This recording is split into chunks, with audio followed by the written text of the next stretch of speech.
Welcome everyone to the Kia Tilt Proof Challenge. We're here to see if 4 gamers can stand up to the test. ¿Dónde está? Uy, uy, uy. ¡Ajas! Dios mío de mi vida. I think I lost.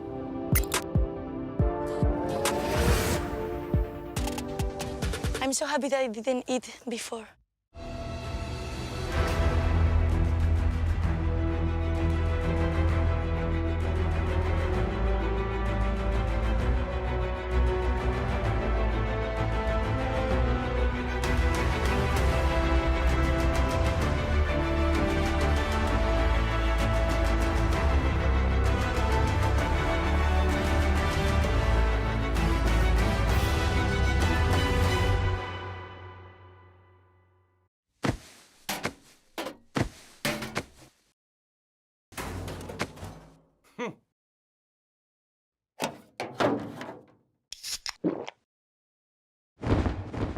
Red Bull gives you wings.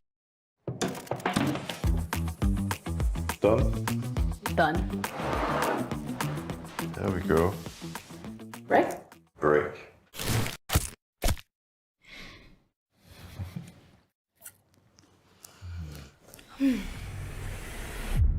Even the biggest champ needs a break. I'm tired. Me too. So, what'd you think? On to the next night? Let's go. Come on.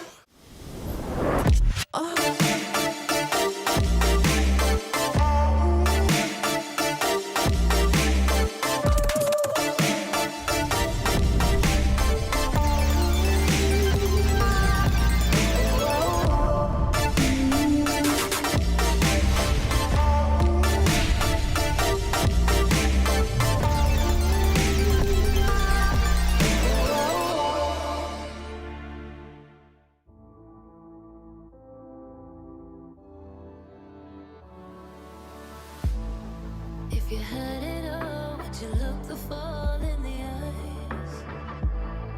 Could you walk away this time?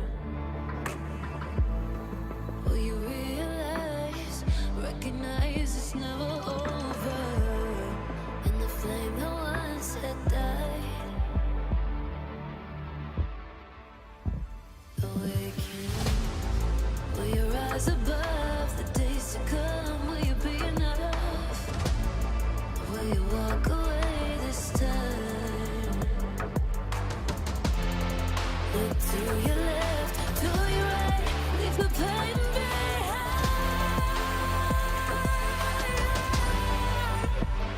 'Cause we all face the fires, and we stray from the light.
Hardest team to ever face in scrims.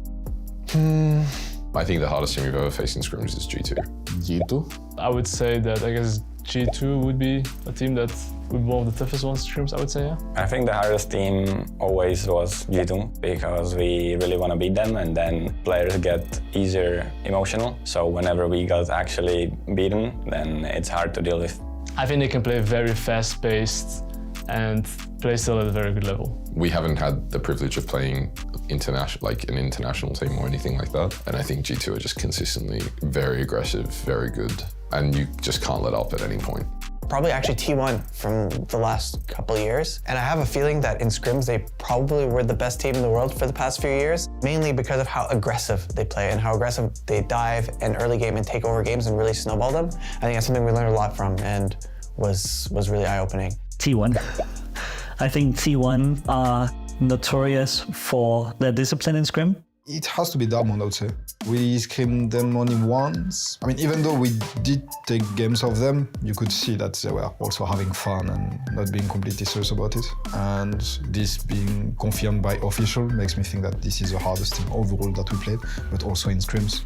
The hardest team we ever faced was like Suning in 2020 Worlds. Those guys, like just for reference, was Bin and top lane and SOFM in jungle, and I think that was already enough. And they had other very talented players on their roster as well, so they were just doing things that we haven't seen before. Like we thought matchups were blindable on top, and then Bin showed us they weren't, and SOFM just impressed us very much. And I think we really thought like one game that we could beat them, and then they just remade the game like minute 8-9, so yeah.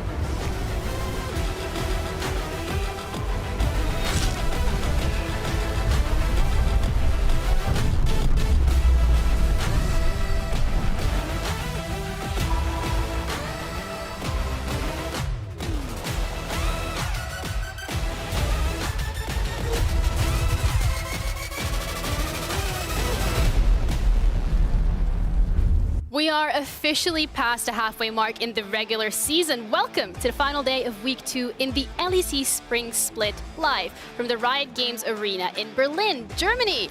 I'm your host for today, Ginny, and this time around I'm joined on the floor with Aragon and Jamada. But I feel like BDS is having a lot of fun today. I hope we get to at least replicate that ourselves. I hope so. You know, bit of a EMEA Masters reunion here on the LEC desk, so I'm excited to be joined by both of you. Not just EMEA Masters, you used to coach me, so a little bit of an angle there too. A lot of fun. You never made it to the LEC though. No. Well. I feel like this is a lot about his coaching. Yeah. No. Maybe I would have been a bit lower placed if I didn't have him. Question There you marks? go. There you go. See, he said it. Wow, okay, he's being really nice to you. I don't know if that was like in the memo today, but either way, welcome to the LEC. And one thing for sure is that you can expect the unexpected, because yesterday, Fnatic actually finally managed to get a win up against G2, with the first one being back in spring 2023. It has been a long time, to the point where whenever we do get Fnatic G2, some of us are kind of just like, well, you know, G2 are going to win. It's kind of going to be about how Fnatic can maybe answer. This time around, though, it was Fnatic with complete control basically throughout the entire game. Yeah, and I have to say, it was off the back of a bunch of really good individual performances. Nuo and Jun getting 2v2 kills. I feel like Oscar had a fantastic game, which we don't see as often on the Cassante into counterpick. So yeah, just matching them on all fronts. Yeah, but with that, we're also past the halfway mark, as we mentioned, and let's have a little bit of a mid-split check-in. So starting off with the fact that we have teams who have outperformed, but we've also had teams who underperformed. So let's look at that first, starting off with Mad Lions Koi, because they went from being in the season finals in winter to currently at the bottom of the league table. Yeah. Winter finals to 1-4, it's a big, big drop-off. And I think one of the key factors for me has been a lot to do with their drafts. I think even though, like, for example, in this loss here to Giant X, they had a fantastic early game. They were able to play off Razork, having basically full lane prior across the map. The problem with the kind of draft that they ended up having is you look across the champs, not a lot of damage in the mid game, and then with all the amount of pick tools available on Giant X, it's the kind of game you have to play out perfectly. And unfortunately, Giant X didn't let them play out perfectly, and they found them time and time again. And it's super frustrating because I feel like Elyoya is getting leads every single game. Every single game they kind of throw it away, whether it's one issue like in mid game with objective setup or team fights, whether it's rotations and just getting picked. It's a plethora of different issues that they have to fix. Yeah, and one of them as well being that mid game, particularly that's what we saw yesterday specifically against KC. It felt like that control over the mid games, those issues just continuously kept ramping up. Yeah, I definitely think so. In some of these team fights, I feel like Alvaro just kept getting marked. KC, shout out to Targamas and I believe second on the Ari, consistently marking the flanks, finding picks and following up on each other's CC all the time. Yeah, it was a huge step up for KC, and frankly, you know, again, I feel like Mad Lions, this was probably one of the few games this split where I could say, you know, draft did not let them down. It was a lot more about their mid game, where again, they weren't really able to find the potential kind of angles they were looking for. Civi was never really able to open up, and unfortunately, they kind of just struggled because KC were a lot more on the mark with finding their high value targets compared to Mad Lions actually protecting those. Yeah, absolutely. And you can see in this clip here, it's the exact example of what I was talking about. You had Alvaro trying to find these flanks, but just getting marked, getting caught, and the same happens over and over again, despite Mervin maybe having a great angle on the Aatrox into a bunch of targets coming into him. Yeah, it raises a question as well if the honeymoon period is over, because when we're looking at winter, not necessarily these issues were being consistently shown. Yeah, you know, and actually, I think it's a good point. So leading this next one as well is that, remember, Mad Lions Koi was a roster that effectively slotted in 4 ERL players with Elyoya, right? So they kind of have that advantage of having already had a year underneath their belts coming in to winter. And now it's about teams that are going to catch up because, you know, teams now have had that entire split. And that team, for me, on a trend up has been Vitality because throughout winter, and I feel like the vibe is kind of different on the hump in regular compared to where they were in winter compared to now, because they're 4-1 now and they feel really, really good about it. And the only game it seems to me that they've lost was basically the small the top game, which is kind of a cursed one. So we won't talk too much about it. But I think for me, the fact that they've been very creatively finding new ways to outdraft some of the meta stuff coming in, they're one of the few teams actually doing that in the league. Yeah, when we look at Vitality particularly, that's a team that every single time we're on the analyst desk or even the casters, like, we're going to trust this team because it's going to scale, because it's Matt and Pat and the coaching staff behind it. We trust in them particularly. We've already touched upon it a little bit, but furthermore, when we're looking at the way that Vitality is approaching the draft, it's approaching the game more holistically, there's been a lot of improvements. Yeah, absolutely. And I do think they are the team that we have that cooks the most. You never know really what you're going to get. I think yesterday we got TF bot lane into the Smolder to make things volatile, secure Soul. You had Smolder top lane into the Volibear because Volibear typically struggles versus ranged. Sometimes it doesn't work out, right? You're at the Smolder top lane, you don't get enough prior and you just get Dover and repeat. But then sometimes, like yesterday, they actually managed to pick up the win with that volatile bot lane, with Kazi on the Twisted Fate, who I have to say has been having a banger split. Yeah, absolutely. A lot of the champions that we've seen Kazi on has been like scaling into that late game. Yeah, and you know, I was speaking with Pad, and he warned me they would close like that. Because we're close like that. That makes sense. No, but because we was on the break and he was getting ready to go on stage, and he said, "Yeah, we're going to cook," and that's when they bring out the TF. And it does make me wonder how much more adaptation is, you know, in the locker for this team. I will caveat their 4-1 score though, and say that they obviously have Fnatic to play today, and they are yet to play G2, but they also have KC and Rogue. So they have 2, you know, teams that are fighting out first place against 2 teams towards the bottom end of the table. We'll see how the rest of their split pans out. Yeah, it could be just curse them. Yeah, you know, people do believe in that for some reason. They believe in good luck charms and believe in curses, but we don't talk about that here because another team that has been not necessarily hitting the marks that we expected them to hit after their winter split has been BDS. It's a team that we're coming into spring. We're like, okay, they had a great run in winter. They can probably replicate that, but it's more like a shell of their former selves. Yeah, kind of, but also they've been on a little bit of an upward trend at the very least this week. Compared to last week, where I feel like they were just in absolute shambles, there were a lot of questions with how will they adapt to the meta. They can't just play the standard front to back with things like ball delivery and Azir, because Azir's globally disabled. Now you have Nuke, and they're actually playing through him really well. Nuke on champions like Nico, finding flashes early, then and re-ganking, finding really decisive team fights around these wombo combo ultimates, and also Ice now on hyper carries. Yeah, I mean, that's the big thing for me is that Ice throughout a lot of the winter split was on, Varus Ashe duty. He was basically kind of the utility bot. BDS functioned a lot more around skirmishes with Sheo on champions like Xin Zhao and Vian. They started to lose their way towards the end of winter and the start of spring, but I feel like this weekend has definitely been a little bit more of an awakening, and BDS, whilst overall so far their journey in spring has been a little bit more inconsistent, I feel like they are finally starting to gain a little bit of ground in finding out what their identity now is here in spring. Yeah, that's also kind of being that halfway mark. It brings the question of, okay, you've taken this long to find your identity to some extent. How much more can they solidify that position in the upcoming games? It's rough, isn't it? I think referring to TH, or which team was it again? BDS.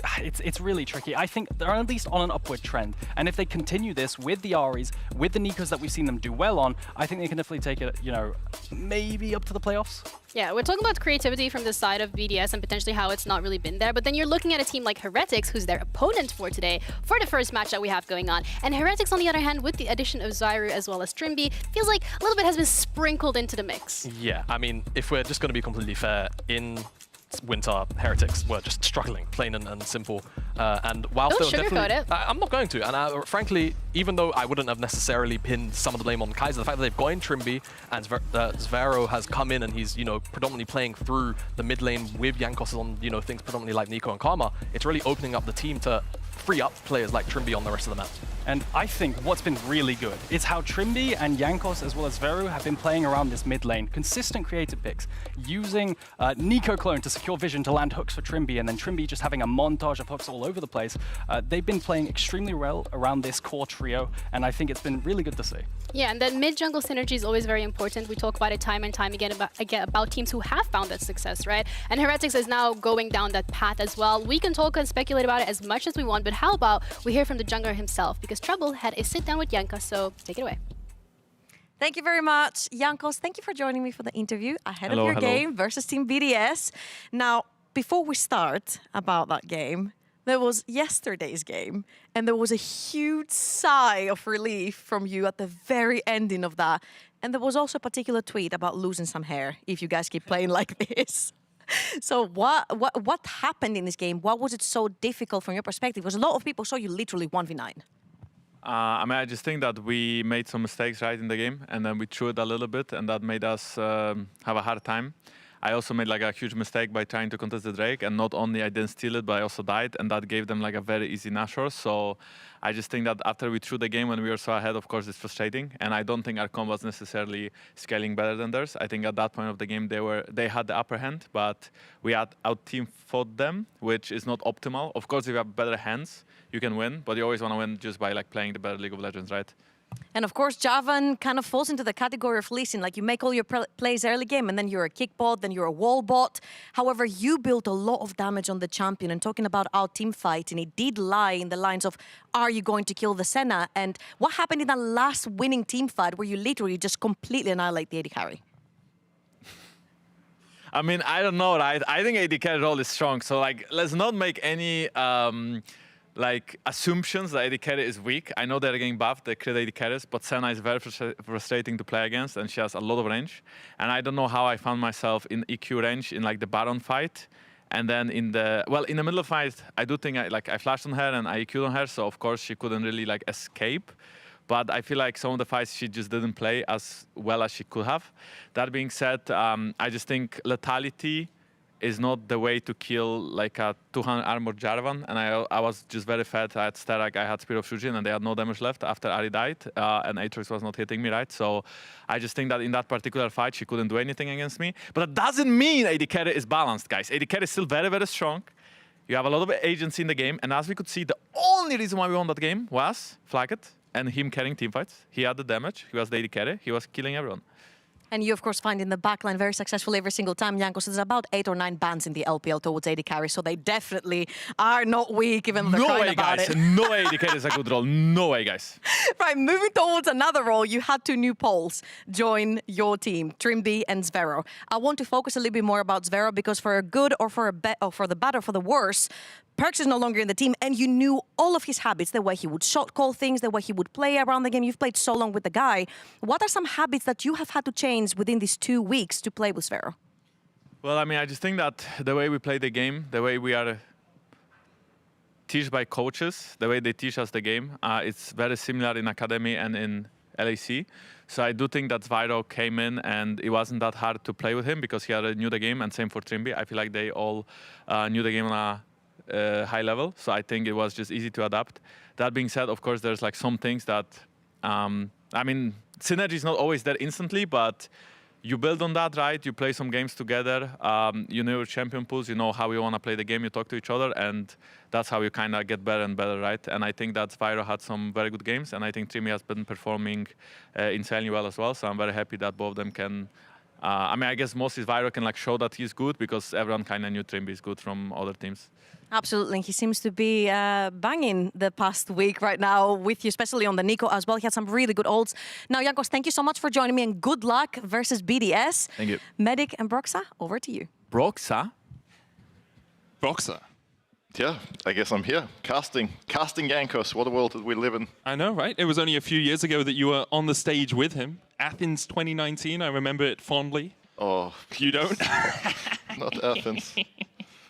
Anyway, it's great to be here. I'm Medic, that's Broxa, and we are here for your first 2 games of the day. Broxa, it has been a little while since you've cast, so I'm just going to get you in with all of the current lingo.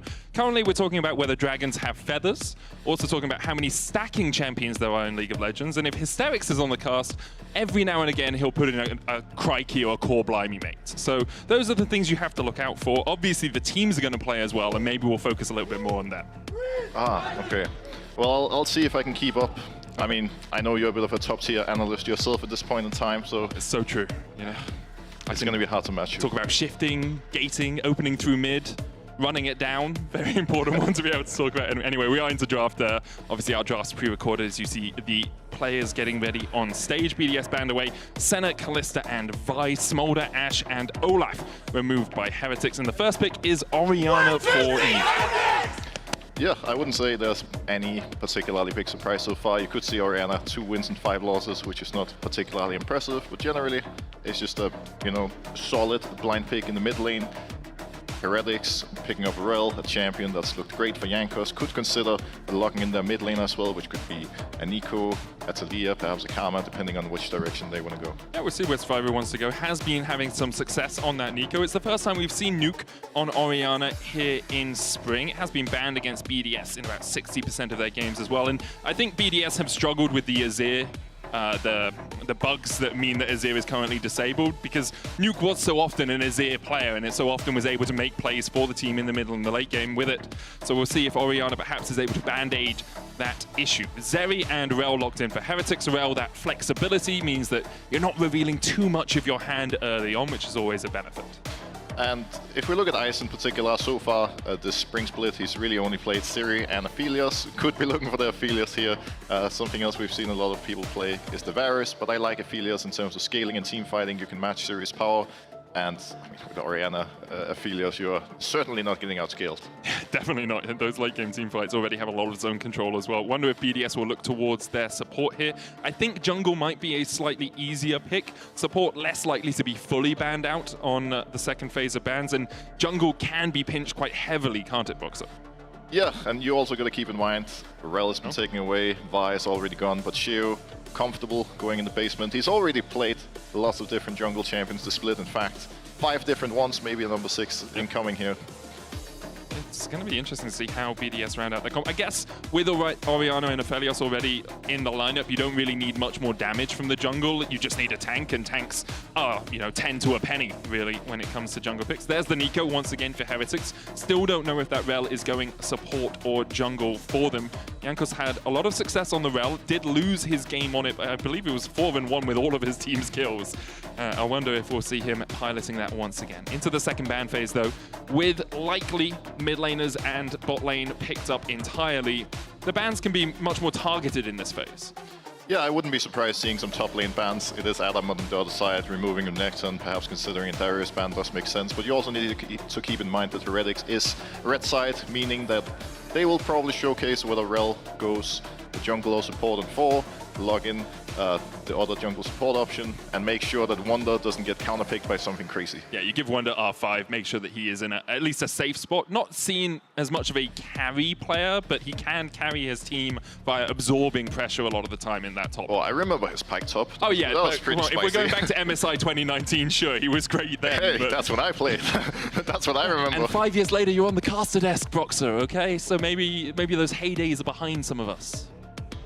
Wow. I'm sorry. I cut you deep. There goes the confidence. Cut you deep, Broxer. I'm sorry, man. Anyways, Sinzao removed from Shio, I think it does make a lot of sense in terms of team fighting. He does fit in really well with the rest of BDS's team comp, and could also potentially indicate that this rel will in fact go to the jungle role. If it does go jungle, there's still plenty of support options available for Trimby. Nautilus is an example. They could even go the Blitzcrank route if they're feeling a little spicy. They definitely could. The Lee Sin ban away from BDS means that they're not quite sure that this rel is going to the jungle. But I will say, if you pick a dashing support here, someone that wants to engage, Poppy is looking mighty fine for BDS as a pick in the jungle here. It's so powerful into these compositions that really want to get onto the backline. Obviously, Zviru has a bit of an easier path because he can just become a minion and walk into the middle of the enemy team. But things like the rel can really struggle into it. Even Zeri, who is trying to, dash around with that, he can get locked up with it, at least in the laning phase. Nocturne, though, locked in for Heretics. It's my lucky day. I was staring at that pick for a little while, hoping for the best. I like this Nocturne pick a lot coming out of Yankos. There's 2 immobile carries on the other side, and Orianna and Aphelios. That's easy targets. Fresh does have the Lantern, but if he's not standing real close to his allies, Nocturne can still catch them off guard. Yeah, he definitely can. That Paranoia does a huge amount of work. BDS now taking their time thinking about what's likely to be a jungle or, well, it's definitely a jungle or a top lane pick. Can pick the top first. Cassante, he does it all, doesn't he? A little bit nerfed, obviously. Still powerful, but not as OP as Showmaker once made him out to be. Still can just carry through that top lane, but provides you safety as well if you are on the weaker side of the map. The one thing they need is engage. BDS has none of that right now, and there are a couple of ways to get it from the jungle. You could go for something like a Maokai Sejuani that Shio has played already. It could also be a Jarvan, a champion that started becoming way more popular. But we'll see. I certainly hope they will have engage of some sort, because otherwise it might be hard for them to, get the game going. If you were playing this composition on the stage, what would you want to pick as the jungler? Sejuani is locked in, but would you be looking towards that, or would you be looking towards something with a little bit more damage itself? I think there's 2 ways to go about it. If you lock in something like a Sejuani or a Maokai, you're like hyper-scaling. You're going to be great in team fights. Like, look at them. It's going to be a fantastic comp to peel Aphelios and Orianna, and it's really helpful when there's a Nocturne on the other side as well. If you wanted a bit more power in the early game, it could have been the Jarvan. But at the same time, I like having a clear identity, and it's really clear how BDS wants to play. The main goal for them now is just going to be to survive in the early game, get the scale for free, especially against the double global. That might be a little tricky. I will say I'm slightly surprised. I didn't expect Wonder to be the player to bring out the Twisted Fate top. So far this split, he's played Aatrox, Wukong, Cassante, Gragas, all very good enablers. Aatrox as well can do a lot of damage in fights, but can provide that utility as well. Twisted Fate has a lot more on his shoulders, right? He needs to be a carry as the game goes through. It's the first time we have ever seen Wonder on Twisted Fate in competitive play. I'm sure he's obviously cracked out a few games of it in solo queue, especially with how powerful it was. It was basically printing LP as easily as TF prints gold in the game. I like it a lot here, because no matter if he matches Cassandra or Orianna late on side lane, he's going to have a lot of pressure into them. Sejuani with either of the 2 is not particularly scary either, so essentially Wonder, close enough, just gets the scale for free, and he can have a lot of impact on side later. Is there ever a risk when, well, I mean, there is a risk when you pick something like a TF in the top lane that you can just be focused by the enemy team in the early game?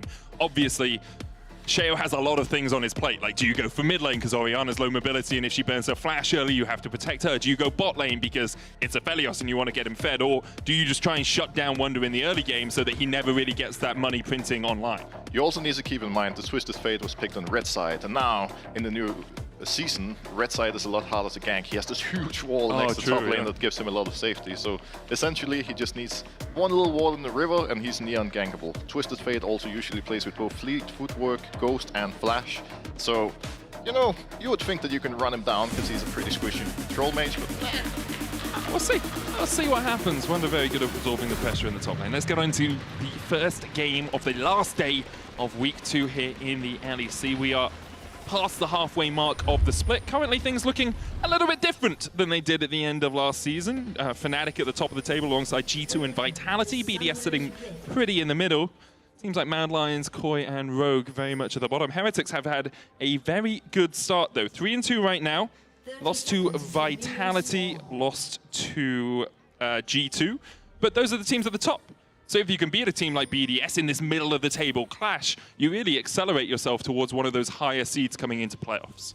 Yeah, and right now with the state of the LEC, anyone can still make it into playoffs, take the top spots, and now, big game on our hands. I'm really wondering exactly what Heretics' plan here was. We saw Jankos walking directly to the top lane, level 1, placing his ward to provide a bit of safety for his top laner, but you know, Wonder is against the Cassandra.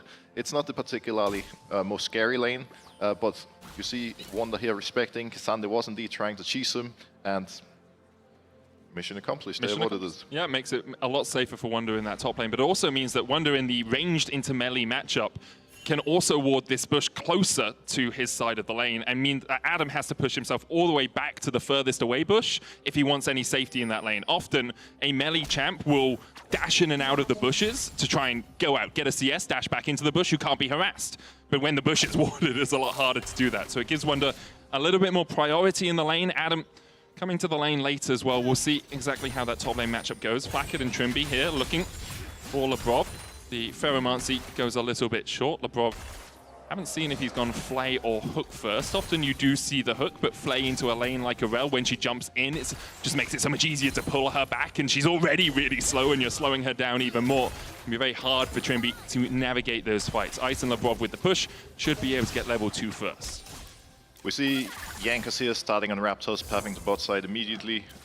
Generally, when you have a top laner like the Twisted Fate and a bot lane that you can't really influence early as a jungler, you just want to find a path that can take you to top as soon as possible, make sure that Wonder is able to push out top safely, and once the top lane is set in stone, you have a bit more freedom. Of course, it's also Nocturne, so the general goal is going to be to hit level 6 as possible. Small thing he did that is worth to keep in mind for the junglers out there. He did Raptors, then Grump, and then Blue, meaning on his second clear, Grump and Wolves, oh well, mostly Grump really is going to spawn sooner. He has Blue up for longer, and it just makes the second clear a little more efficient. And making sure that you get those respawn timers at a good time is something I think is often overlooked in the jungle when we just look at it at a surface level, because it's just like, oh, just take the camp that I see, you know, I just want to get all this gold as quickly as possible, but making sure you accelerate that gold can be very powerful. Sheo looking for the mid lane, as Survival has to flash away. Sheo flashed himself. In the end, it's just Summoner for Summoner burnt. I think if that was last year, this gank probably would have given them a kill. Yep. But nowadays, mid lane has so much safety, it's so easy for them to get back to their turret.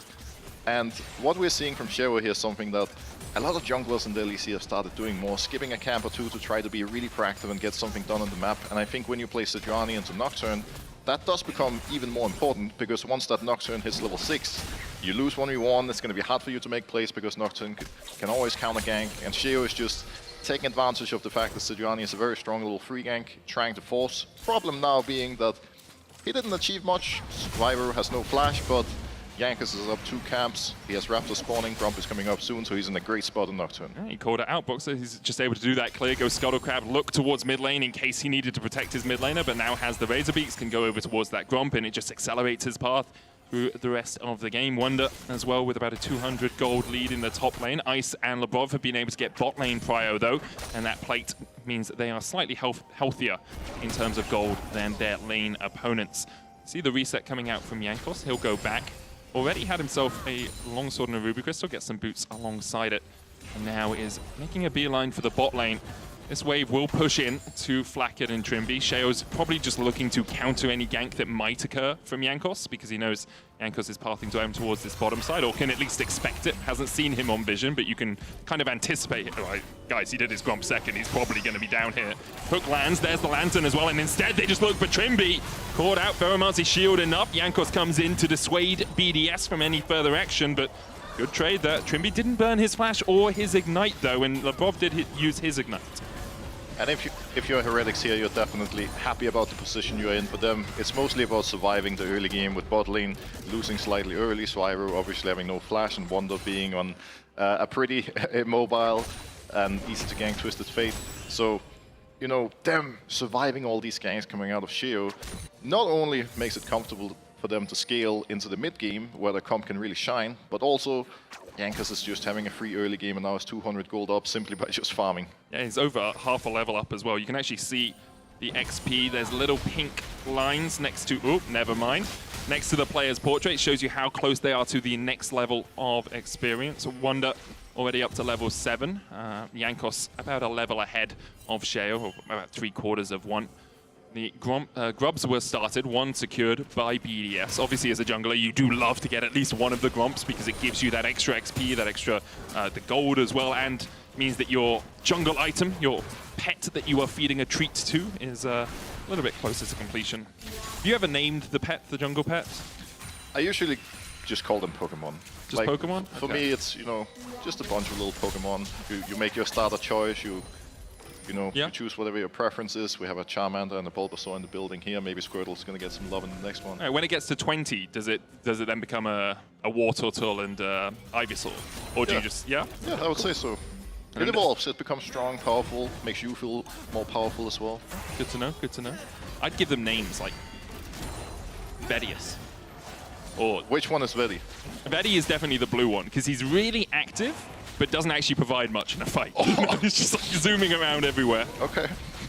I'm not going to comment on that. Green is Dagda, and red is probably Dracos. I think that's what I would do as jungler. BDS, though, setting up with the bot push that they've had this entire game, and because of that, they can get a dragon. It's about the 7-minute mark, not the quickest first Drake we've seen, but does mean they are stacking up towards that soul.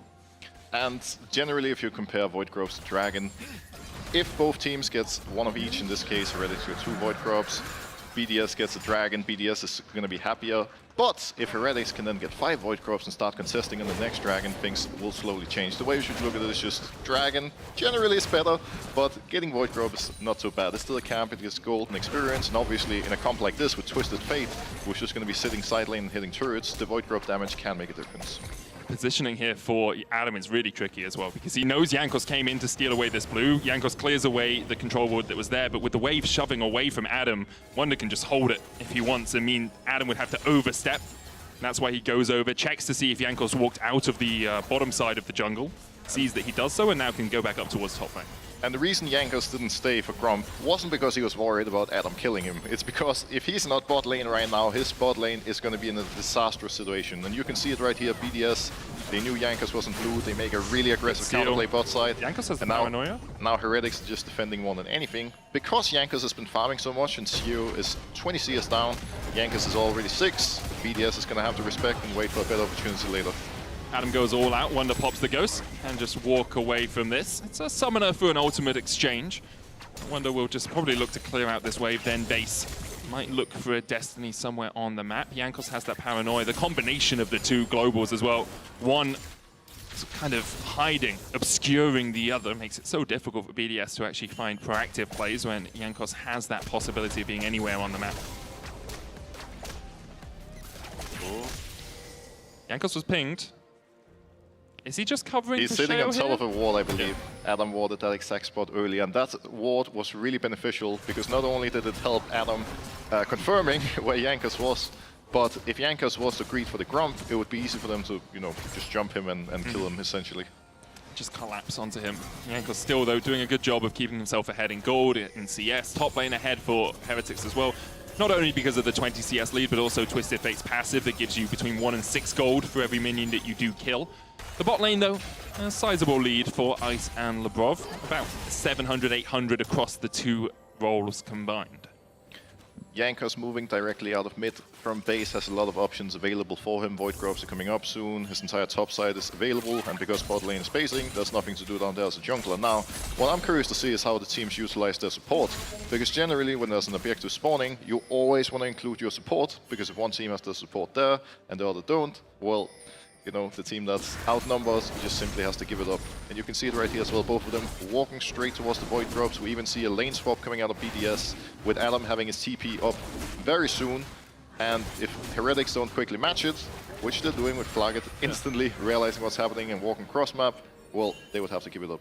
was super interesting because Flack had started pathing down towards the bottom lane. Then when they saw it, they decide to react. But Adam is just in bot lane without TP. So if Heretics decide they want to invest all of their players up towards this top side, they do have a numbers advantage. Instead, Wonder's going down towards bot, does have Destiny. Adam's TP probably about 10 seconds away from coming back up. Sheo's going to start the grubs. Adam's going to get a plate in the bot lane.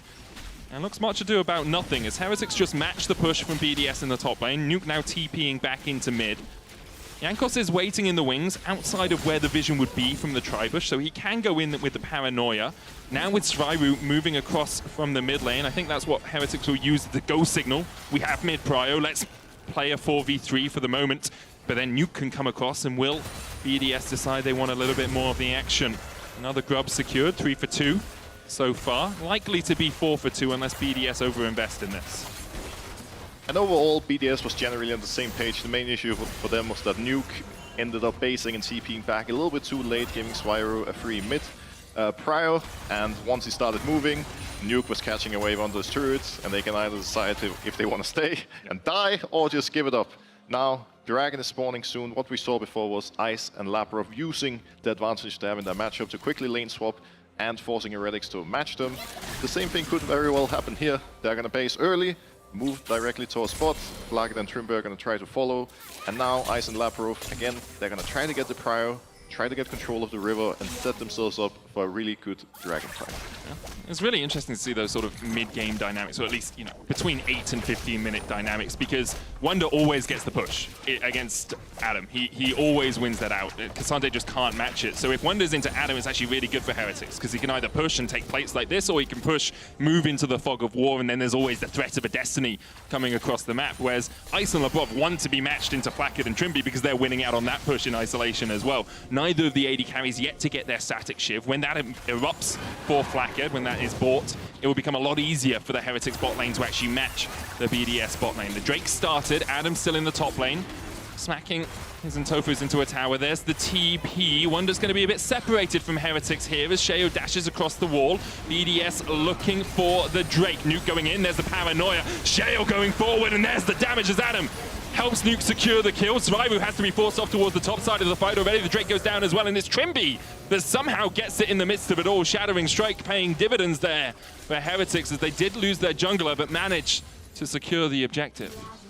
Feels bad for Jankos. He had such a good early game, was in a really good position, but like we saw, once you get a wombo combos by the Sejuani and Orianna, it doesn't matter how healthy you are, your health bar is just going to disappear immediately. Flash for Flash burnt that in the bottom lane. I think Sviru's might have been done a little bit earlier, but yeah. It's the fortune for Heretics, the coin coming up heads for them is that Trimby was able to secure the Drake. Because if they lose that as well, then you're 2 Drakes down and you lose the kill and you lose part of the ensuing fight. You can see Wonder here destinies to get behind and join up with his team, but Jankos just oversteps a tiny bit. It was unfortunate for him as well, because you could see he popped the spell shield immediately as he walked up. It got procced, then he got hit by the CC and he was just dead right away. It's a very tough position for Heretics to be in, because their comp isn't really built for team fighting. Cassandra traditionally is going to be the stronger team fighter, whereas before the objective starts, you want to have your Twisted Fate already pushing outside, forcing somebody to respond, and then trying to create a number advantage, or just give up the dragon and get a tower in return. And this is something Heretics are going to have to be very mindful of in this game. Like, that's the entire idea behind the globals. Push side and either get picks or just, you know, respond and try to get something more when the enemy team goes for an objective. Now, like you said, getting that dragon is really big, because they could potentially give up the next one if they're in a similar position and can't team fight. Just delay the game by 5 minutes or so. Rift Tower should be secured here by BDS. Doesn't really look like Heretics are reacting at all. Trimby just dancing around thinking, do I go? Do I want to place a ward here? Maybe I don't. Instead, maybe just waiting for the sweeper to come back up as he clears away these wards. Herald will be secured though for BDS. Shale going for a build we're seeing a bit more popularity in. Often in the past we'd see a Barmy Cinder rush on a Sejuani into the Knight's Vow, but generally, that's only about a second quicker, clearing your entire jungle if you get the Barmy Cinder and then go for the Knight's Vow, and you're delaying your Knight's Vow by about 1,000 gold. So here, straight Knight's Vow rush into the Warden's Mail. No boots yet, cosplaying as Cassiopeia, but I'm sure he'll get some footwear in the end. I think this is really a don't try this at home kind of build, because if you rush Knight's Vow as a jungler, you put it on your AD carry, and in the team fight your AD carry walks into the melee range of the enemy bruiser and gets one shot, all of a sudden you're a little bit sad that all that gold went to waste. I think just put it on your support. on the support. Yeah, there's no way a support would walk into the enemy team and just get ace like that, right? So, talking from experience, or? No, I played 7 solo queue games today and I lost 5 of them. So I don't think my experience is the same as most people's out there. But I do like Knight's Vow. The 60-second CD on it as well means it doesn't just have to stick on the AD carry for the whole game, especially when the map is still relatively open like this, not everyone grouping up in a lane. You can go gank Adam's lane, put it on him. Go top, gank Nuke, who's facing off against someone, put it on him. At the moment, it is sitting on ice, and we'll see if Sheo decides to move it around as the game goes on. So Dragon is up in a bit under 2 minutes. Now we're going to have to see what Heretics decides to do in order to put themselves in a better situation. Because like we saw in the previous fight, it's very easy and straightforward for BDS to go for the all-in, just play front to back, whereas Heretics have to get a little bit more creative. They can either try to brute force vision in the bot river right now, forcing BDS to face check them and then try to get a pick, or send Wonder top, keep him there, and just try to trade to get something more on top side. I think a big problem for BDS, though, is you're playing into double static shivs and eco. Like, no wave will survive for longer than about 5 seconds as soon as it crashes. So it's going to be very hard for them to actually force around anything that isn't just an objective. They do have the Rift Herald in pocket, so maybe they can use that to try and take down one of these towers, maybe waiting for the Drake to be up and then using that as a distractionary tactic. But overall, like you can see, Flackhead, his static shiv has been nerfed. It still does 150 damage to minions, and Flackhead can clear the rest of them up pretty easily. Wonder can do the same on a side lane, even if he's outnumbered. So the only way BDS can really manage to take turrets like this is by pulling Heretics around the map. And they've done that successfully. Wonder was waiting around his red buff, taking it away. And that will be BDS getting their first tower of the game. Yeah, now Wonder immediately decides there's no point pushing the wave. He wants to move bot side immediately, trying to get control of mid, trying to get control of the river with his team so they can avoid giving up another dragon for free. Obviously, Adam does have teleport available, so he can just start pushing top. And similarly to before, Heretics might be on a bit of a timer where, you know, they have to start the dragon early, pull them in, and see if they can find a good fight when they get, you know, engaged on and when BDS face checks. It feels like it is one of the risks of playing the Twisted Fate. Destiny obviously has a very long range, but it's not map wide, and Teleport is map wide. So if Adam is able just to push up and keep Wonder in this top lane, making Wonder answer the push, he can then move into the Fog of War and TP a lot further than Wonder is able to. Wonder now moving through his red buff side. BDS trying to set up around this Drake. They'll play on the mid wave first. There's the Rift Herald we talked about. Mid wave's crashing in about 5 seconds time. Flackhead and Jankos trying to get back here to defend their mid tier 1, but the Rift Herald is charging in, down to half HP. And with Adam here, the hook landing onto Trimby, the tower falls. Sviru is still pushing in the bot lane, but BDS will use that mid prio to now step into the river and try and clear out some of this vision. No wards behind the Drake pit that I can see. Oh, there is one just over the wall, so that's a good TP ward if Sviru is looking for a flank. This is really smart play by BDS to regain control. Adam pushed out top all the way, forcing Wonder to respond. When Adam was near mid, without even using his teleport, they pop the Herald, take the turret, move into the river to gain full control, and now it's going to be a tough situation for Heretics, where they're going to have to re-enter and potentially get caught. Obviously having the Twisted Fate ult to assist them if necessary, but again, like walking into champions like Sejuani, Fresh, is not an easy task. Destiny out. Wonder looking to join up with his team, currently in the mid lane. Sviru down towards the bottom side, looking for that flank position. BDS do not have their flanks warded. Adam on the front line. There's the Paranoia. Sviru could just run in here. He's looking for it. Paranoia in. Glacial Prism used, but Sviru found the flank he was looking for and immediately dives onto ice. Jankos takes him out. Sviru able to survive, and what a perfect team fight from Heretics. Set up amazingly to find the fight. A quadra kill for Flackhead, and BDS just get caught out overstepping. That was so well played by Heretics. They knew that BDS had no vision on the bot side of the map. They had seen them around mid the entire time, so Sviru just instantly moves into the bot try, sneaks into the bush. Jankos uses the Nocturnal, immediately making everything dark for BDS, and they basically had no way of responding to the Nico play. It was perfection. It was exactly what you want to do in this sort of situation. The ward behind the Dragon Pit helps Sviru know that he was safe to walk through here, but everything's dark. You're wearing a blindfold if you're BDS. How do you ever approach the fight?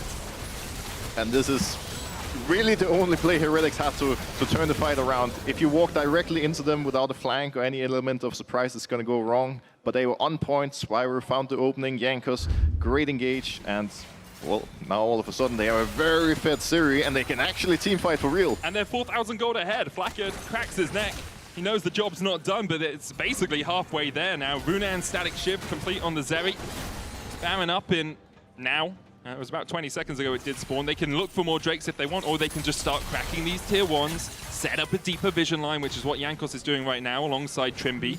The Baron can just be started. Heretics can call BDS's bluff. Nukes in the bot lane. There's no vision around it. Wonder will do this exceptionally quickly, especially when Flackhead's here to join the fray. Adam stepping forward, seeing perhaps if it has been started. Trimby looking for that flank again. We talk about the importance of flanks for Heretics. They get the TP out, and that was all they wanted from starting the Baron. They managed to pull out that summoner, and now Nuke doesn't have TP for the next 5 minutes. Great play from them once again. They're one step ahead in terms of macro and how to, you know, regain control of the map. 1 TP down. Twisted Fate can now go bot, and even if he gets smashed by Kisande, he can start pressuring, push out bot, be first on the map, and the rest of Heretics can regain the control that they just lost now. Everybody coming out of base. BDS, though, looking to call Heretics We as go they again. reset for the tempo. And you do often see this, right? Heretics started the Baron, invested their vision in it. You have to then reset to get more wards for Trimby and get more control wards. And BDS just say, okay, you guys are gone. We're just going to look for this right now, but with the Destiny out, the hook going in from Lebov as they try and dive in onto Wonder. He falls low, and he does get shut down. Stopwatch to block the ultimate. The Pot Blossom not there. Q3 from Adam as he dives in with the all-out, trying to kill off Blacker, but they just can't get the damage down. And now with Adam falling, they don't really have a tank left. Sheo, left to his own devices, is forced away by Jankos, dashes the wall. Heretics get 2 more kills. Trimby can't quite land the tip of the spear, but currently everything's coming up Team Heretics. 7-2. Almost a 5,000 gold lead, and everything BDS is trying is just nullified by Heretics. I love how BDS saw Heretics start the Baron, and they were like, well, that looks fun. Let us try that as well.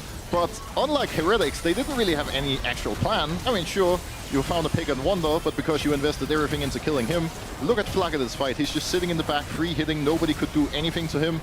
And if you don't get on top of that Siri, you essentially cannot win fights at this point. He just invested everything. Like, it was the box, the Moonlight Vigil, the Shockwave, the Glacial Prism, only all out in terms of ultimates wasn't used to try and kill off Wonder there. The thing is, that type of play can work if they do it earlier, but they were so slow at pulling the trigger that everybody from Heretics had already come out of base, had their power spikes, everybody full HP and mana, and there was just no real advantage to be found. When Heretics did it, it was only to get Nuke to TP, they back off, and then they reset the map state. Above has to burn the flash as Trimby's trying to chase him down. Hook goes in, but lands on the Shape Splitter. Adam's pushing in bot wave. He does have TP. I wonder who will be sent to answer him. Looks like it's Wonder. Destiny off cooldown in a couple of moments as well. It's going to only get it shorter in terms of cooldown as Wonder gets up towards level 16. And BDS left wanting really here in this early game. Has been a difficult split for them. I talked on the analyst desk a little bit about how they're starting to find their identity, but they're still struggling. A lot of their games have been very messy, falling behind in the early game, and then enemy teams overextending or giving a few kills to Ice, meaning that BDS are able to fight back. You look at it, and right now, Heretics would have to make a darn big mistake if BDS are going to be able to battle back in this one. Well, it is a difficult position for BDS to be in right now, but if we are to look at them as a losing team and find the win con, it's really going to be all about how they set up their objectives and how they're able to play around Nuke and Ice. Their comp is really simple and easy to execute. It's just front to back. If Ice can consistently hit for free, there's no real front line on Heretics. They're all just going to disappear. But, like we saw in the previous Dragon fight, if there's a flank or if there's any element that catches them off guard, then it's going to be a really tough time. Now, with Dragon coming up in 10 seconds, trying to get control of the mid wave is really key. Force the enemy team to respond, try to get control on either side of the river. BDS can either decide if they want to face check bot side and walk onto Heretics' vision, or instead try to pull them to Baron and get a fight on their own terms. Looks like Baron is going to be the call. BDS starting it up. Wonder pushing in the bot lane, Adam answering him. Heretics will get mid lane prio. Instead, it was just a vision clear by BDS. Trimby and Swaru looking for something. They're in a warded bush. Now they realize it. Wonder's still winning out on that bot lane 1v1. Rapid fire cannon as well makes it harder for Ice to survive through fights because you always have the risk of just a flash long-range gold card. And while all of this is happening, Trimby still able to clear out vision in the Baron pit while his jungle is doing Drake. BDS are playing so scared, so on the back foot. It makes sense because there are so many threats to their backline. All it takes is a Destiny Paranoia or a Pop Blossom and you're pretty much doomed. Wonder takes the tower. 700 gold in his back pocket. A 3.4k gold lead for the Twisted Fate. Part of that is cheating. He likes to rig the game a little bit, does Twisted Fate, with getting the extra gold from CS, but he's almost 100 CS up. Almost has that Flame Horizon. And we saw what happened bot there. Adam is basically praying for his team to force a fight and get him out of this miserable situation, because if he's laning 1v1 against Wonder, it's just a matter of time before Wonder is starting to take Nexus turrets instead. And it's tricky, right? Because you can just force a Baron for fun. We saw how that went for them. It's not essentially the greatest call. Or you can commit to the defensive approach, but then you have to find a zone that you want to fight in. Like, you have to set up pink wards defensively in your jungle. When Heretics walk in to try to clear, you just need to pull the trigger, go on them, try to catch them off guard, and get a fight started on your own terms. It does feel a little bit like BDS have to force a play, even if they aren't going all in on it, just to get a Paranoia out or a Pop Blossom out. Like, desync some of these cooldowns on the ultimates, because then you don't have to deal with all of them in the next fight. Because that's really the major issue that they're having is when Heretics layer well, which they have been doing very well in this game, BDS just can't survive it. So if you can get the Paranoia out, or if you can get a Pop Blossom out, or even if you can get like a Magnet Storm out, it then becomes a little bit easier. There's one less thing for Ice to think about in the fight, one less thing for Nuke to dodge in the next battle. Right now, Heretics playing it patiently. They've set up the vision. They are one Drake away from Cloud Soul. That's up in 3 minutes. They have these deep wards in here. Sheo and LeBrob were on a ward. Flycat kind of reveals that a little bit with the Ultra Shock laser, but the Lantern should be able to get Sheo out. Instead, the Magnet Storm stops him in his tracks. Shockwave only pulls back one as the hook's going in as well. There's the Paranoia. Nuke Force low. Adam on the front line. He's trying to get the hell out of there. He manages to dodge away. What do we get in terms of ultimates? Well, Shockwave was used, so was Glacial Prison. And the Paranoia and Destiny invested alongside that Magnet Storm. Maybe BDS feel that now they can find a fight, as Ice has okay guns for it. Adam trying to get in from the side. LeBrob looking for those hooks, fishing. But currently, all that's coming up are old boots. No tasty come up or a nice place for him to put on the dinner mat. Continues to look for them, dodges the Tangle Barbs. BDS have been able to force Heretics back into their own jungle, but health-wise, Heretics are still very happy. Again, the Baron started by BDS, trying to call Heretics to the battle. Paranoia, still half of its cooldown left. The Pop Blossom, though, available for Swaru. Sheo on the Baron, down to half HP. Adam at a third. Wonder coming in. Oh, Adam gets knocked up. Oh, Adam! Oh, the Baron's on Heretics' side. He doesn't want BDS to win today. Whatever god they've been praying to, the Heretics are apostates and do not care. The fight continues as Wonder falls low. Ice trying to get away with the cleanse, has a Lantern but can't get on top of it, and Heretics clean it up again. It's gonna be a 5-for-1 fight here as Jankos pops the spell shield. LeBrob tries to get himself away. Doesn't matter. Jankos isn't needed at the Baron. They don't need his smite. Sheo's dead, and Heretics once again win out the battle. That was kind of sad, I'm not gonna lie. That was really sad to watch. I think generally Heretics have the right idea, setting up around the Baron. Right when they're looking for the turn, Adam unfortunately gets knocked off, immediately dies. But I think even then, the problem was that by the time they actually turned, sure, Baron was still only at half HP, but Adam was really low, and they just gave Heretics too much space to really walk into them. You have to somehow force them to come in really close, look for an engage over a wall, perhaps have your Fresh go fishing and finding a hook. But if you don't pull the trigger quickly, especially now where Baron actually deals a truckload of damage, it's a really tough time. Yeah. We talked about it, like, as we saw the team, as we saw BDS push into that red side jungle, it's like, well, they're actually very low on HP, and so Heretics could just wait, reset, and look for more of the fight. Flycat now 7-0 on the Zeri, 3 items complete. Swaru has the Crypt Bloom as well, and Dragon up in 40 seconds. BDS don't really have a foot to stand on, don't have a leg to find their way back into this battle. They say every journey starts with a single step. Well, apparently that step's got to be a pretty mighty big one if BDS are going to find anything out of this. Heretics in such fine form, 3-2 so far. Such a change up as well from where they were in winter. The Destiny in behind Adam. Glacial Prism used on Wonder, but I think Sheo's just delaying the inevitable. Wonder, he wants that gold, he placed the bet, and he wants it to pay off. Adam just about survives. Jankos caught up towards the top side as Viru looking for something as well. In the end, Adam is forced away, pops the all out for it. Glacial Prison used, Dragon up in no time at all. Baron remains for a minute and a half, but I think Heretics have their eyes on that soul. And I think this was a pretty smart play by Heretics. You could see BDS was expecting them to just go for the Dragon. Adam was moving towards top, wanting to push out the wave, but because Heretics took their time, well, all of a sudden you're in a situation where you're getting caught. And I think now for BDS it's really tricky. Like, they have to look for a pick, they have to try to get a fight started one way or the other, because if this comp gets set up into their 1-3-1, pushing in everywhere, it's going to be so hard for you to make a play. And I think what they're doing here is really smart. Try to defend your jungle, try to be ready to engage when Heretics walks in, because you're not going to get a chance much better than this. The only benefit for BDS is these waves aren't as synced as they could be. Spyro's just about to go up towards the top side to push out that wave. Bot lane was answered by Adam as Wonder shoved it in.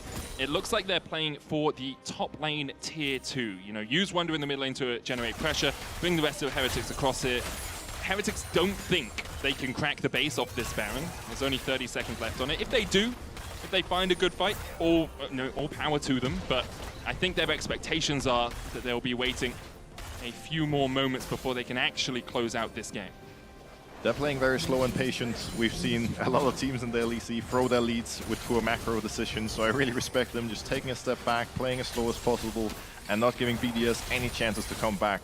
Because really at this point, with a gold lead over 10k, it's not so much about BDS winning the game, it's about Heretics deciding whether they want to close it out or give them a chance. There's a control ward behind them, just where Flackett is about to walk, so there's a TP possibility, but who's, like, Adam could TP in there, but he's just been melted by the entirety of Heretics before. Nuke could go in as well, but a flanking shockwave isn't really the deadliest thing I can think of as the paranoia comes out. Heretics laid the trap and Nuke fell right into it. The stopwatch will buy him a second, but it's the only gold he's seeing this game. He's looking for silver at best. Heretics descend, and BDS can do nothing about it. Adam, unable to do anything. Ice gonna get shut down. Wonder continues to rain hell down on Adam. Sheo and Adam, the last two standing, as Trimby continues to tank up the towers. Wonder following suit. He'll just about survive, as will Trimby. The wave pushing in the mid lane will be here in time to save the many blushes. They got impatient, Medic. All they have to do is sit in their base and just farm up for a while until Baron is about to spawn. I think if they had just waited a little longer, Heretics would probably have based, and then you can take control of the river and try to catch them when they walk in. But here we are. They went a little bit too fast, got caught, and all of a sudden the game just ends pretty quickly. And so much credit to Heretics as well. This was a cleanly executed start to finish game. Very good It's macro. not often we see that from Heretics. Incredible performance by them as they go to 4-2, tied in wins with the top of the standings. And it was just macro intelligence, mechanical intelligence, and excellence all round. This is the type of play you would expect with so many strong veterans in a team, right? They got a small lead, but that lead just extended, you know, slowly got 1,000 gold and another 1,000, all of a sudden they're 10k up. And with the way they were rotating and always being near each other, BDS had no chances to do absolutely anything. Sure, they could have played a little slower, they could have been more patient. They usually face checked and went forward at the wrong times, but it's always easy to say that from the outside. For them, the map was completely dark, and it was even darker. It was just a matter of time before they made mistakes, right? You can vote for one of the Heretics players in your Kia player of the game at LEC on X. Jankos, Zviru, or Flackhead are your options. We'll be right back after this short break. Don't you dare go anywhere.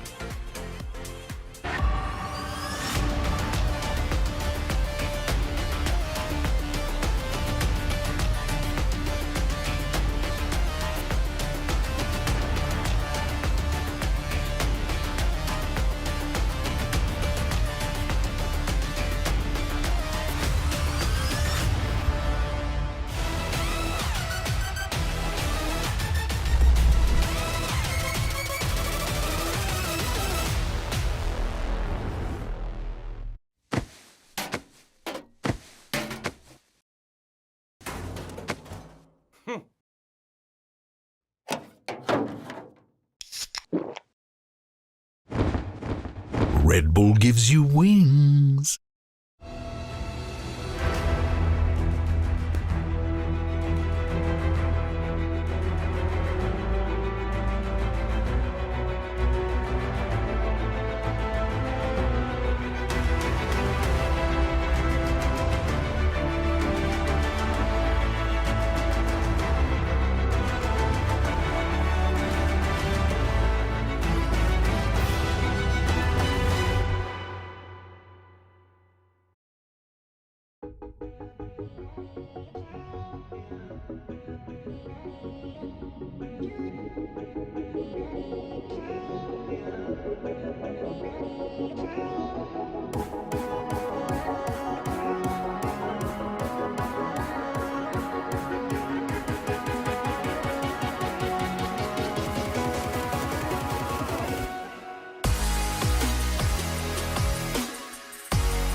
Okay, I'm gonna hold already. I think we should look after you. Look. I'm looking. I'm okay, center. Yeah. I'm on Ori. I get look on Ori. I'm on Ori. Yeah, look. Look at pillars, We kill, we kill, guys, we kill everyone. Nash is not up, but it's fine. Down to half HP. Adam at a third. Wonder coming in. Oh, Adam gets knocked up. Oh, Adam! Oh, the Baron's on Heretic's side. The stopwatch will buy him a second, but it's the only gold he's seeing this game. He's looking for silver at best. Heretics descend. Welcome back to the LEC. I'm here with the victorious Flackid. My first question is, that game kind of looked like it banged, did it? I mean, it really banged, yeah. I mean, laning phase didn't bang. I think this matchup is like really not playable, but I really wanted to play Seri today, and I mean, I got away with it. All right, second question, semi-serious. How difficult is it to play Zeri with not necessarily a lot of point-and-click CC on you? I mean, it was really easy for me this game. I don't think I even used cleanse the entire game because like my team was doing like really good engages, and I mean, if we get like good Nico ulti, good like rel engage, like fights are really easy for me. But I mean, yeah, this game really banged. Yeah. Can you give us like a very brief rundown of your ability pressing during the team fights? Did it look kind of like Q, Q, Q, Q, Q, Q, Q, Q, Q, Q, Q? Yeah, it was Q, Q, Q, and then when Sejuani was around, she had the frozen heart, so it was like Q every 2 minutes, because this item is balanced. But yeah, it was mostly Q, Q, Q, and like maybe one random E from time to time. Now, I want to ask you, because you do seem to like Zeri a lot, and the enchanters are not necessarily stepping in. We remember you, Yuumi with Zeri, we remember Lulu with Zeri, but right now you play a lot of engaged champions in the bot lane. What do you think has changed? Has it got anything to do with like, you don't have a lot of engage around the rest of the map, so somebody has to take the hit? Yeah, I mean, I think like support role right now is like mostly melees. I think you can play like some enchanter matchups. Like I've seen in like LPL, LCK, some like Zeri, Lulu, even like some disgusting Yuumi and like Lucianami still. But I mean, I think it really like depends on the team. But yeah, overall, I think support role right now is like mostly like engage. Absolutely. Now, congrats, of course, on your win, Flackett. You almost won player of the game by 2%. Jankos yoinked it away from you. No way. So yeah, thank you very much for the interview. Fantastic win from you. Ginny, over to you. Thank you so much, Gorgeous. Nah, I cannot believe it. 80 carries are just like left, hang out to dry. But anyway, we're not going to talk about that. We're going to talk about the next game that we have coming up, and that is going to be Vitality up against Fnatic. We've already dissected this a little bit from the Vitality side, but I want to look at Fnatic, especially after their win yesterday, Aragon, because that was such a great performance from the jungler once again. Yeah, I think, well, to be fair, I think you could highlight almost every single lane on Fnatic yesterday, especially with the bot lane, with the top lane, all having incredible individual performances, but especially a jungler. I think the way the whole team is sort of bought into playing with Razork at the moment, you see it all the time with priority lanes up top side, stuff like the Karma, stuff like the Nico to go push and invade with Volibear. They've even done Renekton with Oscarinin to continuously invade and dive top side. I think that's really fantastic, and I love the direction they're going in. Yeah, to me as well, I think when you're looking at this matchup from a sort of top-down perspective, the jungle matchup for Vitality is also one where I'm very worried for them, right? Because I feel like one of the biggest struggles that Vitality have had so far has been Douglas. You know, in the early game specifically, he's had a fairly good weekend so far, but into a Fnatic who have been so heavily kind of prioritizing getting Razork ahead, or Razork has been forcing these leads early on, Vitality who have struggled to get early information, and that's led to Douglas having to cover a lot of lanes. It does kind of leave me a bit concerned around, you know, Vitality's ability to contain Razork and then be able to play out the mid game or the early to mid game from there. Yeah, I think it's a really interesting dynamic because I do think this is Douglas's best games of the split recently. I think this split has actually been really good for him from the Jax to the games yesterday. I think he's been absolutely having a pop-up performance, and both teams, I think, could take this at the moment. I think Vitality a little bit more shaky. Sometimes you don't really know what you're going to get, and Fnatic are looking really good off of yesterday, so, you know, it's a bit up in the air. Yeah, Fnatic definitely having that momentum going in their favor as well. I mean, that rivalry against G2 is always going to be there, and we saw it in the pre-record earlier today, how much they were really wanting that win over G2. Having that secured also puts them in a great perspective. But when we're looking from the side of Fnatic and their draft particularly, it feels like one champion that they really are just don't want to ban, they don't want to pick it, and that is Smolder particularly. And we've seen Carzzy on these carrying late game scaling 80 carries. I do think that both teams are happy to let Smolder go through and try and counter it. Whether it's making bot lane volatile with the Kai'Sa Zeri or picking the TF into it, I think there are a lot of options for both teams. Yeah, I think that's the thing, right? Fnatic have basically ignored Smolder for a majority of the split, whereas Vitality have more or less been creating ideas around the Smolder, whether they have it or whether they're playing against it. Yeah. So on blue side, Vitality are, I am I wouldn't be very surprised if they actually leave it up to maybe even 2-3 it, because they are not going to expect Fnatic to lock it in on the 1-2 on the red side. Yeah, particularly yesterday as well with Photon during the interview mentioning that we have strategies in place for that Smolder. We have the TF that they're comfortable running. Is that something we're looking forward to today? Potentially. I think it depends. They could early pick it and flex it, but I do think that was specifically a Smolder thing. Early on in the draft, they're already pinching out Humanoid with the Orianna and the Taliyah picks. Ahri rises up in priority. I wouldn't be surprised to see something like a B1 Ahri. Yeah, Ahri is definitely higher up in priority, but Fnatic have, you know, bitten the bullet being on red side. They're not even going to deal with Smolder potentially being in the game. So I do agree. I feel like for VTO, the option is there if he wants an early Ahri. There's obviously been a lot of higher AD carry prior when things like Smolder out of the pool. You do see Kalistas coming, see Varus is coming. So I want to really know where Noah and the bottom lane of Fnatic go, because they're one of the few teams lastly that didn't really lean on the Varus too much. They go towards the Ashe, so there you go, a 1-to-1 answer, and of course Ashe very flexible, and they could still do both as well in this rotation. Yeah, I think they could do Ashe Varus and play for extreme lane domination, and that kind of makes a job of something like a Kalista Renata incredibly hard because you're permanently outranged.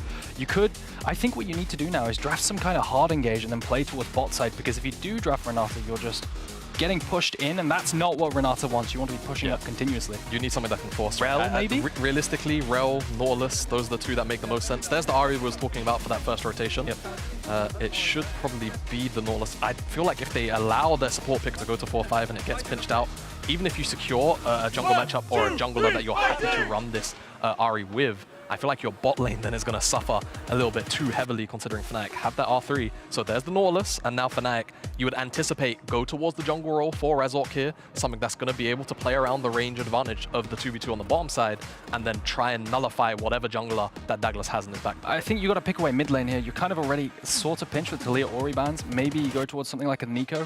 We've been seeing Annie around the world as well into the Ahri pick, and that way you don't get pinched on the 4-5. But they're not going to do it. They're going to completely drop it, and they're going to secure jungle with the Volibear. We've seen it a lot. Yeah, I do feel like, to me, Humanoid's the kind of player that should have a champion pool deep enough, even with the bans as they are right now, to certainly survive another 2 bans.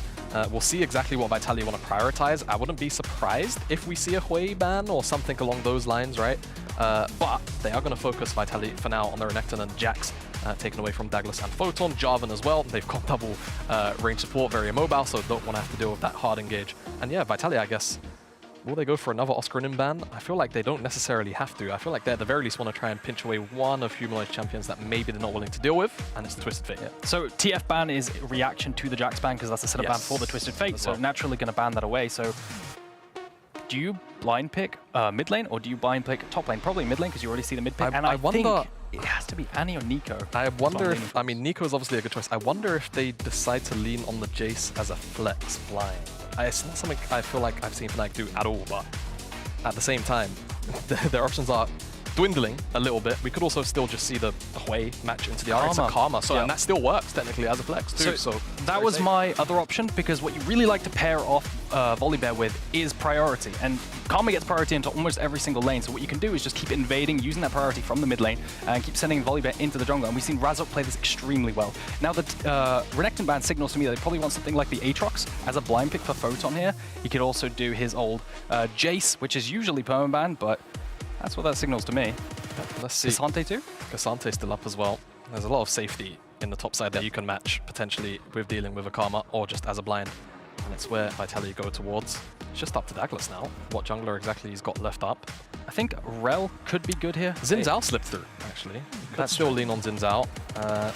Can definitely win out into Volibear if he's got the correct kind of setup, and he's got a Nautilus in the bottom side. 2v2 with Ahri shouldn't be too painful. A lot of range damage on Fnatic. I think it probably makes the most sense out of everything that is still left up and available.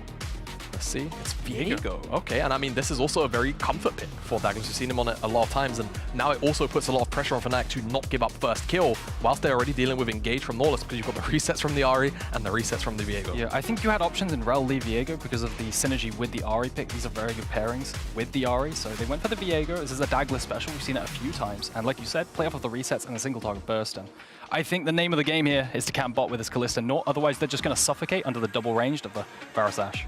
Yeah, I felt like the name of the game bot lane. We've seen that time and time again from the side of Fnatic. Yesterday, particularly, we saw a great performance coming out from Razork. How are we expecting the jungle matchup to play out here, considering the fact that that's something we've highlighted coming into this? Yeah, so it's really important that Fnatic play through the Volibear in terms of the invades as well as covers bot. So what's really important is that the bot lane needs to perma-push and they need jungle cover. Otherwise, what can happen is they can just get hard engaged on with Douglas and the Kalista Nautilus.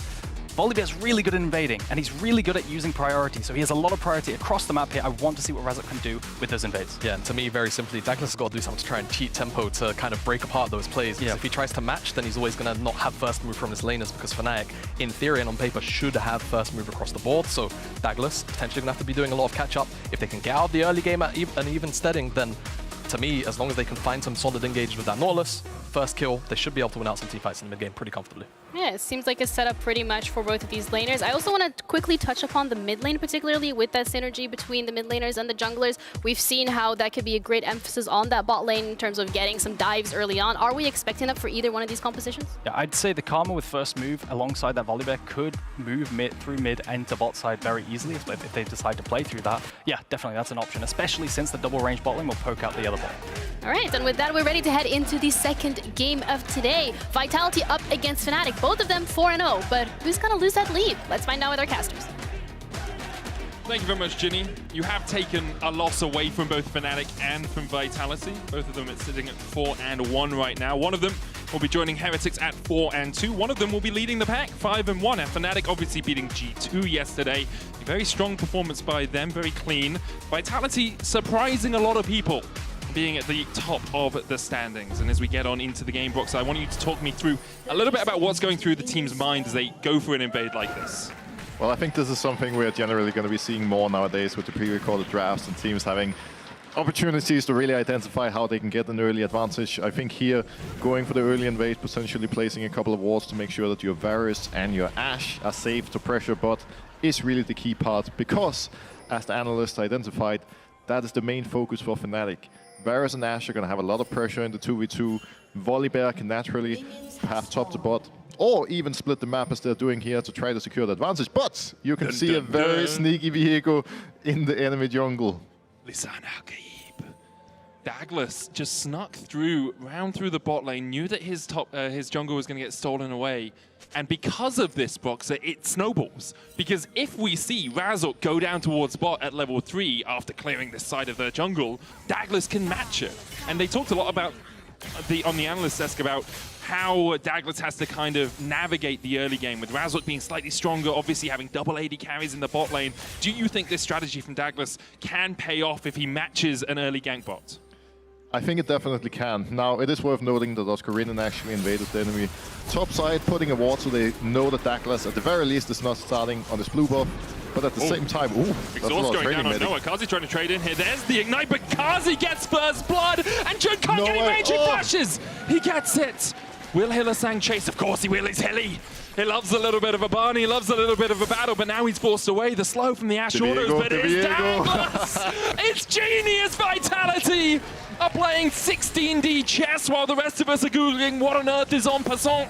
Hylissang chasing forward as Razor's going to get forced away from these Krugs. Hilly flashes the wall and Douglas follows suit. They get the slow. Razork still has a flash of his own. Douglas needs to CC him more. He can't get in range. Can BTO get across from the side? Has the flash only level 2. And in the end, Razork gets the hell out of dodge. I love the creativity from Douglas, just sneaking into the enemy jungle and catching them off guard. Worth noting that even if Fnatic hadn't gone for that super aggressive fight, they're playing red side bot lane, so he could just have finished the clear, come right behind them, and he would have an almost 100% assured chance of getting a kill, no matter the circumstances. Now, of course, there's a lot of summoners burned in the bot lane at this point. The only one available is Noah's flash. And both junglers, naturally, will go topside, path down, but man, this fight was crazy. It really was. The hook going down, the exhaust immediately on Noah. And this is where Kalista can be really strong in the early game, especially Hylissang with the extra CC from his auto attacks. Kazi just rips the spears out. In the end, not a huge amount to break down mechanically, like an exhaust and a heal were used, but it's purely those spears doing so much work for Kazi. Oh, and there he is. Sneaky, sneaky Viego. Now, as we finish the celebrations, getting back to the game in a moment, I wouldn't be surprised to seeing the junglers making their way towards bot side, and that's exactly what Razork does. Shifting down immediately. Douglas, in the meantime, sitting top, covering his top laner, because they know that if Razork was up here, Photon would be very easy to kill with Olaf, and Volibear just running him down. Looks like the Razork is going to get double crab out of this. Oscarinin going in. Ghost has been popped. There's the knockback, and Douglas once again in the right position at the right time. In winter, he was underperforming massively, but over these last couple of weeks, Douglas is really stepping up. Top laners, man. Like, they just can't resist fighting, can they? They have one opportunity for Douglas to get a kill, but the read is perfect. He's there on point. Oscar, obviously, completely CC chained and has no opportunity to flash out. Now, Dragon is up in 30 seconds. Douglas moving out to bot side immediately. Razork most likely going to follow. And then we'll see whether the bot lane's not having many flashes available is going to have a huge influence in this upcoming fight. Now, bot wave is pushing out towards Fnatic. If you're Vitality, you want to make sure that Kazi and Huli are safe and that they're not going to be run down by Volibear in a moment. And of course, if you're Razork, you want to be able to hold that freeze. Like, the longer Fnatic can hold this, the more pressure there's going to be on the Vitality bot lane. Humanoid is pushing out mid already and will be able to base and TP back soon. Razork on his way, he's going to land the stun on Hylissang, but once again, Douglas there to match. Hylissang will be the first to fall, though. Douglas trying to get the resets off. Kazi going in. Razork escaping on a sliver. Spectral Maw finds the stun on Noah. Kazi puts the spears in again, and the last one is enough. Vitality cracking open the bot lane through the power of Douglas. I think this was greed from Fnatic more than anything. Like, Humanoid was pushing out the wave, he was about to base. If they had done the same in just 10 seconds, which they could easily have by just holding the freeze, Humanoid would have been there with an item advantage, but we see it right here. You know, Huli obviously goes aggressive, kind of baits out the fight from Fnatic, and sure, it was very close, but as Fnatic, that's not an opportunity you want to give the enemy team. Noah just overstepping a little bit right at the last moment. That final spear from Kazi enough to take him down. 4-2 now the score for Vitality. An incredibly explosive early game. I like it a lot more than our game one, where it took 12 minutes for us to get first blood. The Dragon's still an option for both these junglers, but they're now on the top side of the map looking for those clears. Douglas spotted on a ward. Grub's an option. Looks like Photon and Douglas are going to start it up. Yeah, and Fnatic knows that they are on, you know, on the Void Grubs. Vito is still moving down, trying to catch him off guard. Hawkshot comes in a little bit late, and they might get something here. The charm going down, but it's a mixed focus here. Noah the first target. Jun could have been targeted down as well. Hylissang still able to survive. And I think it's kind of what you said. They knew that Douglas was on the top side of the map, so the Fnatic bot lane was like, okay, you know, we're a little bit safer. We know the enemy jungler is not going to be around, but VTO with a really solid move from mid means that Vitality get their 5th on the board. 1,200 gold lead right now. Razork should be able to get this Dragon, especially with Humanoid having pushed out mid. VTO takes the long way around back to mid. And you can't even blame Noah and Jun for thinking they're safe, because it is pretty rare in Pro League that there's 2 plays being made at the same time. But good read from Vitality. They knew that nobody could beat us. A counter gank, he quickly made the play as Razork was moving out of base. And just an easy advantage, really. Now they're up almost 1.5k gold. Razork secures the Dragon, of course. But if you're Vitality here, you can start playing really fast around bot lane. And the Kalista Nautilus can make such a huge difference now. Anytime they go forward, and look at the wave too. Like, anytime they go forward, very easy opportunity to get a kill on Noah and Jun.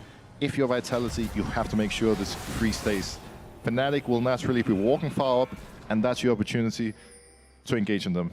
So if you're Fnatic, how do you stop the freeze from happening in this position? You can see Razork coming across. Humanoid was kind of hovering a little bit as well. Do you just need more numbers to make sure you can overwhelm this Vitality bot lane? Well, I would expect to see both mid laners here playing very aggressive and trying to get the prio. You even saw Oscar shifting down, giving Humanoid a bit of confidence and comfort to push the wave more aggressively. And Humanoid just has to shift down while Vito is catching on the turret. You see it right here. Vitality has to back off. They're worried about, you know, going aggressive while being outnumbered. Humanoid was very smart. He just moved into Fog of War and essentially gets a free base while helping his bot lane push out.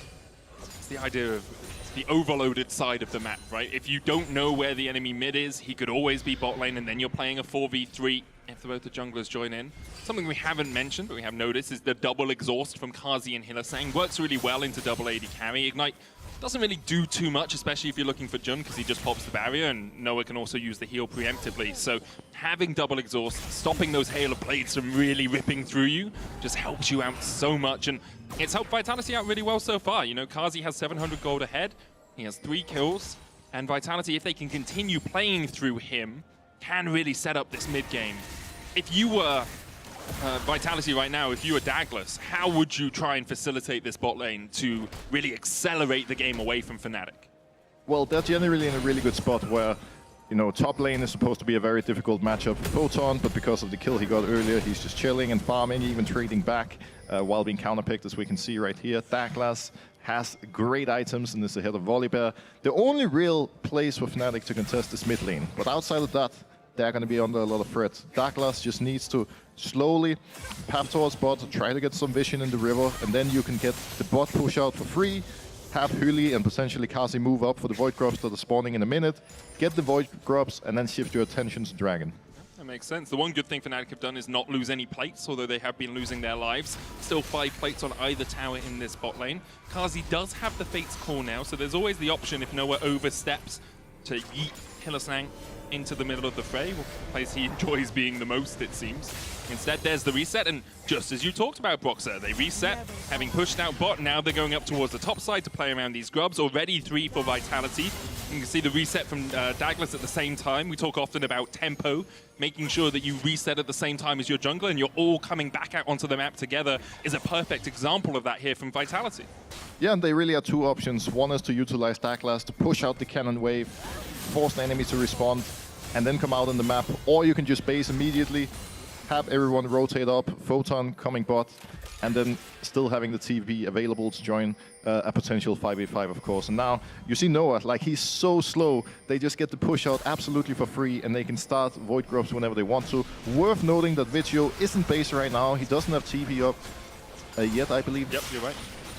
And that means the mid prio is Fnatic's, and they have a quick window to force a fight. The problem is, it's such a small window because Oscar doesn't have TP and he's matching bot wave. So if you did force Humanoid into this fight, even though VTO doesn't have his teleport, Photon could always TP in, and at best it would be a 4v4, if not a 4v5 when VTO eventually joins the battle. So all the grubs going over to Vitality, I mean, very powerful on them if they can get those auto attacks down on the towers. I'm sure Fnatic would have loved them.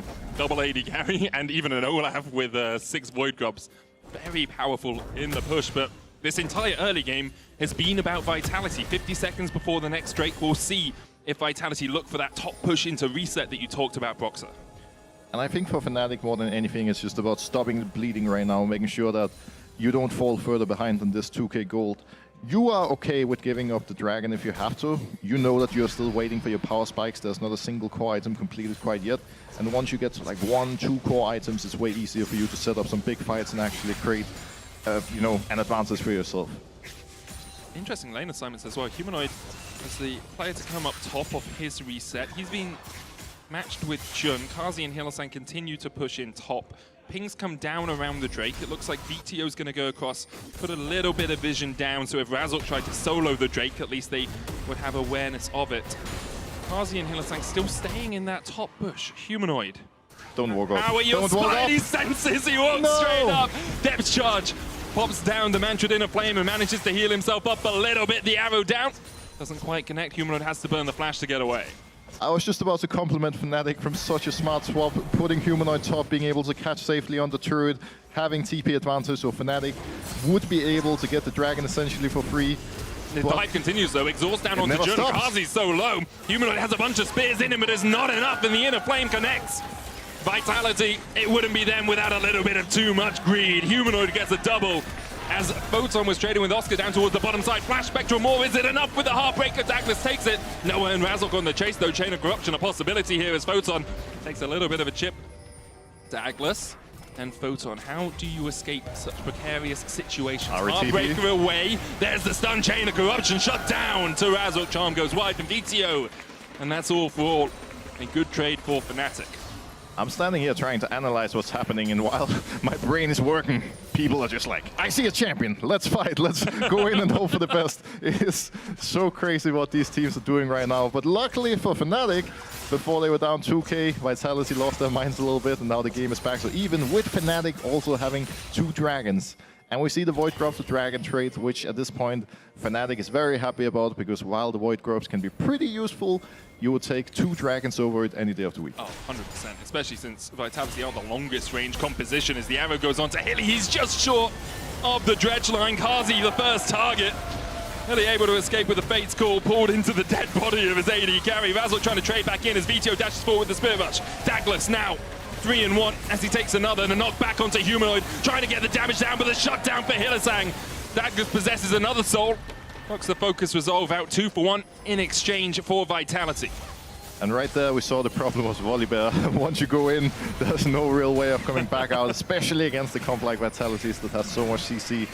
And right now, knowing 2 people are dead, Humanoid obviously has TP, but still is dead for another 10 seconds. They can get the Rift Herald for free, look to push out lanes, get resets if they wish, and then try to set up for a big and beautiful Herald play soon. Try and crack through that mid-tier 1. Opens up so much of the map for you if you can break through it. Douglas again on a carry, having a performance, an unenviably good performance here. 3-1 and 3 on the Viego. We'll have another look at this fight in the mid lane, because initially it's Hylissang who's caught out. Yeah, we see it right here. Catching Kuli, Kazi tries to help out. And the mistake Razork made there was ulting forward. If he had just kept the Volibear ult, used it to disengage, there's a chance his team could have helped him. But he all of a sudden had no escape tool, and it's so simple and easy for Vitality to just hunt him down. Humanoid tries to help his teammate, didn't recognize that he was already dead, and gives another bonus kill. And now it's, the Douglas and Kazi show for Vitality. Fnatic still have a couple of kills on Humanoid, a couple of kills on Razork. Jun getting a couple of kills is very beneficial for them as well. Does pump up quite a lot of damage in the early game on the Ashe. It's 2.5 minutes before the next Dragon. About a 700 gold lead or so for Vitality. Game relatively even, but you do feel Vitality will need to look to set up around this next Dragon, don't you, Boxer? Yeah, definitely. It's also a pretty difficult situation for Fnatic to be in right now. Mostly if you look at top lane, you can see that Olaf really is only sitting on a Ravenous Hydra, and eventually when he has 2 free items, he's going to be very tanky, especially with so much lifesteal. But right now, when he runs at Vitality, they can just target him and burst him immediately. So if I was them, I would set my sights on this Dragon. Come out of base now in a moment. There's 2 minutes till spawn, so you have plenty of time to get your push out and secure the advantage for yourself.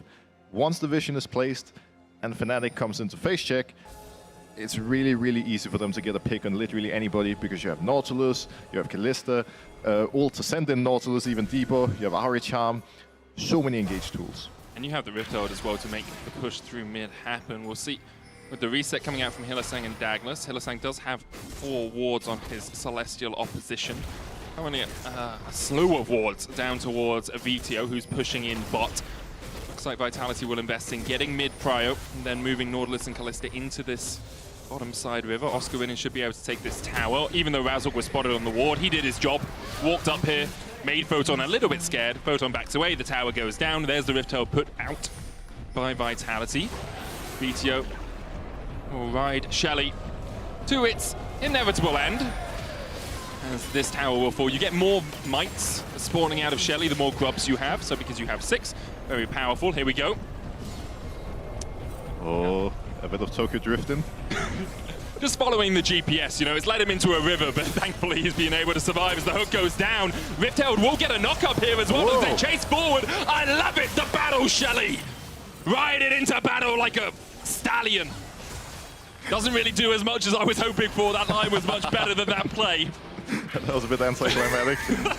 But still, it does mean Vitality can set up around the Dragon, like you said, Boxer.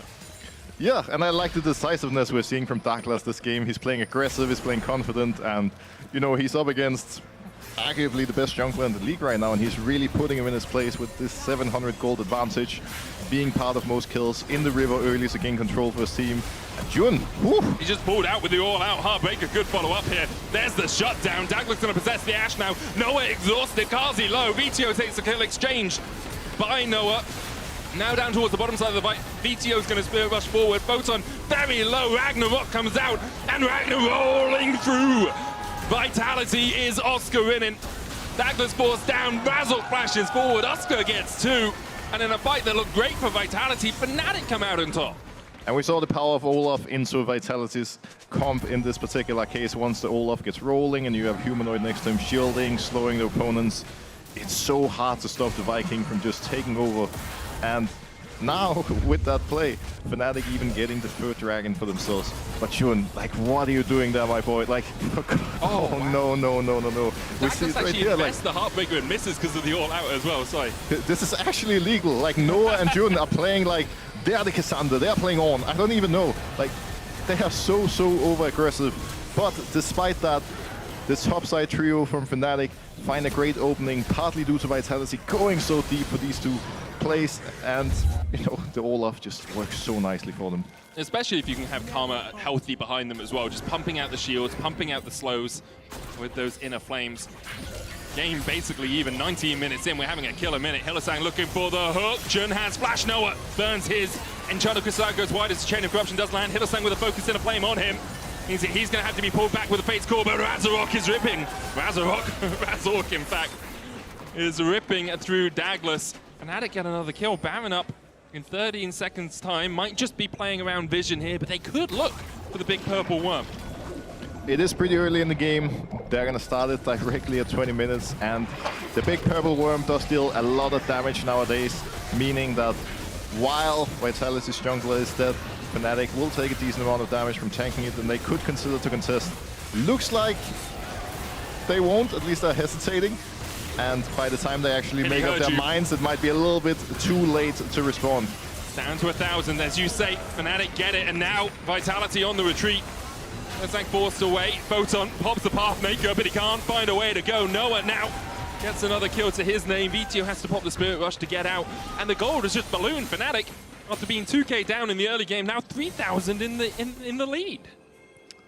I want to cry. Why did he walk up? Like, you have to make up your mind. You could just see it for 30 seconds. They're just standing there being unsure whether to walk in or not. If you give up the Baron, if you don't want to risk it, that's fine. But at least then, push out mid, push out top, start sending somebody bot so you can push out everywhere, get control in the river, set up some pink, set up some vision so that now when Fnatic come back out on the map with the Baron, you can actually look for picks, especially, you know, since the entire Fnatic lineup have no flashes. There could be so many opportunities. They didn't. Fnatic get Baron buff, they're going to get full control for free, and looks like it's a great time to be a Fnatic fan. It really is. 3 minutes before the Cloud Soul as well for them. Kazi has double recurve, trying to get towards that terminus, but Vitality's jungle littered with wards. Oscarinin forced away here. Hook going in from Hylissang. There's the depth charge as well. Ragnarok available for Oscarinin, I believe. Hasn't popped it yet, and the shutdown over to Douglas. Big gold in the pockets of the Viego. Has a Sundered Sky Kraken Slayer combination. Now, back in my days, when I was on Fnatic, we had a great play. We called it the Huni int, actually, another form of Fnatic player. The idea is, you play really, really aggressive on the side lane as the top laner. When the enemy team comes to kill you, you get a lot more on the other side. And if that was Oscar's intention, if he's like, guys, I'm gonna run it down like Huni did back in the day, and they get, you know, bot turrets, they get mid turrets, I could respect it, but he was just a little bit too early and got caught for absolutely no reason. But Douglas just gets caught in the mid lane, was hit with an Enchanted Crystal Arrow into the Chain of Corruption. Hylissang looking for more, but Humanoid's on the flank now. TP coming in by Vitality. Kazi trying to dodge his way around the fight. Humanoid should be able to take him out, but can't hit the inner flame. The charm, though, connects. And Fnatic, once again, we're looking for the fight. I think the Huni int is a whole team int here by Fnatic as they went for the fight and lost out heavily. What am I even looking at this point? Holy First is Vitality, Fnatic. then it's Oscar, then it's the rest of Fnatic. What's next? Like, Vitality gonna walk under the enemy nexus and all die for no apparent reason? Well, the game is almost even again. Vitality is in a great spot. I did say they should try to get some picks, they should try to look for some opportunities. I wasn't expecting it to happen in this way, but Fnatic, they kind of lost their minds.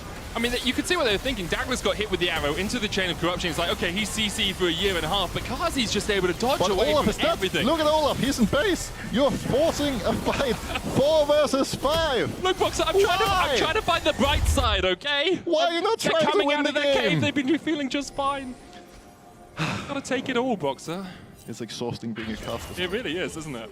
Good fun, though. Well, we have a laugh, because otherwise we'd have a cry as we think about MSI. 14-13, 23 minutes in, 1,000 gold between the two teams.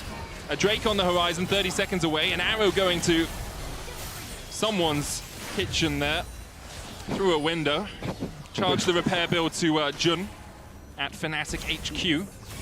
Photon's pushing in top. The answer from Fnatic is in overloaded mid lane. And looking for VTO. Dragon up in 19 seconds though, Boxer. And it looks like Fnatic have first move on it. They seem to have a good setup. Yeah, and they're gonna have to start this Dragon immediately when it spawns. Photon pushing top with 6 Void Growths means he's gonna get this turret real quick, and then has plenty of time still to actually teleport down. And not generally the greatest play from Fnatic. This is not the kind of position you want to be in, but when you're all up and when you've lost control of the game, having no TP on your top laner, you just have to force fights one way or the other. And as you can see, they force the objective immediately. Vitality might even decide to just give it up because, well, you know, it's just the Cloud Soul. Who cares? Vito keeps getting caught in the exact same position, not really learning from his mistakes, but hey, at least he has ult up again because at this point in the game, our ult basically doesn't have a cooldown. Or something. I will say, like, it's a couple of times we've seen teams just say, I mean, it's both times it's been Vitality, obviously not want to play for an objective, and then just go through it anyway. Like, VTO just steps too far forward. The arrow, great. Pathmaker from Photon. He's now locked up. Like, why is Douglas it? Do you think you can trade into 4 people, Douglas? He was just covering, but Photon takes the kill. So it's Cloud Soul for Fnatic in exchange for a tier 2 and half of a top lane inhibitor tower from Photon. I'm just standing here trying to figure out why he actually decided to die there. Like, if you want to die, ideally you at least take the tier 3 turret. He also had plenty of time to TP out. But at the end of the day, you know, at least he's going to spawn in time for Baron. You could argue that he was just trying to get a quick recall, but unfortunately at this point in the game, the death timers are pretty long. Now both teams are coming back out on the map. Goal is going to be to set up control around the Baron area.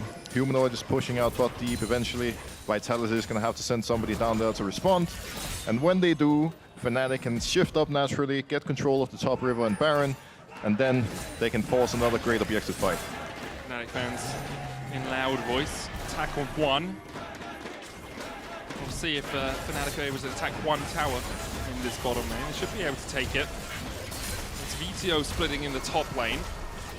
As the tower does fall, Vitality giving up the ghost of that one. Baron up in 18 seconds. Vitality have the vision control. No wards there from Fnatic right now.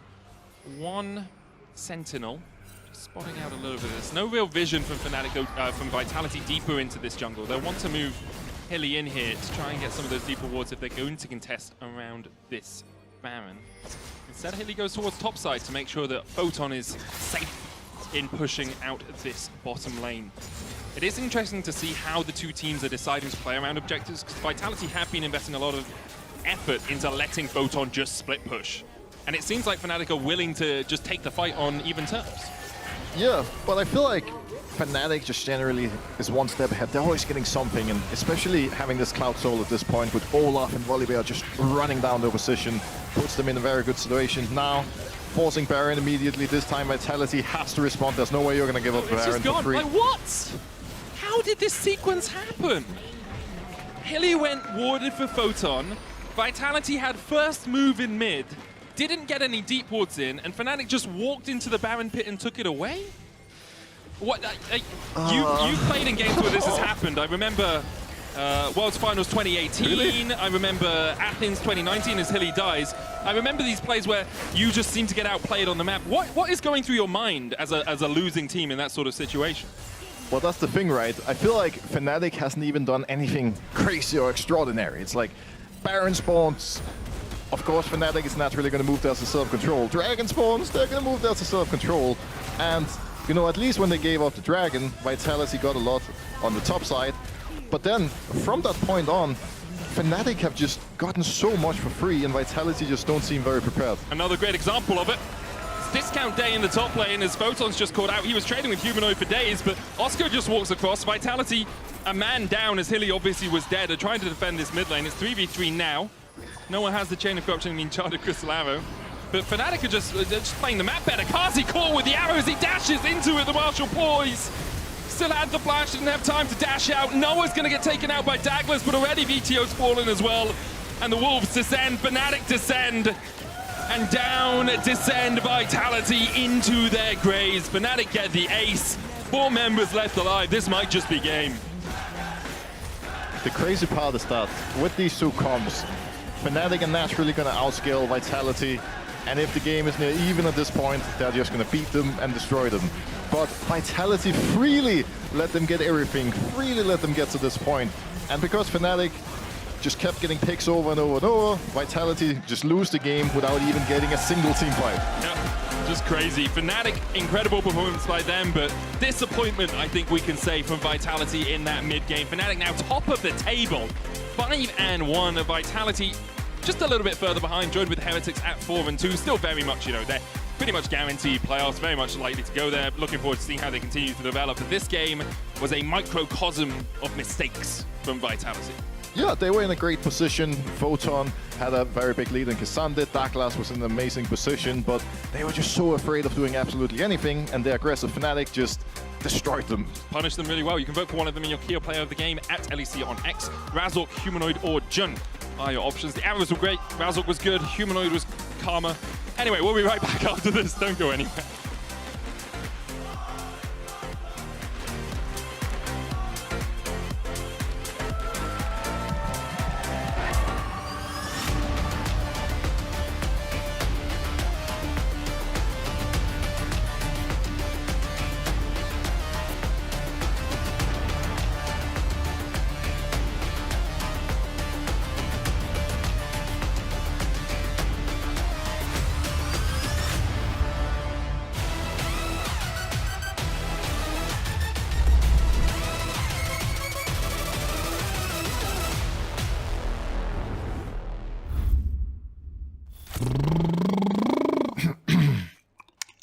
Freely using Katarina's cook. Kindred cautiously cooked Kit Kat cupcake. Kindred cautiously cooked Kit Kat cupcake.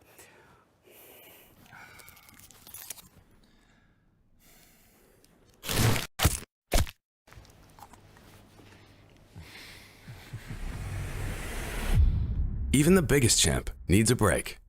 Carefreely using. Kindred cautiously cooked Kit Kat cupcake. Oh, it doesn't even matter. I'm ready. It's fine. Red Bull gives you wings. Welcome everyone to the Kia Tilt Proof Challenge. We're here to see if 4 gamers can stand up to the test.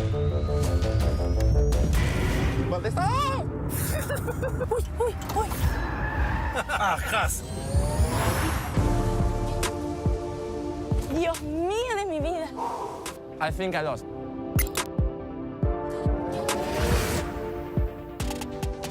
I'm so happy that I didn't eat before.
but at the same time, ooh, that's a lot Exhaust of going trading down on medic. Noah. Kazi trying to trade in here. There's the ignite, but Kazi gets first blood, and Jun can't get any major flashes. Crab out of this. Oscar winning, going in. Ghost has been popped. There's the knockback, and Douglas once again in the right position at the right time. Fight here. Fight here. Fight here. Arino. Pigo. Boom. He's dead. Pigo. Don't push him. He's dead, I think. I stun. Bien. Oh, good job. Don't push Pigo. They had really good plan level 1, actually. Welcome back to the LEC 07 to any Volibear duty jungler out there, Razor. Thank you so much for joining me. You're one of these junglers. Yeah, play volley and I use Q and stun people, so not very skilled, but I won. All right, you're saying not very skilled, but we have seen a little bit of a resurgence of the champion. As a viewer, I think it's a little bit more interesting because it does have a lot of action in the early game. A lot of people say, hey, if Volibear doesn't work in the early game, you're most likely going to lose because your team is playing 4 versus 5. Would you agree with that? I mean, not necessarily 4 versus 5, but I feel like you just become a piece of meat that you block stuff and then you have like a stun. But I feel like in early mid game, this champion is like very strong now with the recent buffs that he got.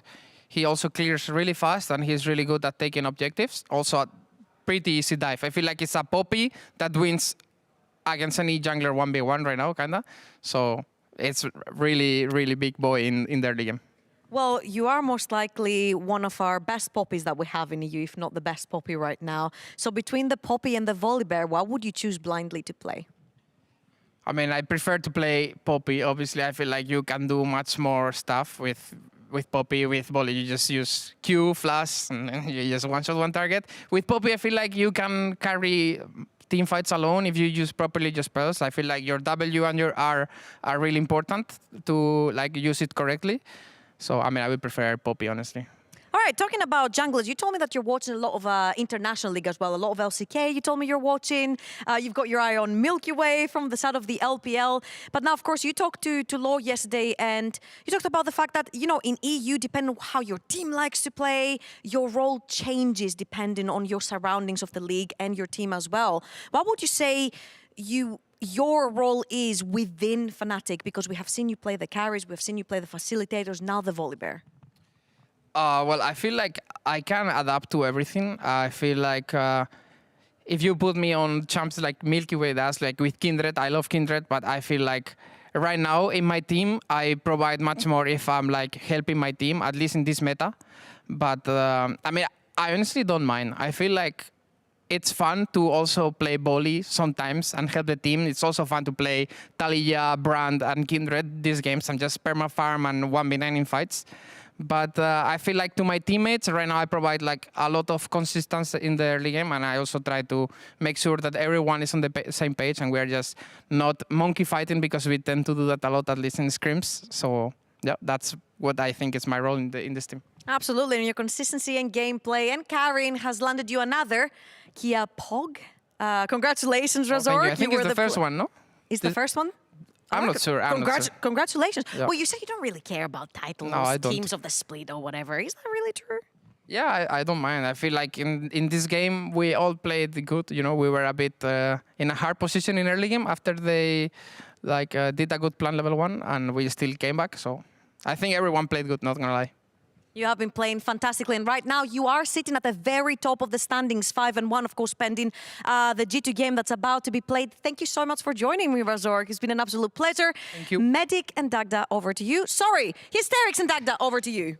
All right, I need your best British accent. Hit me with it. Oh, hang on, I'm really got to think about this. Hello, ladies and gentlemen. Oh, that was just garbage. Let's toss that to the side. I'm Hysterics. This is Dagda. Close enough. It's okay. Medic opened with Broxah, and now it's my turn to bring back Dagsterix for the time being. It's going to be an interesting one because at least for G2, we know that they're not the cleanest team at all times. Yeah. GIANX can test some of our top teams as well. Can they get it over the line is the biggest question as G2 versus GIANX go straight into the draft. And yeah, I'm really sorry about that. I thought I could do a better English accent. It just went downhill very fast. I even thought about it too. Maybe I won't next time. So let's just see how we go. G2 blue, GIANX on red, Smolders off the board. Some guy cheered. And I get the same sentiment there. No one likes this champion. Now that that's gone, I will say Nico as well. is something that has just been popular throughout patch after patch. That also off the board makes life a little bit easier for us as we get into that first pick, which could be something like the center or the North, Dagda. Where do you want to start? Yeah, I am curious. I mean, look, Senna is always an option. I think G2 definitely a team that likes to prioritize going for that AD carry in this first rotation. Yeah. But one of the things that they've tried to go for a lot is a very strong mid jungle, right? And yesterday we saw them try and bring that out against Fnatic with things like the Lee Sin and the Ahri, but I think they're kind of learned their lesson. It was a little bit disrespectful going for it yesterday when the Poppy was still open. This time around, though, they're just going to take the Rel, see if they can take something that can flex into making that bot lane. They can give it towards Yike in the jungle, and it looks like they'll be setting up more to go fall back towards what was their plan in winter, more of like a, hey, we'll provide CC from the jungle, let's get damage for Caps in the mid lane. Let him try and carry us. I think Yike put that tweet out in Starter Spring as well. Like, that's my carry game, guys. It's done, it's dusted. So if we saw Yike take that back into the jungle, we wouldn't be too surprised. For Giant X, on the other side, that bottom lane is as basic as anything. BB in a good mood as we see the virus once again jump onto the Rift. Yeah, the thing is, though, Ignar has been one of the supports that we actually have seen bring out the Ashe. Now, it didn't look great at times. It kind of got caught out on a couple of occasions, but you just have to be aware of that here because there's a chance Hans Samo wants to go for something like the Draven. I mean, you've already got a good engage tool with your Rail. You're already setting up some decent team fights, so could fall back towards that, but just curious to see exactly if they are a bit worried about Ignar going back towards the Ashe and you get this heavy pushing lane, or if they're just going to go, no, we'll take the Nautilus, we'll take a Draven and just look to fight this virus in the early stages. That Ashe is an interesting point. I'll keep an eye on it because at the very least in other regions, you'd get punished so hard by leaving Ashe open as a first pick. It is first pick worthy, but you were talking on the other side, Draven gets locked in. Okay, Hans Sama special. Do we get some kind of partnership built up now? Again, we still have that flex. We just need to cement what direction they want to go next. Maybe something for Caps. Yeah, I'm curious if it's just going to be an Orianna or something here. You're already setting up for big team fighting. And you're like, hey, look, we still have options for the support role. We can keep that flex there if we want to with the Rel, and just make sure that we're able to set up again to answer for what of like the Varus wants to do, what this Maokai wants to do, and just making sure that if Jackie's decides to take a mid lane champion here, we're not getting banned away in the mid lane, but they're going to take the Karma instead and try and keep that flex open. But realistically, when you got the Draven in the bot lane, that Karma is going to be going mid or to top for Broken Blade. Well, they're cooking through mid on the other side of Giant X. The Tristana locked in to match before stuff starts getting banned away. The English will come through. It's ever since you made me do an English accent now, I just can't speak Australian. I mean, look, you're part of the Commonwealth. True. I am, almost there, you know? but we don't speak English down there anyway, so I don't know where you. I mean, we're the same. It's all right. True. We do struggle. relate on that. People struggle to understand us at points. The Nautilus is something I don't struggle to understand because when you see what's available on the board, some of the engage tools, it looks like they think, hey, Yike is taking this into the jungle. Maybe Mickey wants to partner it up with something for Hans Sama's Draven. Nautilus would be the first step. As for Odo, he loses a rumble that he did so well on the other day. Yeah, and I mean, look, he was kind of the shining light for Giant X on that pick, but just wasn't able to push forward on the pick and get enough of that carry potential going, but not really his fault. I think Giant X, there's a lot of issues with how they want to try and focus on skirmishes in the early stages. We saw a lot yesterday where Peach was getting caught out, where Ignar was getting caught out. It felt like they just weren't really settling into the game particularly well. So especially with his composition like this, which is, hey, we're going double AD carry, we've got a decent amount of range in here. Like, you don't really want to be taking massive early skirmishes against something like a Draven and even the Karma that just spiked significantly earlier. So I think Giant X setting up vision early, preventing G2 from going for these dives on the bot side is going to be key to having success here in this game. And getting rid of the safe other side of the map, I think, needs to be added in. Giant X going to lose the Gragas up in top. Kasante's open. Just going to put that one out there, especially with double AD carry. Yeah, I mean, look, Giant X needs to pull out all the stops here. They're 1-4 at the moment. You're coming into your last day of week 2 against G2. And yes, you got Rogue next week, another team that's sitting down at the bottom of the table, but you got Vitality and Heretics as your last few. So you've really got to start bringing out some of these wins. And Udyr, going to be a nice blind pick here in the top side, but it looks like they are very much concerned about, hey, what is going to be going into the bot lane? What is Mickey bringing out? And can we make sure that Ignar is going to have some sort of counter matchup there so this Draven can't get rolling? Well, we're going to find out right now. Remember as well, I mean, we can also have that Maokai down bot side, so there is that flexibility from Giant X to surprise us at the last second as Jack's locked in. Okay. That still doesn't answer all questions, Dagda, because that can still be flexed between top and jungle. We still have a support jungle flex coming through from G2. We just have to find out what this last pick is. And again, yuck. Yeah, I know. Agreed. Agreed. I agree. Please no. No, I don't think we'll see it. Look, I think... Oh, yeah, so what I was going to say is Jax usually comes out as a counter pick to something like the Zinzao or, you know, Viego or something that kind of wants the skirmish early and is very auto-attack based. So I think it's just going to be the blind Jax into the top side, or well, not blind, but the Jax into the top side to match up against the Udyr. Zinzao going in towards the jungle. And then on the opposite side, there is that opportunity if you want to flex the Maokai into the bot side, but I think you're happier here to just put him into the jungle and then go for something like the Braum, because all you need to do is survive this bot lane matchup, and you've got really good setup once you hit this like post 6 Maokai Braum. We can look for these big team fights with a solid front line there. Whereas for G2, it's going to be trying to play off of, hey, we got pushing bot, pushing mid in these early stages. Can we try and invade on this bot side and start to disrupt that from Giant X and look for those tower dives in the bot lane and just give BB that time to scale and top. And I will say on that last Braum pick as well, the other good thing outside of part of the engage is the disengage that Giant X now have to provide as well. When you have double AD carry, when you really put value in spacing, I feel like things like Braum, Maokai, even the Udyr to add that in as a caveat, feels nice for Giant X. So there's some good things that have been rounded out here for the draft. But for G2, when you talk about aggression, when you talk about the 2v2 that I think is doing a lot better at the start of this split, I am a little bit worried that Hansama and Mickey X will get off to the races. I mean, they've had a bit of a mixed bag, let's be real, right? It's like, better than Winter, because Hansama, it wasn't a mixed bag in Winter. It was just a bad bag, okay? This one being a mixed bag, I think the point stands, it is slightly better, but you're right, it's been up and around. Up and down? Up and down, there's the wording.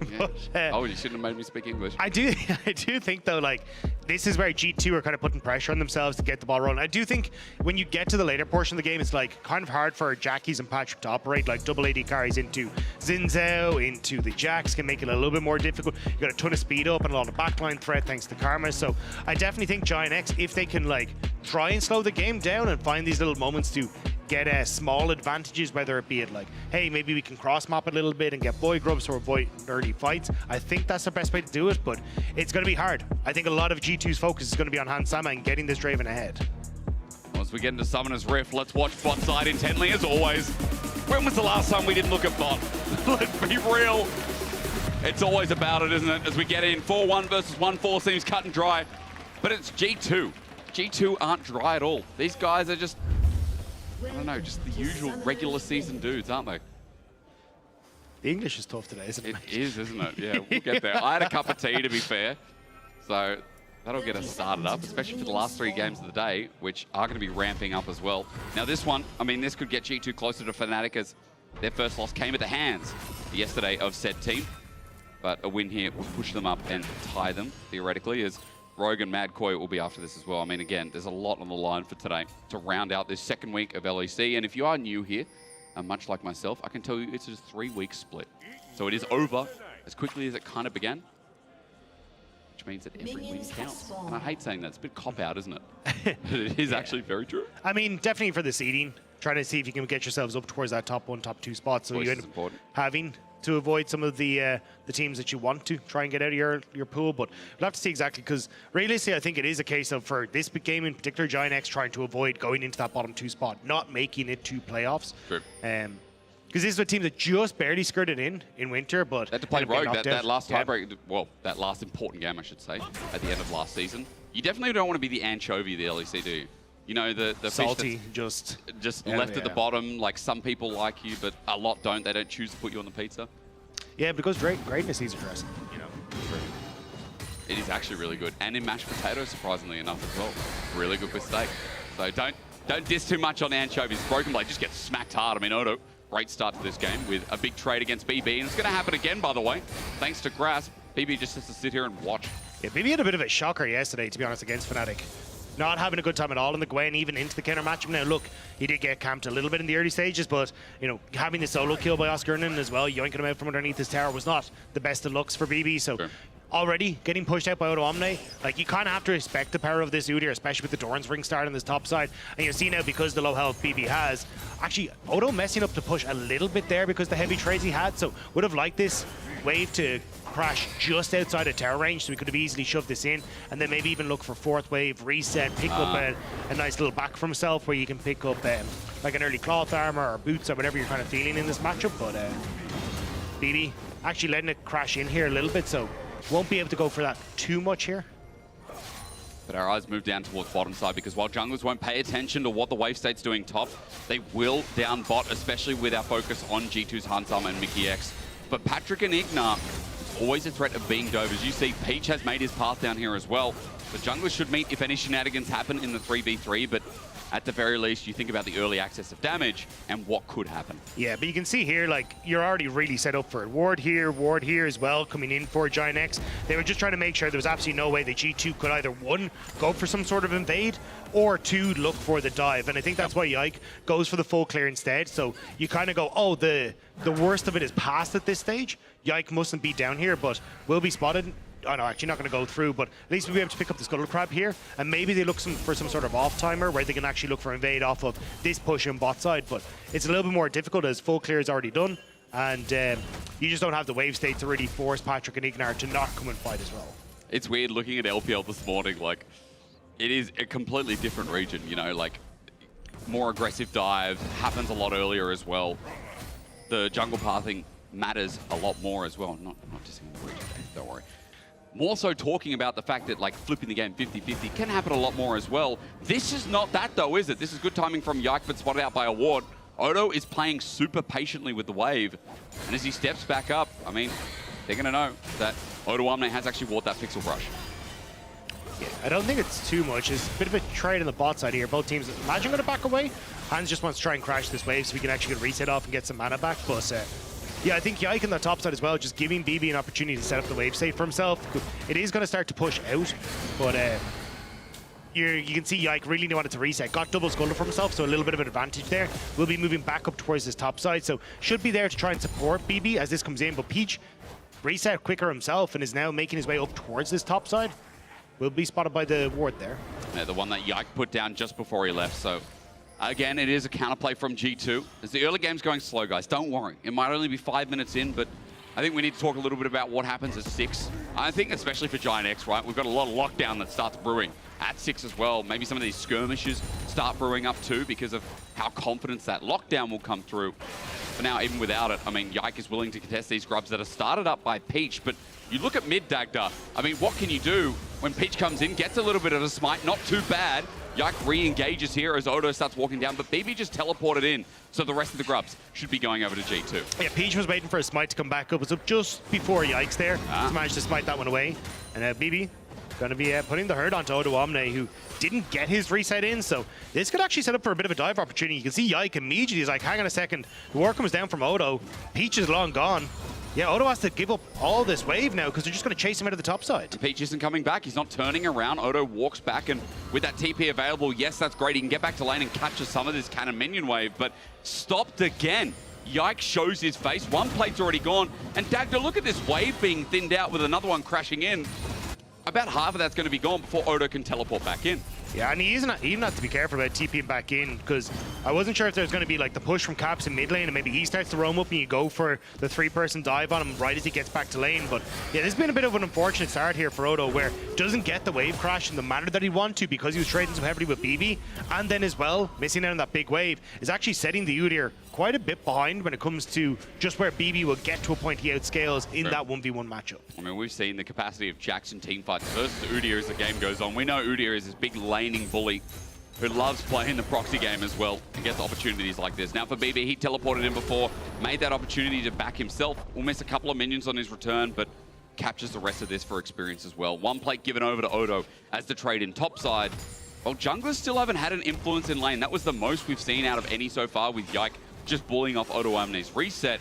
But now that he's bot side, now that he's getting towards level 6 Dagda, and especially with Peach on the Maokai as well, I just want to see if there's any change in what junglers are able to inflict in this early game, because so far it's just been about laners being isolated. Yeah, Peach is just going to match Yike on the bot wave here. Yike trying to make sure that he could try and punish Ignar and Patrick as his wave was going to crash in, but Peach being here makes that quite difficult.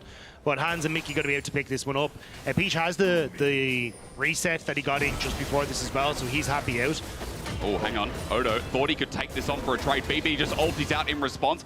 Good stun up as BB still with the flash available, but Odo walks it out. His ghost is there too. Broken Blade hits 7, and Odo pays the respect. It almost got a little bit dicey.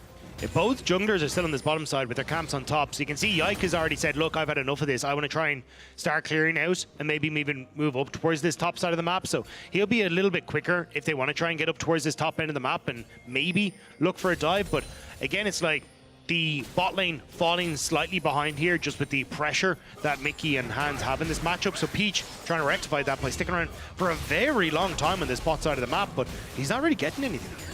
Both junglers again. It's just been watching through. Yike, I mean, topside, in comparison to that point, will be taking away some of Peach's jungle camps.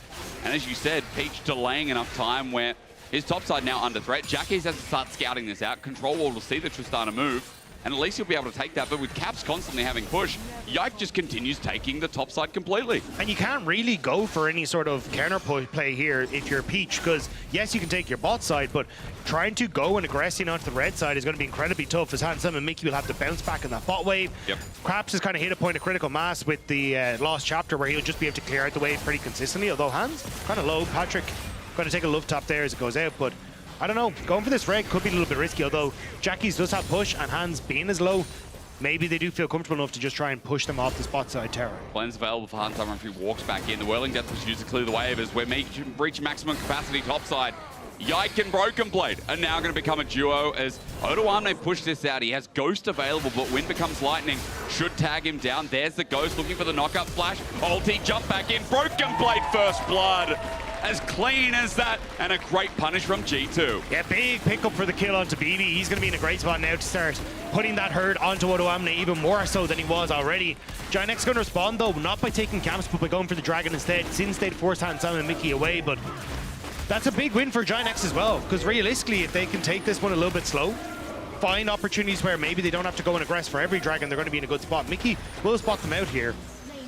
But yeah, I mean, the fact that Hans and Mickey losing out in the 2v2 cost them actually a little bit here for G2, because if they hadn't lost that much health, the Giantx wouldn't have been able to go for the Dragon on the backside play. Yeah, so it starts to stacking, and again, bottom side for G2 is still very important, so a bit of a counterpoint there for Giantx to take something away from G2 is, but that top side, let's kind of balance it out, because BB now with a Phage and Sheen on top of that as well. This Jack's getting closer to the Trinity Force and nice and early with a small gold lead over his counterpart Odoamne. And while Yike finally gets that first gank off of the game, while G2 have a 1k gold lead, for Giantx, the fact that bot is just chilling for the time being has to be great when you're going up against a Draven. Yeah, this is the problem though, right? Because so Peach just ticked over to level 7. He has no camps on his side of the map because Yike took all of his ones on top side. True. Now Yike gets to move back into his own bot side, and he can basically stick around here for the next like minute and a half, right? He can do a camp, go for a play on bot. Do all of his camps, go for a play on bot. So you have opportunities here to try and punish the fact that Peach shouldn't really be on this bottom side because Yike has cleared out his top side. So G2, I wouldn't be surprised to see them with Mickey coming back into lane here to try and go for some sort of dive or some sort of play on mid, especially even Jackie's resetting here. Going to give Caps push on mid, and suddenly you can have 4 members underneath this bot tower on the bottom half of the map. Maybe just getting tagged on the back end of this trade as well. We keep looking at topside. Observer loves the Udyr and Jax going at it, to be fair. If I hadn't seen Udyr a million times, I'd probably agree with it as well. As Yike's coming through here. Okay, Mickey set up for the engage. Level 6 with Magnet Storm dagged up. But again, how does Yike get in? Needs to wait for the minion wave. Good ward in lane by Ignar, just placed down. We'll spot if Yike continues creeping up. Yeah, it looks like Yike actually just going to reset. So Peach is still on this bottom half of the map, trying to see if he can cover for what you'd expect is Yike set up here on the bot side. But again, it's kind of just Peach wasting time. He has no camps to try and pick up here. He picked up, I think it was his Wolves on the back half, but there's nothing really else available, whereas Yike is like, cool, I can stick around here. I don't have any camps up and available, so I can spend my time on this bot side. And then I get to move back in to this top end of the map. I can pick up the Void Grubs as they start to respawn. You'll only give them 4 in the grand scheme of things. Not going to be like the one that gives you the little Void Mites that can help you push towers, but still going to be a nice little bit of experience and also a little bit of control that G2 can have, especially for BB, who already has his Triforce. Especially when, you know, for Yike, if he's able to pull that out, 20 CS lead already on the jungle. Like, Yike has just been creeping up ever so slowly. We've been watching the invades, and what has it been? A very slow game. Very slow, bloody game. The opposite of bloody. Slow, bloody Dagda. That crash down didn't work out for Mickey. He's not going to get over the wall, but he's still not going to get punished for it, as looks like for G2, ever so creeping up to the top side where they had vision around those grubs. Could be the next plan of action, while BB is just whacking down a turret. And he's going to be able to pick up yet a second plate, a third plate in total, if you're counting holistically. As Mickey thinking about the engagement for Giant X, they back away. Nothing to fight over in this bottom side in the meantime. I think a lot of that is just trying to stop Giant X from being able to move in and get control over this bot side jungle.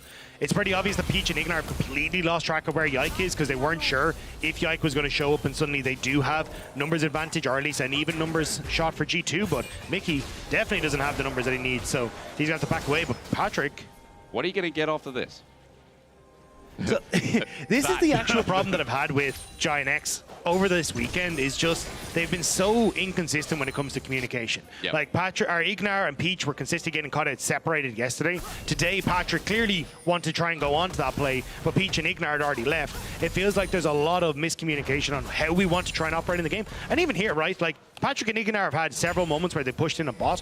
We haven't seen them link up with Peach to try and get vision in that bot side jungle of G2. So it makes it easier for Peach to go, hey, Yike isn't here, I can actually go and clear my camps, but they want to fight.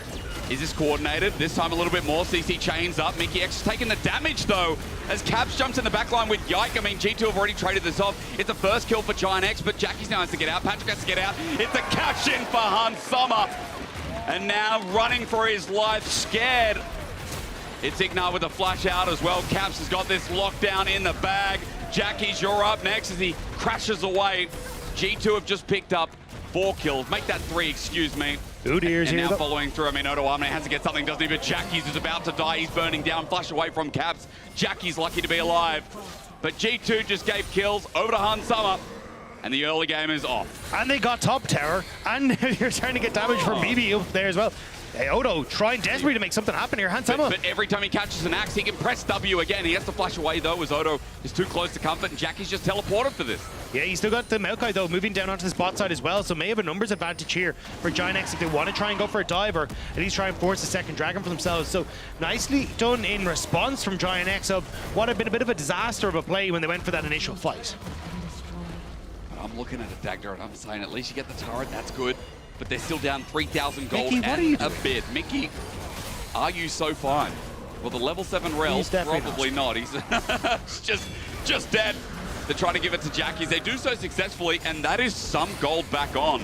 But again, is that BB about to get in a turret? Yes. Oh, dear Lord. He's up 2,000 gold.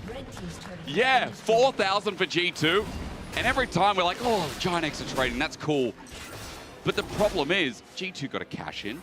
G2 just got the kills in the last play as well. BB has opened up the top side, and in a turret at 15 minutes is absolutely disgusting. And Jax is now just set up for side lane success. Yeah, I mean, Giant X just feel like they're panicking in a lot of situations where it's, hey, we need to try and get Odo Omni down to this play, but we'll see it as it kicks off, right? Mickey spots Peach, doesn't actually land the crash down, but you're already in a pretty decent spot here because look at the Tristana. Jackie's just zoned out from this fight for the majority of it. Can't get in. Eventually does dive in to get the finish off on towards Mickey, but means that you're now in the thick of things. Hans Sommer's able to get a ton of damage off and just in not really under pressure. Again, yeah, they're going. Caps is no flash. He is isolated as well. Nature's Grass going to get a double route down as Caps tries to get damage on his way out, but he's helped out. There's not enough damage to follow through on this mid lane of G2 as the Magnet Storm is in melee range, but look, GX going into a choke. They've got to shut down. That's the start, but the problem is Hans Sommer's now here. Whirling Death 2.0 gets yet another catch in as he runs on in, but going into melee probably ain't it. Hans just lets that lie, and I'm just confused with what happened. BB didn't show up, so you had 5 members of Giant X that were in that position, whereas only 4 members of G2. BB will get the tower, but it'll be trade on the top side, so massive turnaround play for Giant X on that one. Just having those extra few people there, they're able to turn it around. Very confused very quickly. Maybe just me today is you still got Draven with another kill. Hansan was able to cash in yet again, but BB, what is happening in his side lane? He's just playing PvE this game. And as he gets another inner turret, he is 3,000 gold ahead. So that's why I'm confused, because even though Giant X, we're talking about the plays they're making, oh my God, Jackie's is fed. Is it going to matter? Is anyone going to be able to talk to Broken Blade this game? I don't know, and they don't even get the Rift Guard off the back, but you see the engage here, right? Odo Amne had actually come across here, so this is a 4 versus 5 for all intents and purposes, and they're trying to play into this choke, but you can already see like Odo Omne, very tanky, already had the Frozen Heart completed, so kind of difficult to take down. And Sam isn't even really in a position where he can actually contribute apart from the ultimate and 1 or 2 autos here. And then I think again, Mickey just way too far forward to cash this out. Now, BB does respond on the bot side, right, where he gets the 2 towers, so Broken Blade is huge, but we're going to have a refight over this Rift Herald, because honestly, if you get Rift Herald, you can take mid lane tower, and with how fed BB is, it's going to be very difficult for Giant X to try and compete on that side lane turret. So again, we'll just watch the summoning usage here because he's playing in lanes that are very, very long. So not sure if he can walk up as Chains of Corruption hits Han Summer. There's a cleanse out. Level 10 Draven. Tevin's an interesting word. As Han Summer. And now without that summoner. Flash is coming up in about 30 seconds, but as Herald gets started, no contestation anymore from G2. They lost a little bit in the progress of it. Never mind, Dagda, don't listen to me. It's happening, isn't it? I mean, it's a 2-Adam Jax. They want to try and play off of that. And Giant X, where are you going to go? Han Summer has to walk up, though, remember, as he engages there. Magnustorm's great. BB with a triple stun as well. There's good CC, but they need the damage to get in as now. Han Summer starts firing away, is jumping in. Yike does the same, and BB, it's just that unstoppable, isn't he? No one's been able to walk up to him. No one's been able to talk to him. And Giant X, a small passage of play that looks good, but then G2 start flexing with their wallets. I mean, again, as G2, they always have these sneaky wards that just get them perfectly into position. And that time, BB, following up onto Mickey, he just completed the Sundered Sky, so he was massive coming into this fight and was set up perfectly to set that one up for G2. Guess who cashed in again, by the way? Summer. We'll look again, because Dagda, I mean, no one's ever touching this Draven, and then no one wants to touch BB because they're like, holy moly, this guy's big. But this is the problem. Your Maokai ult isn't hitting on to a lot of people because G2 are coming in from multiple different angles. Yeah. Then you get that mega stun thanks to BB and Mickey. And Han Sama, yes, takes a bit of damage on the backside, but watch Broken Blade. With a Triforce and a Sundered Sky, no one is really getting any damage onto him, and Giant X just have to try and run away. It takes everything as well. As for G2, we'll look back at live, and the gold lead now 6,000. I'll keep counting it because we keep seeing things like the cash in, like BB getting more resources now, 3,500 gold over his lane opponent. I mean, this is a level 13 Jax, and in the side lane, unmanageable. In a team fight, maybe unbeatable. Jackie's the biggest damage source, as you said there.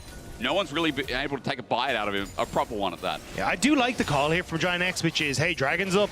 Not a hope in hell are we contesting this. We just saw what BB's capable of. Cool. Let's try and push inside. Let's try and get mid-tower potentially. Let's make sure that we're getting something for G2 putting resources into this objective. For those that say that, they're actually moving Jackie's down. Do you still like this call? Not so much anymore. They're coming. Okay, there's the Rift Herald actually, yeah. So it's not...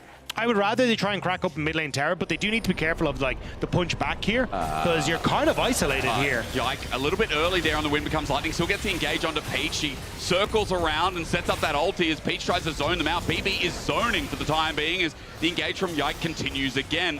Teleport was burned by Auto Amner to come in as Broken Blade still tries to get the stun. Chain of Corruption now down from Patrick. Look at what Giant X just used. Some big tools there to get into the fight as now the Whirling Death to poke them on the side as well. Caps is running into Jackie's. A dangerous prospect is now for Ignar to stand beside. Gets him away and Broken Blade sends him afar. It's another great stun as nobody knows what to do when it comes to the Broken Blade Inquisition. Jackie's, he's going to be doing some damage, but he's still alive. He's still damn alive. You just can't stop him. The fact that BB survives that is absolutely disgusting. I thought the Giant X were just going to, right, we have Rift Herald, let's try and make a play either towards top tier 2, we can get a tower for ourselves, like expose that top side a little bit more, get some vision down so we can spot him when G2 go for Baron, but instead, we end up in this position where they end up moving across the mid lane, but that just opens up the opportunity for G2 to collapse on them because they're so close to that Dragon objective. And G2, they just say, we don't really care about it right now. Like, this isn't a win condition from us insofar as just denying it from you. And then Jackie's tries to make the play into Caps, but ends up just baiting the rest of his team in. And BB again, beautiful stun in the back line. I'm sorry, I'm laughing because Han started throughout the Whirling Death. And it stopped, and then Peach flashed as it started coming back. He's like, oh my god, I think there's a gut reaction. As yeah, I don't know how BB survives that, but he does. And it just gets from bad to worse for Giant X. And I know we keep approaching, like, we like this from Giant X, we like this play. BB's like, yeah, whatever at this point. Cheeky grid. 4,500 gold. G2 are up almost 10k, and almost half of it is just from this top lane. And I mean, that came off one gank and then BB just playing the map better. I mean, Broken Blade, when everyone was grouping around objectives or grouping around some of these fights, Broken Blade's like, nah, I'm not going to join. I'm just going to get 2 inner turrets. Yeah, especially since, I'm not going to lie, like the TP from Odo Omne didn't really amount to anything, right? He was trying to salvage a play that Giant X had gone for, but I think this is the issue that I've seen from Giant X too often is they want to take these skirmishes in the early game, but they're just not in a position to really go for them, either with where people are positioned in the map or even from a compositional standpoint. Like, you're playing this on-hit Varus, and Jackie's isn't really in a position to try and follow up for mid lane, but they decide to take the early fight. Like, these are the things that are coming back to bite them, and now they'll be going, essentially, if G2 can finish this out, 1-5 to finish off your 3rd week, and you have 3 not-so-easy games coming up ahead of you. And I think I identified this Giant X game as what you talked about during the split so far. You know, the lack of coordination, getting together that front line and playing around people like Jackie's Patrick.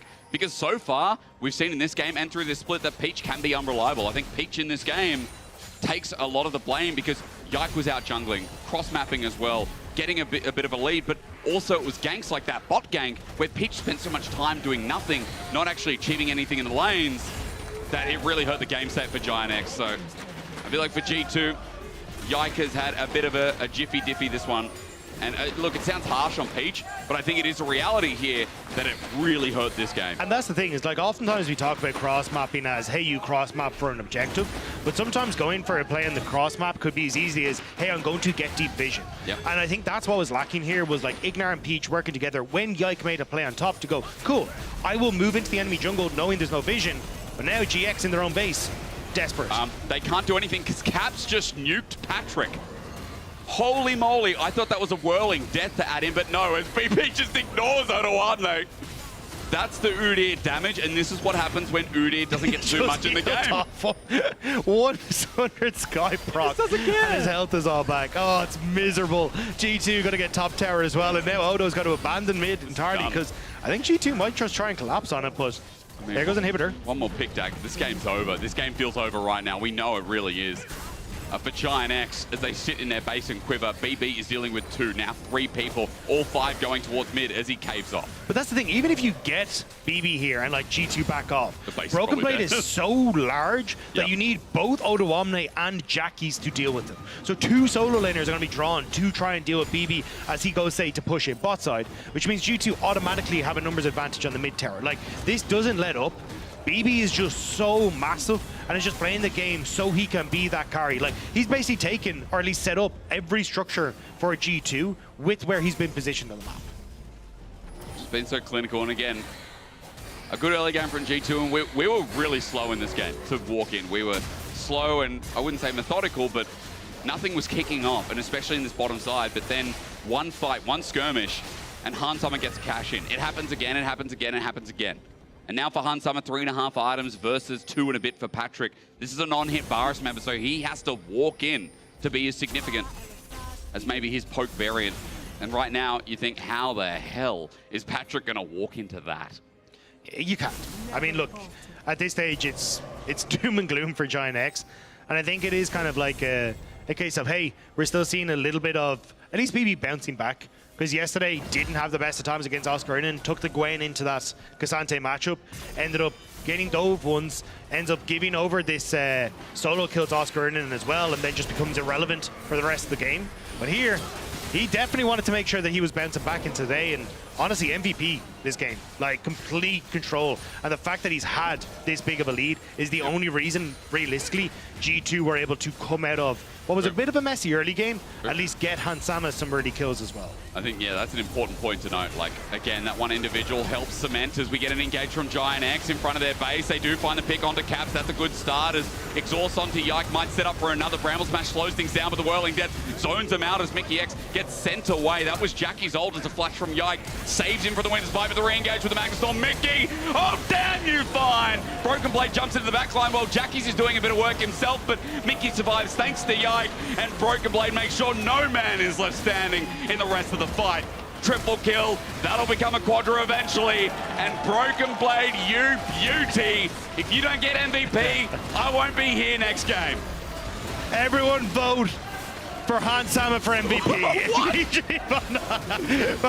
Broken Blade, absolutely take a bow. Fantastic performance, and G2 will be able to clean this one out against Giant X. How easy was that?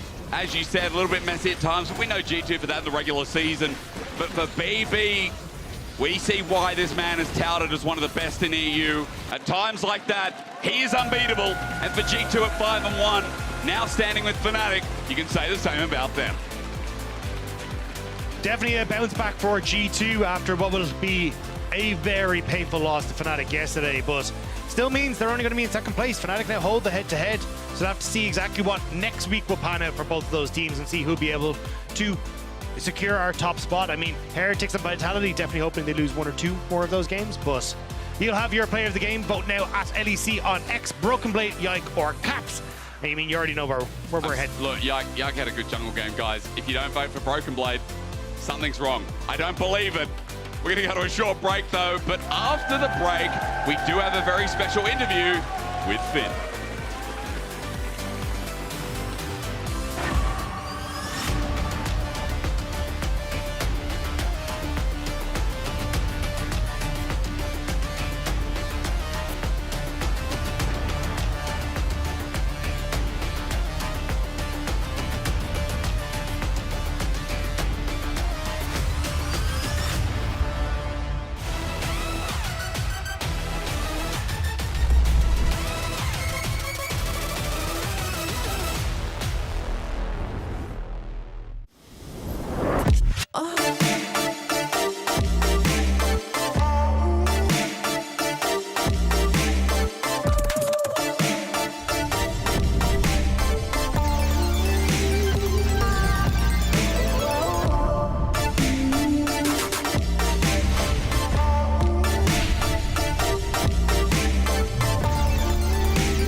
Red Bull gives you wings.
I'm very strong. Just go in if you can. Yeah.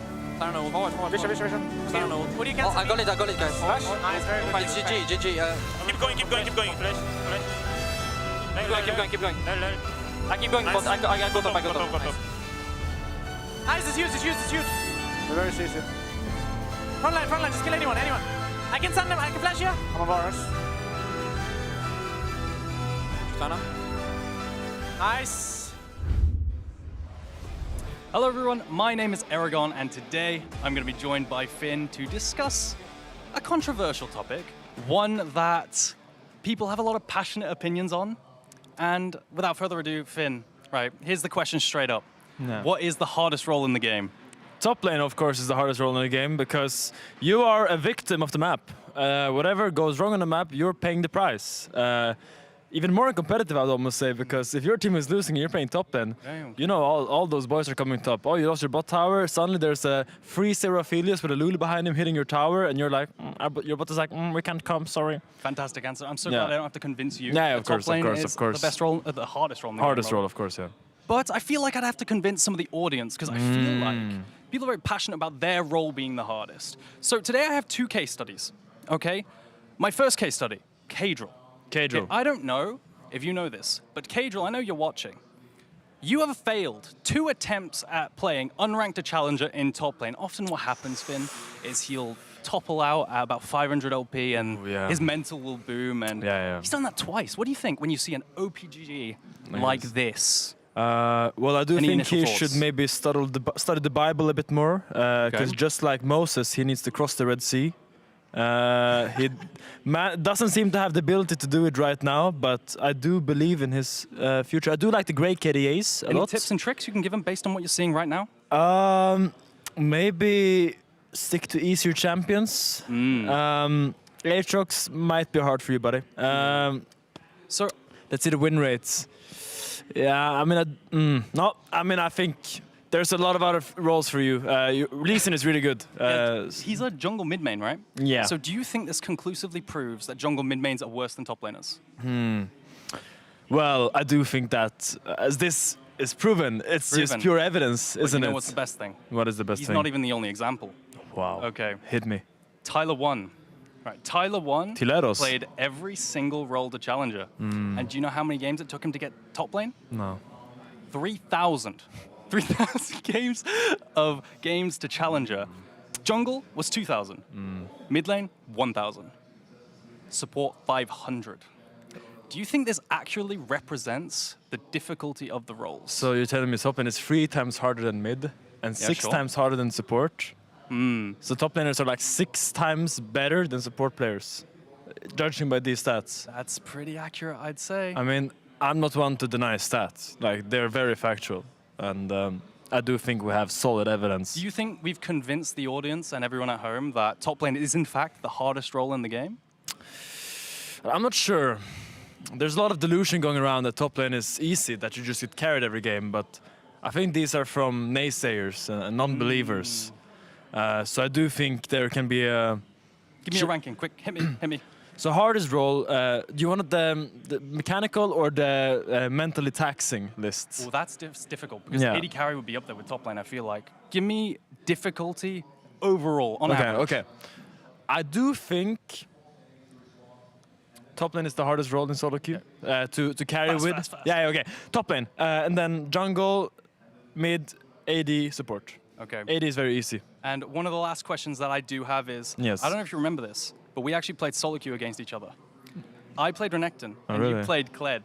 And after the game, I actually added you, and you added me back, and I said, what the heck do I do in this matchup? Because it feels awful, and you replied, the classic, get tab eyes level 6, volatile trades, favor Kled. Do you often add people and discuss the game? Is this something you do? Are you passionate about it? Well, if people I think are good adds me, I'll add them back. Oh, fantastic. But that's all we have time for. Finn, I'm so glad you joined me today. I thought this discussion was fantastic. Casters, over to you.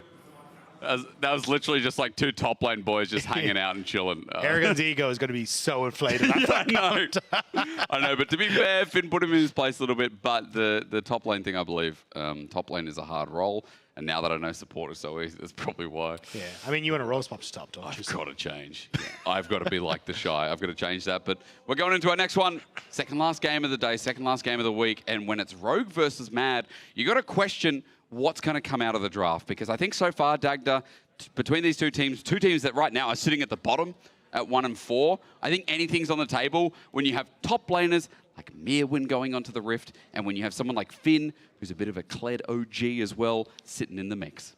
Yeah, I think it's kind of surprising to see Mad Lions Koi down here, right? They look fantastic in finals in winter, but haven't been able to find their groove in spring. And I think a lot of that is kind of teams getting prepared for them a little bit better. I mean, we saw it yesterday with Carmine Corp. Early wards to stop push on bot into invade, which is something that Ayoya traditionally likes to go for. And finding moments to punish Supa as he overextends on bot lane. Like, teams are starting to figure out Mad Lions Koi, and we're getting a little bit less of the wackiness, I'll say, from guys like Mirwin in the top lane. They're trying to play a little bit more your standard League of Legends, and they just quite haven't been able to find that success on some of these more traditional picks. Yeah, I guess the most wacky we've seen so far is the Twisted Fate, but I just have that in the back of my mind that I'm like, well, Mirwin will play at least something a little different, at least something a little bit more wacky. Up against Finn, maybe not, depending on the fact that Finn coming in for Rogue, I mean, a lot of the time, I think we've seen him as a bit of reliable. Would be more reliable if he could get it across the finisher line, though, alongside with Rogue, who are now on blue side, and first pick Orianna for Larson. Straight up. Yeah, I mean, look, makes sense. I think Orianna, one of the strongest mid laners in the patch. You're seeing a lot of AD carries taken away, though, so potential here to maybe go for an AD carry selection here for Supa and try and put yourselves into a decent spot. I mean, it's kind of hard. Jungle could also be like, you want to take the leads in early here to maybe just go for, hey, we're going to be fine. But I think a Poppy response here from Arcoon could work out quite well as well. Even if it is the Jarvan, I think similar idea. You can just take a Poppy in response here and you'd be pretty all right. It's something that's been glazed over quite a bit recently, though. I mean, again, probably something I agree with, but not often seen. As Xin Zhao, instead, they're just going for safety nets here. For Marcoon, that top-tier jungler, now that the Jarvan's been picked in. And for Finn, I mean, the Cassante, yeah, okay. Not even looking at bottom lane here with all the AD carry bans. Yeah, that's a little bit concerning, because I think you could take your, like, something like a Xayah here if you want to for Supa, or at least select your AD carry pick, and then you're going to be right the way down the tier list, because you're going like, hey, look, we've seen a little bit of Sivir, we get rid of her. Yep. Comp has played the Ziggs, but honestly, I don't think he looked particularly good on it. Actually, they're going to take the Twisted Fate, so at least we've seen some teams flex this into the AD carry role. I mean, we got to see Karzi on it yesterday, but potential here if you want to. I was going to say for Mad Lions Koi to just fully ban out the AD carry role and try and open up that flex opportunity, but not going to be the case. But Rogue, the Avelio is going to be banned away. I think like AD carry, high priority here in this next rotation for Mad Lions Koi. Especially when you're getting rid of some of the duos. I mean, Aphelio's taken off, we saw at start of day, the Renata with the Callista, a very classic 2v2. One that for Comp and Zoelis, they have played the most of as well. But remember that bottom lane has also played things like Ziggs, so not too far off seeing maybe something a little bit different, but when you don't have strong AD damage, it does feel like Mad Lions Koi have come into this very well prepared, taking off a lot of possibilities of these duos that, again, what is left? That's what we're going to start questioning. Yeah, I think it's Xayah, Sivir, this kind of stuff starts to rise up in priority. I think Xayah a little bit underutilized, to be perfectly honest, in LEC. I still think she's a pretty strong pick, but we'll have to see exactly what the response is going to be here. I think Supa, though you do take it, your AD carry pick here just to force that pressure on. Yeah, okay, Xayah taken away. So, yeah, I think it'll be a Sivir. Jinx could be the other opportunity, which could work out, but it's a little bit weird because, look, I think Alvaro, essentially, you have to go for the fresh pick here to try and keep her safe because with the likes of the Cassante, who's going to be trying to find flex angles on her, even trying to deal damage to the Xin Zhao is going to be a little bit difficult too. So maybe they even go back towards something like Lucian Nami, to be perfectly honest, but short range into Jinx, who's a late game scaler. EU Lucian Nami ain't played though. That's the problem, isn't it? I mean it's not like the East. Okay, yeah, it is. I was going to say you could even go Cog Lulu if you really want to, but yeah, just going to go back towards the Lucian Nami. So I think it does make a little bit of sense. I mean, you can bully the lane, try and pressure. You want some sort of pushing in on bot side to set up Marcoon for invades, because that's traditionally how we see the Xin Zhao played out.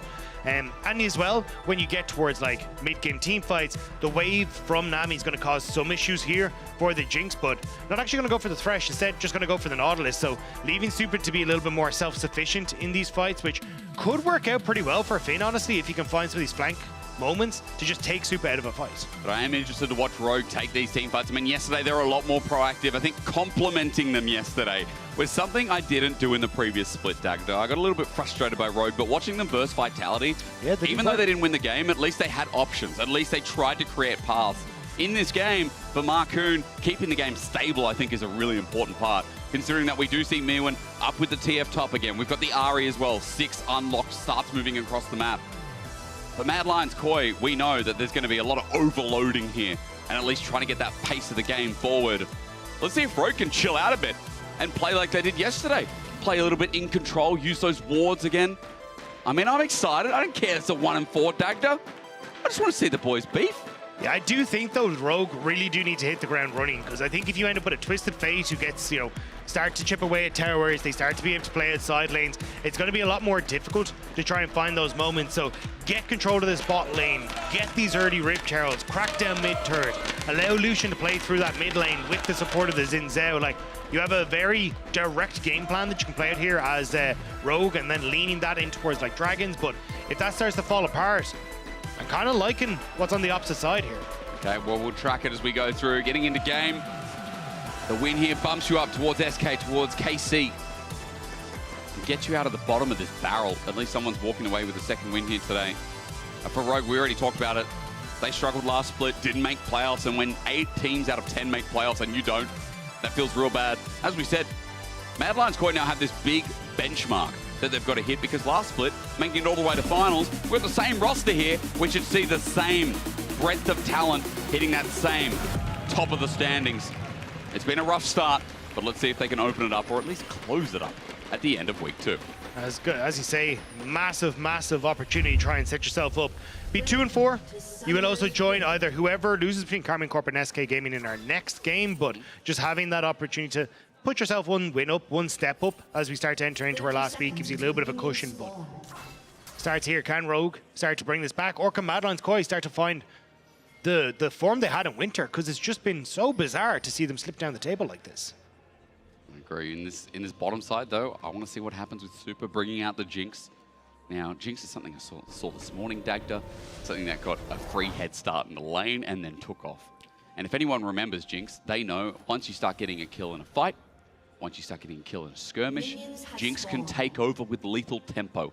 Especially as you get a couple of items under your belt, you are a ranged threat that a lot of people struggle to deal with. And if we're looking at the comp again, there's a lot of engage, but Dagda, once that engage is down, who's got the range there to deal with Super and full blast? Yeah, I think that's where a lot of this has to come down to how Rogue position for their fights. Because on the opposite side, like Mad Lions Koi, not particularly tanky themselves. Like, yes, Elyoya will get some tankiness in him, but realistically, he's going to be going towards like Sundered Sky and this kind of stuff where he will provide frontline. But if you have like Comp ulting across the loss, if you've got Larson ulting across, it makes it very difficult to try and play in through these choke points. And I think that's where Rogue have to be very smart about how they decide to take fights. And I think that's actually been my biggest criticism of them. Even we got to see a little bit yesterday from Vitality, which was like just being decisive on the go button. Like, I've been talking about it in PGL as well on Saturday night. Like, we want to find these moments where we're like, hey, we can take the fight. But by the time everyone agrees they take the fight, they've missed that chance. But this is a composition where you have to make sure you're taking those moments. Yeah. Further to your point, like, if you're indecisive, it's going to show. Alvaro with some good hooks so far, and it causes the heal from Zoelis. Super just runs up and is staying in rocket form to get the range. Now, heal was used by Super in response, but it looks like it will be Mad Koi hitting level 2 first and trying to win out that 2v2 as the push continues on. Frescowi looking for a deep ward here. Will drop it on the Raptor camp, and that's where Marcoon's going next. Just going to try and see where Marcoon is. The fact that they spot the Raptors haven't been taken, they should know that Marcoon is going to be coming down towards this bottom side of the map, at least in some regard, right? So Elyoya going to start to move in. Maybe they're looking for a dive, or at least to try and cover this push, because you are the melee shove into the spot lane, which means there's an opportunity for Comp and Zoelis to try and freeze this. The engage starts. Wind becomes lightning, of course, from Marcoon. And to correct myself, I was going to say that's where he's going next, but actually the path down, he's still got Krugs. He started up with topside Dagda. Only did Wolves left Gromp. So it's an interesting path here from Marcoon. I guess unpredictable there for Mad Koi to track. I think it was actually just a smart adaptation from Marcoon as it came in, because you saw the push from Super and Alvaro in onto this bottom side turret. because you're in that range versus melee matchup in the support role, it's very easy for you to actually get a freeze here for Comp and Zoe Elise, and that's essentially what they've done. Look, it will break. They will start to slow push over the next couple of waves, but it means that you're going to get a much better reset here. You can see just Longsword picked up here for Supa, whereas Comp is going to have picked up 2-3 more waves before he goes for his own reset. You come back in with a much bigger advantage here. So I really like the adaptation for Marcoon because it's netted a massive win here for Comp and Zoe Elise, where they will just have more item power when they come back into this lane. And then Lucian Nami matters so much. But remember, a lot of people think about Lucian Nami as just the lane. Like, there is still a lot of great mid-game damage from Lucian, especially when you get one item between the two. And we're not talking about the same old Imperial Mandate, like massive rush, but still, like Rogues 2v2, when they start getting on the map as well, there's a lot of explosive damage to look forward to. And that's where I'm a little bit worried about for Rogue, because we've seen Comp get leads on Callista, and Rogue don't really know how to try and play around it. And traditionally, we've seen it. Actually, I'm going to go off at this point. What will they do with the lead here? That's the question, isn't it? Because if the dive comes through, at least a setup for Rogue need to pull the trigger. We want to see decisiveness as Supa flashes away and outplays Marcoon. This dive going pear-shaped, so at least flashes as well. Comp is out of there. Oh, no, that ain't good to kick off the game. The flash on the wind becomes lightning from Supa was huge. Might even get the... yes, there it is! Stretch line, zap! From long range and now getting excited. Supa, go in, brother, who cares? Oh, the spacing! Comp runs up, and you're right, the spacing makes all the difference. A double kill. Dagda, I told you this morning in the LPL, I saw a Jinx get ahead in lane just like this, and now it's deja vu. Oh, and it's a disaster as Marcoon goes for this. They can't really figure out who they want to tank, but it has to be Marcoon because Zoe Elise is so low. But the flash in the wind becomes lightning. That's so much of the damage coming through from the Xin Zhao. And Comp and Zoe Elise are just too low to try and tank the rest of it. And great play from Alvaro here. The flash hook onto Zoe Elise. They know Zoe Elise could get away because he'd already flashed out from underneath the tower. And then just trying to use the space in here. Gets a little bit messed up because the creeps trying to be homies for Comp. But it's just not enough. Oh. Damn creeps. 2 kills for the Jinx. Yeah, Mad are cheering after that one. Not only does a kill go to Alvaro, stopping the dive, giving first blood to this Nautilus, but Marcoon, remember as well, forced to reset nice and early. And this is going to be hard for Rogue. A 2k gold lead already set up as now for a mid game. Glasser might be in trouble, flashes away from the charm. He gets out thanks to the Spirit Rush that Frescowie only just hit. Yeah, and look, Alvaro is going to be able to move back down towards the spot side, put some pressure on towards Rogue as they start to push out of the bot lane. So Ayoya will be spotted on this ward, doesn't realize he's been spotted. And Marcoon, they can just turn onto him if they want to. Depends how much damage gets done in the meantime, though. As Comp steps up, Zoe Elise is there as a helping hand. Dredgeline kicks it off, and again with the zap, cleanse away. Comp now out of summoners completely as the junglers 1v1 in the backside. But look at what's happening here. He back for a double longsword and Berserker Greaves, and the trading is just so obvious. It's so difficult as Comp to actually trade against Supa now. He's got the boots, the extra movement speed to continuously play at range here, and the fact that Ayoya had been spotted. Rogue didn't feel comfortable to just try and turn on towards the Jarvan. And again, the indecision there, going back to bite them as Mad Lions Koi went out on the push. Now they'll get this dragon for themselves as well. It's again stemming off one little lead here, but this time for Mad Koi, it's bridging into a lot more. You already mentioned the dragon kicking off here. You can see that Marcoon is not making a beeline for the grubs on the top side of the map. Instead, just going back to clearing, trying to catch up on some of the tempo lost in bot side, and trying to get a hold back in this early game for Rogue. Yeah, I think Marcoon at least will get one void grub here just because you've got the push on top side, and this is probably his one moment to get one on this first initial take. And we'll set him up with the little bit of extra experience you get off of that first grub that's taken, and then he'd be in an okay spot. You know what my problem is? Now, Mirwin has ult. Where do I start? I've got so many. Frescowie now has ult again soon as well. So we've got a lot of tools for Mad Koi that will be up soon. Frescowie and Elyoya are grouping up, moving together. I want to know how Elyoya, how far is he off level 6? About half an EXP bar. Thank you, LEC, for the purple bars. Not used to this, Dagda. Elyoya, I mean, got a bit of farming to do. Marcoon a little bit closer this time. So we'll see with that topside clear where it lands him, and especially with the starter grubs that still haven't been looked at here. So, Mad, got to be happy about that. Well, this is the thing. I think Marcoon at this stage has kind of been sent with his tail tucked between his legs. Like, there's not really many opportunities for you to now take advantages in this bot lane. Supa has pushed consistently. Elyoya has already been able to establish a lot of vision on this bottom side. You can see they got some stuff at the back of red. River is littered with red wards as well. And it just means that Supa gets to push all day, starts to take turret plates, and Comp and Zoe Elise unfortunately just become obsolete. Yep. So I think this is a position now where Marcoon, you got to try and change your tactics, but it's kind of hard. Like, you don't really want to try and play around mid lane because Frescowi just gets the dip every time you show up. You can try and play off the ult from Larson, but that's really difficult to do. And trying to find team fights on top side doesn't really work out because, I mean, Larson's your main source of damage, but he's just not at a position where he's strong in Orianna. So, and even when I say that, Oyoya is here to cover in case Marcoon tries to do anything. So it just becomes very, very tough for Rogue to dig themselves out of this position.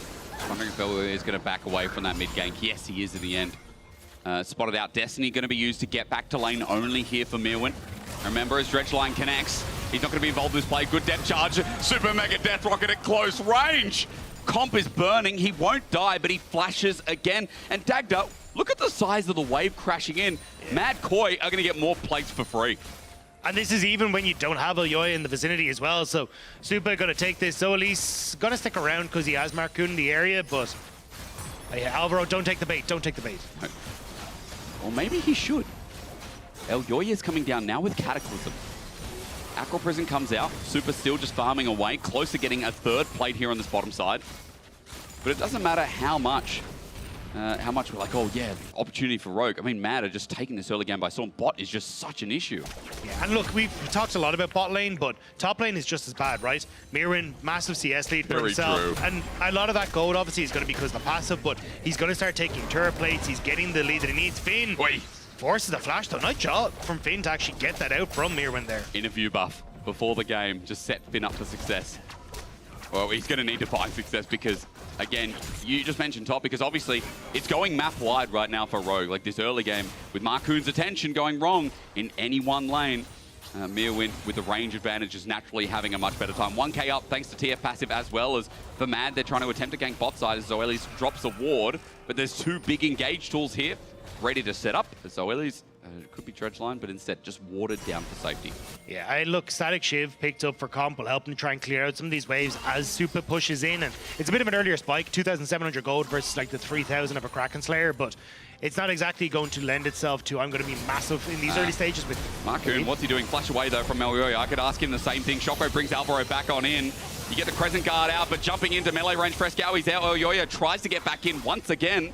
A little bit messy from both as the rocket goes under. Marcoon will survive, but again, things are looking a little bit scrappy around this mid lane. Yeah, I mean, look, the flash was burned from Oyoya to try and pick up the kill, but not actually like a lot used that won't be back up for that dragon that's in a minute, right? You still have Oyoya's ultimate up and available, so that's going to be the main thing that they're trying to use. Even Alvaro hitting level 6, he's going to have his ultimate available. So Madeline's Koi not overextending on the play and just making sure that they still have an opportunity if they want to take bot lane tower or if they even want it for a dive here. You can see Marcoon trying to make his way down to this bot side. Zoelis now coming back as well. There's Culling. Now, it can be absorbed, but both bot laners are getting pretty low as Elyoya, even though he's here, not going to be able to do anything in response. And for Comp, as he pushes out, he's like, yeah, we must be fine now, right, guys? Surely we're okay. Well, with Marcoon you are. There's a heal to get away from the tidal wave, the tsunami. Yeah, so Zoelis just waving hello. Yes, he is. Has to, as 3 versus 3 continues bot side. Because Dragon's coming up in about 15 seconds, and it looks like for Rogue, really wanting to contest this one is on their menu. I just don't know if they're strong enough. Look, maybe you can try and play off of the first item spike here for Comp. Okay. It's kind of the big upside here of taking the Static Shiv is you get that earlier spike. You get like 5 more AD, but 5% less attack speed, but that works out for Lucian who wants to be a spell slinger, but he has to be alive first. In a straight line, Dagda Cataclysm on top won't save his life either. At melee range, Elyoya still somehow gets the kill with Super's ulti, but it's a kill nonetheless as Frescowi versus Larson through mid through a low mana bar might be there, but Wind becomes lightning again. Frescowi flashes away from Marcoon. Something, but not everything, because now Mad get their second dragon. I mean, you still have TP for Frescowi if they really need to get back into it. Even Mirwin wandering there from the top side to make sure he could get involved. So right now, Madeline's Koi, they're controlling the map, and for Rogue, I think it's a bit of a disaster in the draft. Not taking the early AD carry that we talked about, trying to go for the earlier pickup on your top lane means that Comp kind of gets forced into this position in a matchup that just isn't particularly comfortable for them, and now falling behind, it only gets worse. That does say D or F, ladies and gentlemen. That is not an OF, as I think I've seen some memes online. You showed me that. But we just have to remember, D or F. I realized what that was today. It looked like an O. Anyway. Yeah, Bernie's which button you flash on. Yeah, okay, good. I needed clarity on that. The D looked a little bit sus. It's a 3k gold lead. Mad are controlling the early game, as we've said over and over again, and it's not like grubs are being stacked up either for any jungler to add something into the side lane, although it would be nice for Mad Koi if they can make their way around it. As for now, we just trail and see where these lanes are going to end up. I mean, Super, he's got his Kraken now as well, so he is matching comp, more expensive item naturally, so he's going to be strong. The lane assignments from Rogue are weird. So at least we're sitting around in this mid lane to guarantee push in case Yoya showed up, but we still lose the 2v2. And it means that comp is completely left on his lonesome in that bot side. And now you can see Zoelise being zoned off of that bot wave. So Zoelise is being put behind when it comes to trying to get involved in this bot lane, losing out in the CS, or the experience. You can see he's down a level. And as well, Yoast is set up for an opportunity where comp could have just been dove there. Like, with the amount of damage that Super has, and also Alvaro with the amount of CC he has, you've got to be so careful with this. Maybe because they didn't have the Ignite up, they didn't feel quite as comfortable, but now you definitely need to be careful because it's just about to spawn on Alvaro. Well, he is hovering mid here with Elyoya. Just trying to move around as a pack for Rogue. I guess they're just trying to walk around for a pick using Larson with Zoelis hovering as well. But it's very passive play right now, Dagda. I think there is like a way to try and play against this as Rogue though, which is, hey, we're actually going to abandon mid bot tower, right? This is done. It's already too low. And you just go for a shift en masse where comp actually rotates mid and you try and rotate Larson and Marcoon up to top side and get a pick onto Mirwin, or like put pressure onto Mirwin underneath his top tower. But I think Mirwin kind of aware of that. He's actually just placed a ward into his tri-brush on the top side. And now you're in a position where Rogue are behind, and there's 4 members of Mad Lions Koi here. But Depth Charge makes it a proactive play, and Charm might miss there as Marcoon is absorbing damage, but Dredgeline for the re-engage. Alvaro maybe didn't want that. Flashes over the wall, but where's the full engage? Oyoe starts it off, 3-man Cataclysm, and the resets start flying for both Frescowie and Super, who is untouched on the backside, and cleaning them up. Rogue in a blink of an eye, take another fight, and it's 7-0. It is getting worse. Mad Lions Koi were just waiting for Super to get excited off that bot lane turret. He was slowly chipping his way down, and Mad Lions were just waiting for that moment to pounce. And just as they're about to finish it off, Alvaro kicks it off with the hook, and it's an easy pickup for Mad Lions Koi. Teleport going to come in through mid. Comp is running for his life because Elyoya is also here. Flag and drag can't be flashed, but Comp can E away. So no play is going to be taken in the end, and now it's 6,000 gold just about. It is an absolute disaster. And Finn's like, guys, what's happening in the rest of the map? Not like he was winning the lane, but I mean, TF is inflated. I think Finn can kill him because it is Cassante waiting for the gold card that will come through. That gets the stun up, but wait for this knock back. Auto, dead, yep. In Finn, they believe. Oh, it's an absolute disaster. The one place. At least, well, sorry, I should say for Rogue, massive pickup for them. Mad Lions Koi. This was kind of where you wanted to just have that chill moment, but Mirwin kind of walking in very bizarrely underneath Finn. Finn more than happy to take that, but now Super going to be able to take the top lane turret, maybe, with the amount of pressures here. You'd need Larson to TP in, but there's no real wards for him to get here if you want to try and go for a real contest here as Rogue, but at least Finn with Iceborne Gauntlet can clear out that wave underneath the tower. At least Larson on the other side of the map while that's all going on is trying to get some gold back here for Rogue with objective bounties. Elyoya and Alvaro just hovering in top side in the meanwhile, so nothing really to be gained, no dive that's going to be happening, and Larson will be benefiting, but remember, with Herald being taken here and absolutely no contest, that's another turret you feel like could be guaranteed with the state of this game that Mad are going to be taking shortly. So Herald just taken over, and it's really nice to see from Mad Koi. This early aim is fantastic, especially what you expect of a top team that hasn't been a top team at the start of Spring. Yeah, especially now that they have the lead, they're playing well around, hey, what's our timers here? And the next one is going to be this dragon in 30 seconds, right? Well, we got Rift Herald. Fantastic. Let's just plonk Super mid lane, take Elyoya alongside him, threaten mid lane turret, and Rogue now have to force their hand in mid lane, and they can't really get in a position where they can actually fight off of comp, or, you know, Marcoon get into position for this next dragon. And even with Mirren on this bottom side as well, they'll be very quickly able to get the numbers advantage. Finn is pinging top lane tower, so I don't even think Rogue want to try and contest this position right now. Try and get some gold back. Remember, I think objective bounties, yes, they are still up, so Finn will be able to get some gold back as Charge doesn't get the turret in full combat to cleanse away. Almost caught out with Frescowie, hovering over a charm as well, but as we said, Finn's going to get this turret topside. So gold goes back down just a little bit, under 4K now. That's something, but it is Dragon Soul stacking. Mad, in 5 minutes time, are going to have themselves a potential Infernal Dragon. That's just grand. And this is the downside, right? Like, you want to try and contest for this, but you're just not in a position to do so. And now Mad Lions Koi, they're running onto the bot side to catch Mirren. Yeah, he's just running Where is he going? Dredge line. It's a bait. It's a ruse. Depth charge is good. Shockwave's a 3-man though, but where's the damage? Shutaway follows through. That's great, but Super is full HP, firing from afar. Now that Finn comes in though, it could change the state of the game as Rogue may have found the miracle fight with the culling onto Alvaro, followed up by Larson. Shut down.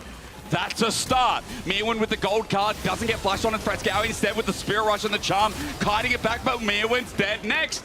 Look, I hate to say it, but Finn is a genius. Overextension from Madeline's Koi on the bot side, and now Frescowi, we salute you, has to go over the wall, just about able to escape away, but Rogue, they collapse perfectly on that bottom side. I was about to say, look, Dragon started, there is no deep vision for Rogue to get Finn into the fight, so that's why they're completely just leaving it be. But the fact you end up with this massive overextension by Mirwin on the bot side gives that opportunity to Rogue to catch on. So Mirwin overextends, Supa not in the fight, and Marcoon's not really taking damage from the ranged characters here, so he's completely fine. And then because you overextend onto this bot side, it gets the position for Finn to TP into the fight, completely flanking Madeline's Koi. Supa has to flash away, and Marcoon and Finn able to finish off the low health members of Madeline's Koi. And you know what? I hated to compliment Finn there because it was so great, but the problem is, that gentleman on screen, is that we saw through the top side, it was a solo kill. That was the opening. And for Mad, we're complimenting how clean they were. That was another great thing. But then Finn shuts all that down, casts the curse, and now Super's doing the same. Mad, you are so far ahead, and you've just given another shutdown over to this first pick, Orianna. Rogue are back in this game quite handedly. But look at where they're positioned on the map. It looks like they're playing Monopoly or something. Everyone is in 4 different corners of the map. No one is actually trying to get into a position where they can play together, and Supa ends up being the one that goes to jail as a result. People are going to go to jail, that's right, Dagda. If this goes the other way, I mean, for Rogue, they'll be cheering, but I mean, Mad had this game in the palm of their hands. Through that bot side, through the state of El Yoya, just constantly diving. And then a couple of big picks, overstepping bot. Mirwin put the Teemo away, 0-2.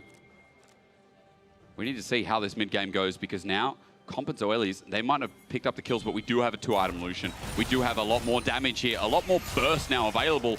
And as we've seen in both fights, Larson picked up not 1 shutdowns, but 2. 1.3k gold ahead. He's got 2 items. And there is really good scaling on this team for Rogue. Like, let's be frank. They still have Orianna, they have Cassante frontline.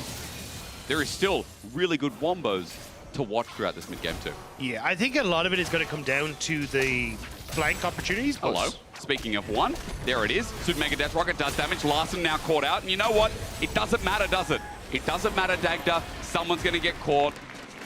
And this time it's Larson. Yeah, it was considering flashing over the wall, but ended up spotting Alvaro was there and was just like, look, I'm not going to bother wasting it. But good pick from Madeline's Koi, because this game was definitely starting to slip away from them. Now they got to try and play it a little bit slower. I mean, Supa is in mid, which is why Rogue feel comfortable contesting for this red buff before the AD carry of Madeline's Koi actually gets over here. We're still being a little bit frisky with it, but for Comp, as he moves back to mid, he's got to defend this mid push coming through from Supa and Alvaro. So maybe now Elioe can walk on in, take that away. Marcoon absorbs the damage. Supa still a massive threat on this Jinx. And I guess on the other side, talk about scaling, got to talk about the Jinx, don't we? Even though Mad have made a couple of mistakes, they still have this Jinx. They still have this very large and in charge, almost 3-item AD carry that I know they'll be relying on as the game goes on. The big thing for Madeline's Koi, though, is Dragon is up in a minute, and they've managed to set up a bunch of vision on this bottom side of the map, which means it's going to be quite difficult for Rogue as they start trying to approach. Because a lot of what Madeline's Koi kind of wants to do at the minute is, hey, Mirwin, Frescowi, can we look for a pick with Elioya? Can we like find that moment where, as we just saw with Larson, you can catch a member of Rogue out of position, and then you can look for the next Infernal Dragon. But for Madeline's, for Rogue, the fact that you don't have any sort of vision control, it means you need Finn on this bottom side to be the ones that's pushing in and like face checking a lot of Madeline's Koi. But Larson doesn't have TP, so Rogue now are kind of split in many different ways across the map, and Madeline's Koi are just going to go, cool, we group mid, we get mid tower, we get Dragon, we get Soul. This seems like a great trade for us. Seems like a smarter move. I mean, yeah, opening up mid as well. Great when you have TF on your side. So as Mad push that through, Dragon in 20 seconds. And TP coming through. This is Finn moving towards mid. We're going to have to see what he can do again. On Cassante, no summoner available in that TP for a flank. He's already here, joined in. The Shockwave starts us off with the fight. Culling's there too. A Supa had to burn double summoners, Dagger. I just saw that. No summoners for the Jinx. Not how you want to start a fight. Sets up beautifully for Finn, though. If he can get on towards Supa, there's no way for Supa to try and escape. That's why Madeline's quite trying to spread out, looking for Larson. Good charm, starts it off. He's going to be exhausted, jumped on, and maybe Frescowi brings it back as Elyoya puts him in the dome once again. Marcoon zoned out, but we're looking on the side. They're all going after comfort for Mad Koi. They're playing a bit of front to back, but Finn just jumps in yet again, but this time gets dropped on down because Super keeps getting a reset, but an Aqua Prism saves the fight to a partial amount, but Destiny re-rolls us back in, and for Mad, they still win it out regardless. So many tools burn to try and get on the backside. That as Marcoon runs away, it's still those solo lane plays that bring it into fruition. Marcoon gonna get charmed up, he can't move. And Frescowi, I think you might be the hero that Mad Koi needed. And that was the problem. Rogue knew that they didn't have the vision of that bot side jungle to try and face check it, so instead they try and force it through mid, TP Finn in so he can be the one to take the forefront, but that means they have no vision at all to spot out Frescowi. No vision for Mirwin. They're trying to do a Mirwin, and it opens up Frescowi to jump onto Larson. Immediate hook on Alvaro as well to keep Marcoon out of the picture, which means that you get that ease of access for Elyoya to get onto the Orianna, finish him off, and there's no threat for Supa. So even though he lost both the summoner spells, he's fine to just keep auto-attacking his way through this one. Marcoon using everything to get there. So Elu's nice bubble, but now the other carries you have to worry about. And tagged up for Mad, like we just swung the game back on in again. Yep. There's been a lot of that in this game. Especially with Infernal Soul. Like, Yeah. you're going to be doing so much work. And a lot of that, like, burst potential that you already had with, like, the RE in Jarvan or the TF in Jarvan is going to just make it so much more difficult. And, again, it kind of comes back to Larson just getting caught on that bot side, giving all that vision to Madeline's Koi, playing off that well. Now, Alvaro, trying to see if he can find someone. Ridgeline not going to connect. Next up is SKKC to end the week, by the way. That will be a Barney. Favorite word of the week is Super going to get hit by the tidal wave in the backside. He's taken some poke, but they haven't been able to finish the job. Good gold card, but Mad stop right there. It's a disengage while Rogue move up towards this Baron side. They've done a bit of damage again on this AD carry. That might open things up to move into River. TP though from Frescowi in behind. You've already got Elyoya in the flank. They're trying to root Rogue out of mid lane. He's going to do it again, isn't he, Dagger? He's going to do it again from the angle. He just goes over, ignores Marcoon. What is a fox to a man with a long spear? Absolutely nothing as a double for Super. And you know what? With Jinx in this angle, even after a good shockwave, it's still Penta o'clock Dagda. I don't care about that Orianna. I don't care because Super's unleashed. It's fire again. Taking all the quadra. Super's still alive. And Mad Koi makes sure we ain't doubting them anymore in this game. If Comp had just a little bit more damage in his back pocket, that could have been the turnaround. But instead, it's Madeline's Koi steamrolling Rogue and Alvaro. Gotta get a little bit of crap there from his AD carry after stealing the Penta, but they'll just be happy that they are putting themselves one step closer to picking up that second win. I was going to say they'd be happy they're just getting something on the board after this game. Great early game, shaky at points, but we are back to where we started. Rogue now in desperation mode after this Jinx has just picked up more and more gold. Dagda, run me through again as the TP starts to flank. Yeah, I mean, look, again, just playing off that vision that was already established with the Dragon. Madeline's Koi move in for Skelly, ignores Marcoon, goes straight onto the backline, and Finn is trying his damnedest here to do something, but there's just not enough, especially as Elyoya gets in onto the backline. Comp doesn't have any sort of BF item completed just yet, so he just doesn't have the damage that he needs to get through the front line. And Madeline's Koi are just able to absorb the shockwave, which was brilliant from Larson, but there's just no follow-up damage after it's all said and done. Man, yeah, they knew. Again, they knew. It could have been a twisted battle, but Mad find it out. And Dagda, you know, again, for a Rogue angle here, it's just unfortunate. And I've wanted to do that for a lot of weeks, but no one's let me near the screen. Maybe I shouldn't have. And that will be the only time. That's Rogue right now. I'm just pointing out key positions on the map. And for Rogue 1 and Bio, I mean, it's looking like it is in winter, isn't it? Finn. Look at this one. Point us. Look at this one. Look at Finn on the back line. Okay. He's trying to get the massive flank right down. So he hasn't been spotted by any wards. Can he actually get onto Super here, though? This is the journey flank. Yes, he is, because Destiny exists. He's by himself, but tanky enough for the time being. The flank turns into a cataclysm. He gets out of it, jumps back in, but a dredge line re-engage with the tidal wave. Beautiful. Okay, that's a start, but Elyoya jumps back in. And again, Super's range, unbeatable, even with Marcoon finding them away. It won't matter. Mirwin in the front line as well. Just another 80 carry threat. As Mad Koi do one thing very, very well. They charge in, and they don't stop. Finn is a triple.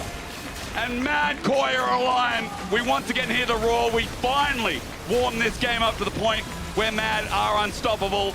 And as Rogues sit in the base, dead and watching, Mad finally get a bit of a charge in this split and won't be defeated today. And it looked like Rogue from the early stages might have had a chance to try and play up bot lane a little bit better, but the impatience and trying to make that dive happen just gives the kills to Zupa. He outplayed them entirely alongside Alvaro on that bot lane dive, and from there, this game was all about the Jinx just getting their time to scale. Mad Koi getting the vision control that they needed to just find those picks and find those fights that they needed to shut down Rogue. A little bit dicey, but I mean, it stemmed all off that early game. Credit where credit is due. The early game was fantastic. And if you want to agree with me, you can vote for your key player of the game at LEC on X. Is it Elyoya, Frescowie, or Super? I kind of think it's Frescowie. I'm just going to say, the Jinx was fantastic, but Frescowie with the pick off the sides and the Ahri gameplay deserves it for me. However, when we return to finish off this week, we've got a new episode of QOQ with Seiken, Cabo, and Niski, and Exakick. We'll be right back for our last game.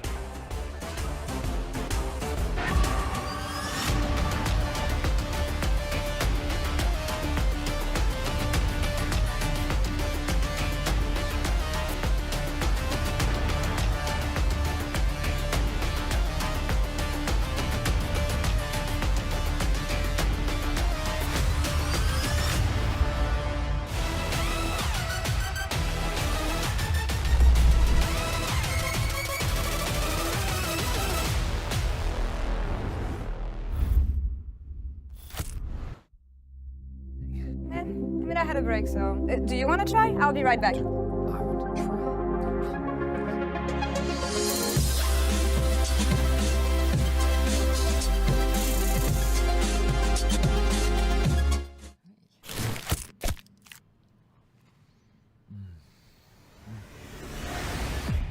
Even the biggest champ needs a break. Wow! Very incroyable, magnifique. What? No! What are you doing? What are you doing? No, keep it. It was so good. Yours was better.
Wow, this is amazing.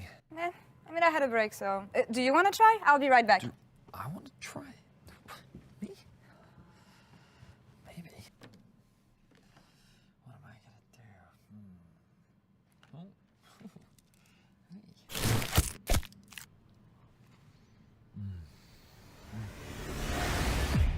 Even the biggest champ needs a break. Wow, Veli, incroyable, magnifique. What? No, no, no, no, no. What are you doing? What are you doing? No, keep it.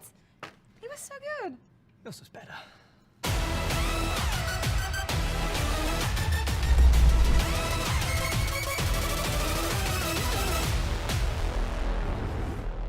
To release the setup for Rogue need to pull the trigger. We want to see decisiveness. The super flashes away and outplays Marcoon. Oh, no, that ain't good to kick off the game. Yes, there it is. Stretch line. Stab from long range and now getting excited. Super, go in, brother. Who cares? Going. Stand taking out TP. Very much on. Take out to TP soon. I can stop for now. We're fine. Take out to TP now. Wait. Nice, guys. Mewin in the front line as well. Just another 80 carry threat. As Mad Koi do one thing very, very well. They charge in and they don't stop. Hi everyone, welcome to a new edition of Duo Q, where we find out which duo know each other the best. And in today's session, I'm gonna have Niski and Exakik facing off against Seiken and Kabosha. Vous êtes prêts? Are you guys ready? We're ready. All right, let's play. First question I have, who's got the worst taste in music? Who's got the worst taste in music? Right, Oh, but I I need guess. to understand, like, how big is my forehead for you guys to make the... It's because, okay, it's actually Is because this a joke or what? Seiken's hair was too big, so we have to make it smaller. Come on. 3, 2, 1, reveal. That has to be me. No? And that's Yes. a match? Why do you even agree? I mean, I just listen. I don't listen to music. Yeah? And when I listen to music, it's only outside at the gym. So 3, 2, 1, reveal. And that's really?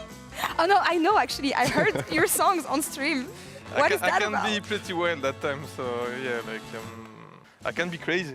I have the best test. I would agree on that actually. Who is running it down more in scrims? 3, Come on, it has changed. It has changed. Second, don't be deluded, please. No. Say the truth. 3, 2, 1. So easy. That's too much. Okay, explain yourself. I mean, I do limit test a lot in Okay. scrims, but it has to happen, you know. All right, the next one. Who swears the most in French? 3, 2, Nah, so easy. 1. Match. It's me. No? Yeah, it's Niski. Yeah, it's me for sure. And you're the fake French even. How? I don't know. I'm too loud. Exa is too like he's I too don't chill. say anything. You don't say anything? Yeah, I mean, I swear in English, not in French. Actually. 3, 2, 1. That's not a match. We lost already. Okay, he went for it. So actually, I believe it. Who's got the best fashion sense? 3, 2, 1. That's a match. Can you tell me more, Seiken? Of course, that's a match. Yeah? I'll just look at Cabo. I couldn't bring my Crocs right now, but it's like music. Like I'm a bit wild that time. Oh, easy. 3, 2, 1. And that's a match. Niski again. Easy. Really? You have too You much did money. well, man. Okay. In a few years, maybe. Yeah, or you yeah, go yeah. 20. You know how Yeah. it works. You can explain. Who would win an arm wrestle contest? 3, 2, 1. Easy.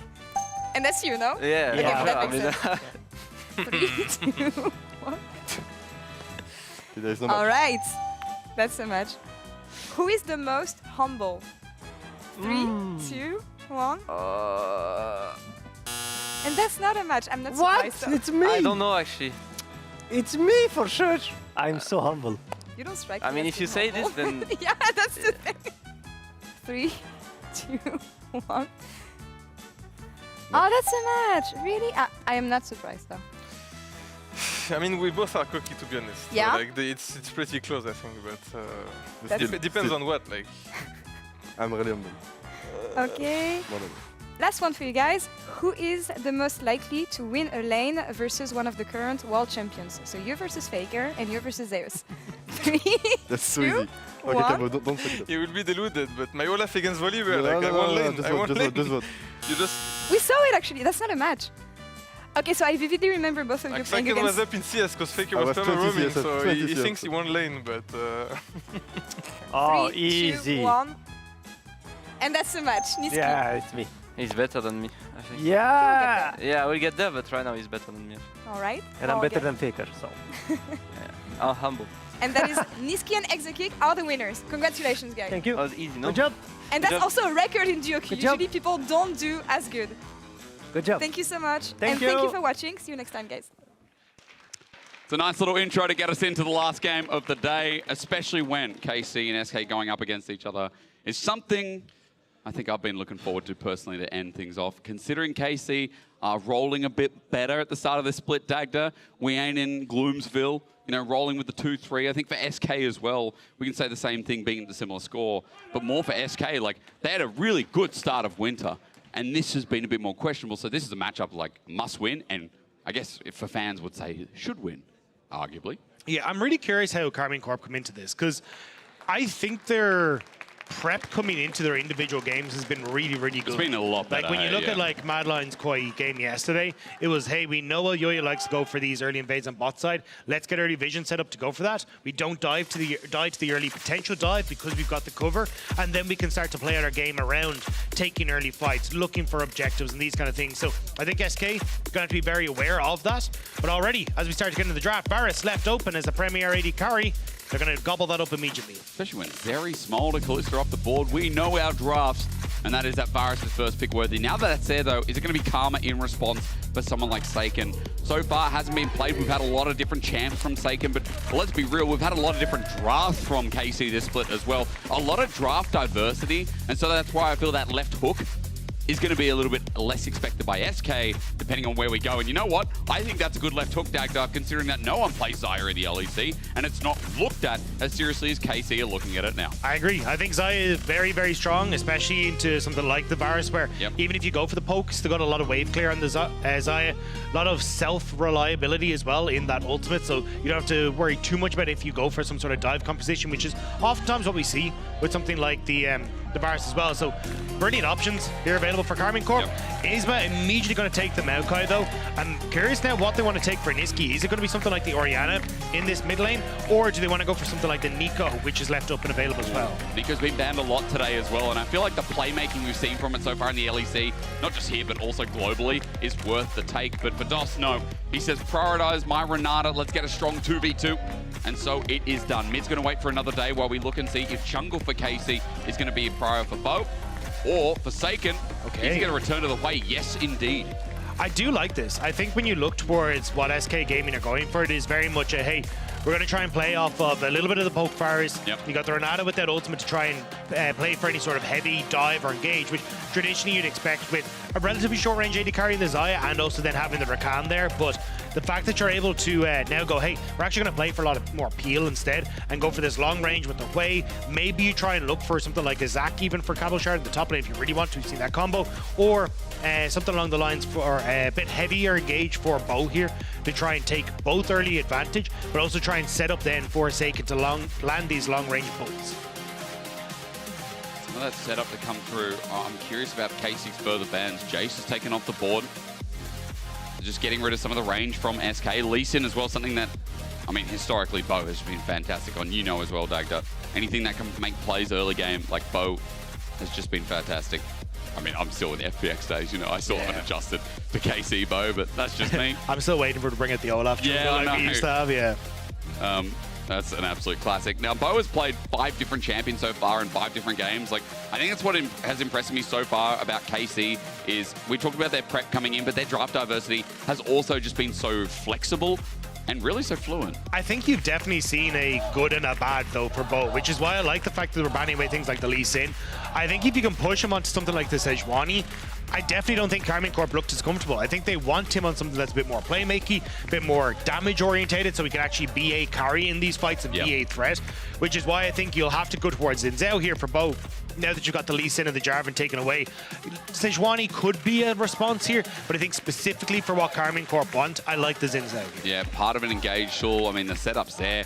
Different direction to Viego though. Dagda, your eyes showed me that you might not like that. I prefer the Xin Zhao because I think the biggest thing that you're missing right now is a guaranteed go-in button. Like, yes, Rakan can do that, but he's also incredibly squishy, and especially against something like Renata, who's got the handshake, the ultimate to come over the top, the lock-up from the Maokai, even the knock-back from the Maokai, makes it very difficult for Targamas to be that main engage tool. And also, I don't think Targamas has been great when he has provided that main engage tool. I prefer seeing it from somewhere else on the map. Yeah, and agreed. I guess for now we're going to have to look to see what Cabochard wants to bring to the table here, because maybe he tries to go back towards something like an Ornn or something along these lines, but into the Renekton, that's not the best at times. He'll probably fall back towards the Gragas, but I think you're now missing kind of that ease of access and ease of playmaking that Karmine Corp rely on for their regression. I wonder if something like the Gnar might be on the table as well. We've already seen it from Cabo a couple of times. Again, not always the most reliable engage. It's always timed engage. I like to remind people naturally with the Mega Gnar bar, but something that they could sit on here against Renekton and suffer the early parts of the lane if Renekton's able to get pushed. Let's just see. I like the point you brought up about Targa. I think that was last split as well. We saw the struggle there, but this is something that BDS did so well the other day. Bring in the Scion. And he's just going to suffer through the lane and get things rolling when the 5v5s start brewing out, as eventually for KC, it feels like that's what they want to do. Yeah, I think the problem though is that, like, I know a lot of people are going to discuss at the moment, it's like you want damage with CC essentially through your mid jungles, right? But Karmine Corp, you've got some form of CC, not ideal CC on either of your jungle or mid, and you've got a lot of damage on both sides. So it's very hard to try and set up, whereas when you look at SK Gaming, it's very easy CC with the Maokai, great flick back, a ton of damage that can come through from Niski, and that like mid jungle, especially against someone like Seiken with like a flash Maokai into the flick back, is going to make it very difficult for Seiken to play this lane matchup. So I give the edge to SK Gaming when it comes towards the mid jungle. I think Exakick and DOS will have push in the bot lane as well. So getting these timing windows that Bo likes to try and play around is going to be really difficult to do. I think there's going to be a huge amount of investment in getting early vision in the enemy jungle for Karmine Corp, and then trying to find these moments where the Viego instead can like cross map, look to get ahead in that way, and then try and bring that later where they're getting these small picks, these small skirmishes where this Viego can actually shine. And letting him reset and lead into the fight. I hope the game doesn't start while they're turned around though, Dagda, because they'll miss everything faced that way. But of course the KC fans, in all seriousness, the support is out, as it always is. Only compliments for it. It's DOS's birthday tomorrow. Well, happy birthday, DOS. Almost. Glad. I love the nod, just to confirm, just in case I wasn't reading it right. DOS's birthday tomorrow. Can they secure it with a win before their little weekend is up? Last game of week 2. We're already past the halfway point. One more week left after today, after this game, and after we find out who's moving to 3 wins. Both 2 and 3 at the moment. I think for SK, it's a disappointing start considering how they started in winter. But for KC, it's like a dichotomy. Like KC, like, yeah, we're at 2 wins. Anything but it, you know. Anyway, but down at the moment. I think it's, as you say, it's just the consistency for SK that's been lacking. And honestly, I think a lot of that has been from their bot side. Just haven't really been able to find that same success we saw in winter. Very true. Both this year and last year. It feels like they come in with a lot of gung-ho, and then when it gets towards the second split, they're just all out of gas. So I'll be curious to see how they try and perform in this matchup. You're getting the on-hit Varus, so not going to be as much push threat in the bot lane when in comparison to like what you traditionally get with that poke Varus and the lethality Varus, but still going up against Upset. I think I'm going to be keeping my eyes to see like how does Targamas either A, try and roam, or if DOS can try and match that in these scenarios. Because again, on the bottom lane point, I mean, I think it was was it in winter playoffs we saw Exakick and DOS starting to get exposed again? There were a couple of issues there. Regular season was a lot cleaner, but I think it was always the weak point. It was just about how weak it really was in relation to some of these other teams. As you said, Exakick and DOS struggled a little bit. We'll see in the 2v2 because I think there's a nice little interaction we should mention, Dagda. Rakan jumps in, Renata says no, and handshakes him out, and there's the engage tool gone. A big engage tool when we consider that KC did sacrifice quite a lot, not picking up the Xin Zhao, going for the Viego instead. And now you're like, well, there are few and far between tools that are going to be setting up some of these fights, some of these skirmishes early on, that maybe KC can be denied by some really swift counterplay by SK. Yeah, I think if you're SK, a huge amount of it is going to be trying to match what... If Targamas is going to roam, Because I think Targamas has actually been trying to get out of bot lane a little bit more to try and work with Bo. And I think a lot of that, especially as we saw yesterday, was kind of Bo like holding his hand saying, come with me, we're going to go invade in topside jungle and let's try and make a play there. Some of it backfired, certainly, but I think this is something that I need to see more of here, because if you don't have that numbers advantage, we already talked about the potential for the 2v2 in mid is going to be quite difficult to achieve. So you need that extra little bit of CC, that extra little bit of help if you want to guarantee that that's going to work. But as you can see, like, it's going to be tough. It's range versus, you know, half melee in the bot lane support matchup. So push for DOS and X-Kick already going well. Even X-Kick taking a couple of pop shots and upset underneath this tower as well. And as you said, with the next wave coming in as well, just have to see if it leads to anything. Always watching for this potential dive, especially with a champion like Maokai. But Bo is passed down here. A ward's going to spot out Bo on this blue buff as well, which means that for SK, they just have to play it easy until Isma's nearby. See if it turns into a 3v3. I think now, like, in both patches and hell, let's just say start of winter, we know as a great shove comes through in the meanwhile through mid, what's going to happen down in the bottom lane. As there's one of them, the handshake comes through, even though it's a little bit late. The root none for upset, as Isma and Bo are going to meet up, but Bo is just that little bit quicker, where Isma's now chasing his shadow, moving towards the mid lane. Yeah, got to make sure that Isma isn't going to come in towards mid lane, though. Just going to try and play protection here. And in a 1v1, Bo does end up winning against Isma, but it's when you start to get other people interacting in this matchup becomes a little bit more difficult. Also on top side, Cabalshard forced to reset early, had to TP back into lane and are already irrelevant, getting some nice trades against him once more. So SK, at least in the laning phase, both side lanes going fantastic for them right now. Oh yeah, CS leading top side is the most adamant thing about it so far. Bo just hovering once again. You can see Isma back on vision though, as he twisted advances through. Targamas there to help out. Flash burnt out. Isma over ambitious, and again the ward coverage from KC is covering that line well. And I like this from Targamas, right? Like roaming there to help out Bo. This is exactly what I was talking about. Like you need to try and get that numbers advantage here. And I think a lot of that rests at the shoes of this KC support. But at the moment, just the flash burn from Isma, as long as he doesn't get like aided on by Bo, I think he's going to be relatively fine. He just wait out the 5 minutes until that comes back up. Bo making his way towards the top side. More than likely going to try and do like the Krugs into Raptors and then try and wrap around into Void Grubs as they spawn, but we'll have to try and see exactly if he is going to try and make any sort of play topside in the meanwhile, but with irrelevant resetting, more than likely not going to be the case. It also depends on what Niski's going to do as well. Irrelevant, as you mentioned, what he does has a big impact on the game so far. Teleport to get back to lane. Isma starts this off. Bo is also here, but spotted on a control ward. So far, Vision's been scouting out both these junglers really, really well as Bo just goes back to clearing, and going to be no contest whatsoever. Irrelevant moving down with the strength that he has. At the very least, 2. As we've seen, it's usually been 2, not 3. And I was talking about this with Jamada yesterday. Either for jungle wrapping or rotating and matching that bottom side objective, or just the fact that you get a bit of extra tempo. Also, something I was talking to Mark about today, you don't give that announcement on screen, which is now there with the 3rd grub being taken down. So yeah, I think it's a little bit different in this case because they already spotted you on it. The ward went down. They know you're taking it, but also you can't really take Dragon as a Karmine Corp because the push on bot. So you're totally fine. Isma though going to spot out Bo here. Has the support of Niski. Do the KC fans know what's coming? Or is there anything coming at all? Niski, level 6 here, he's moving down. I mean, they think Bo's run away, but he runs back in brush. It's a bit of a fake here. The root up, the flash up, the fear's out as well. Niski is going to shove on the spot. It saves his life, but with the spiraling death on Isma, the damage has already been done. Bo now chasing up. He gets a root up, and Isma, with no flash from before, is exposed. Yes, the fans knew what was coming. It was the first blood. Over to Bo. Really nice job from Bo there, just barely playing out of vision and getting into the bush, completely catches Niski by surprise. And it means that you're able to follow up nicely with Seiken, and now they will be able to get that Dragon. Karmine Corp getting their first one on the board. And over to the Viego, again, something I say a lot when first blood occurs. Oh, it's impactful. I mean, this one is, especially for Bo, who's going to be taking the Dragon as well. And some of that experience being matched up. I mean, in fact, Bo's actually in a bit of a lead, both CS and EXP for now. As this Dragon gets taken, we'll keep singing his praises.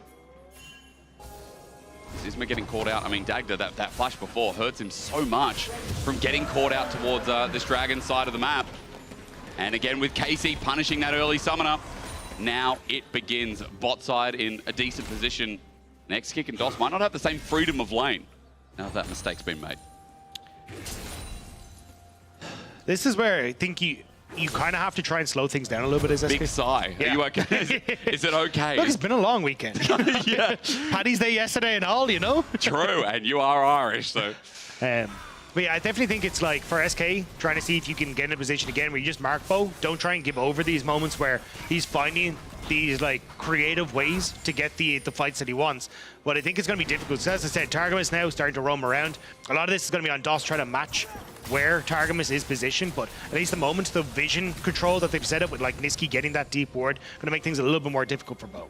But at least for the bottom side, I want to talk about these supports moving because this is what you wanted to see, but I'm going to see if it turns into anything else with Isma moving into position, but he's only level 5, so Isma with no Nature's Grasp, nothing to catch out.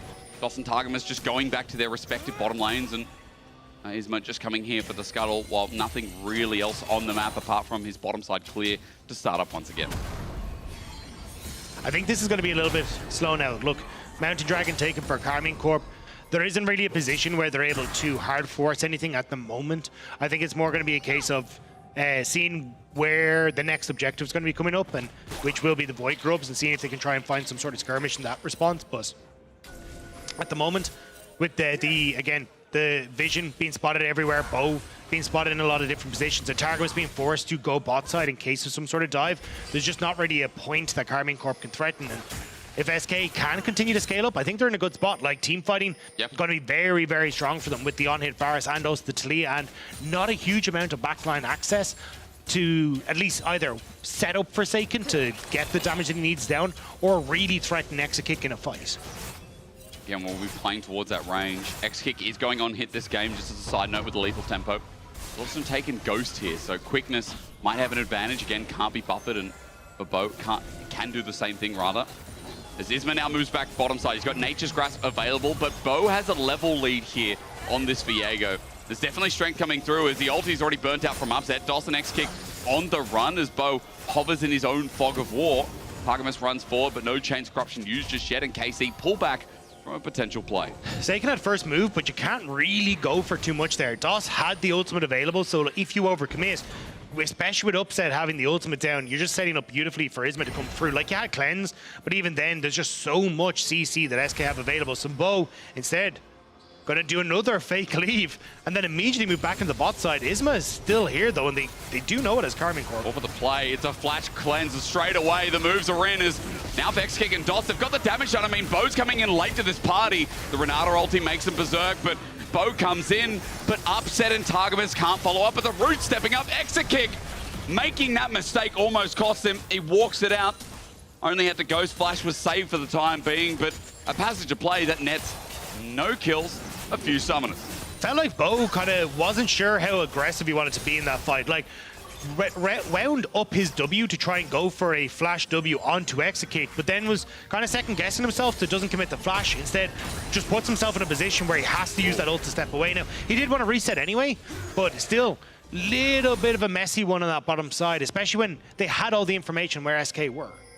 Just want to look at top side though, because as Bo moves up here, I mean, the potential with the next wave, Cabo could die here. Look at the Fury Bar on Irrelevant. He's going to get stunned up. Dominus is there. And as the ulti comes in melee range, Irrelevant gets out of turret. Cabo's going to clear the rest of the wave, but now he has to back away. Look at his health bar, no TP as well. And Irrelevant has full control here, that now Isma can use that too. Yeah, I mean, SK were always going to be able to get this objective, as you were saying, Irrelevant, ton of control on the top side. And especially with Bo being very low on the HP standing, didn't really want to try and go for it. I'm not exactly sure what happened that he ended up so low, but either way, SK now going to be able to get themselves all 6 of these Void Grubs, which is massive for them as well, especially for Irrelevant, who is going to be putting a ton of damage onto the top tower. But DOS now, spotting Targamas. Handshake in. Targamas just gets out, as all Rakans would. As last grub just going to be left for the time being. Isma keeps flashing mad lines. Mad respect to him right now. Especially when you're playing alongside Niski. Sure, that doesn't get annoying. For the early game, as you said, 5 grubs all the same. It's a lot here for SK. There's a good early game lead, despite the kill going over to KC before. It's through bot side and especially through top side in this Renekton versus Tank matchup that is giving them this early lead, but also early lane presence here as Dragon spawns, and SK might be able to even this one up as KC got the first.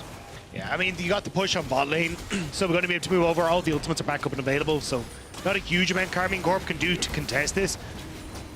Even the reset coming through from Bo as well. Weird timer, because I thought maybe you could try and make something happen on the opposite side of the map, but I suppose Irrelevant had already gone for the reset as well, so you're just slowly but surely being pushed out of this game. And yes, the gold is even, but again, like, this composition for Karmine Corp is just a little bit awkward to operate when it comes to the later game fights, when you just look at how easy the front to back is for SK. But Hex Exal's about to be used really well. Chaining Corruption starts to stop, but Bo's in this flank. Quickness is there.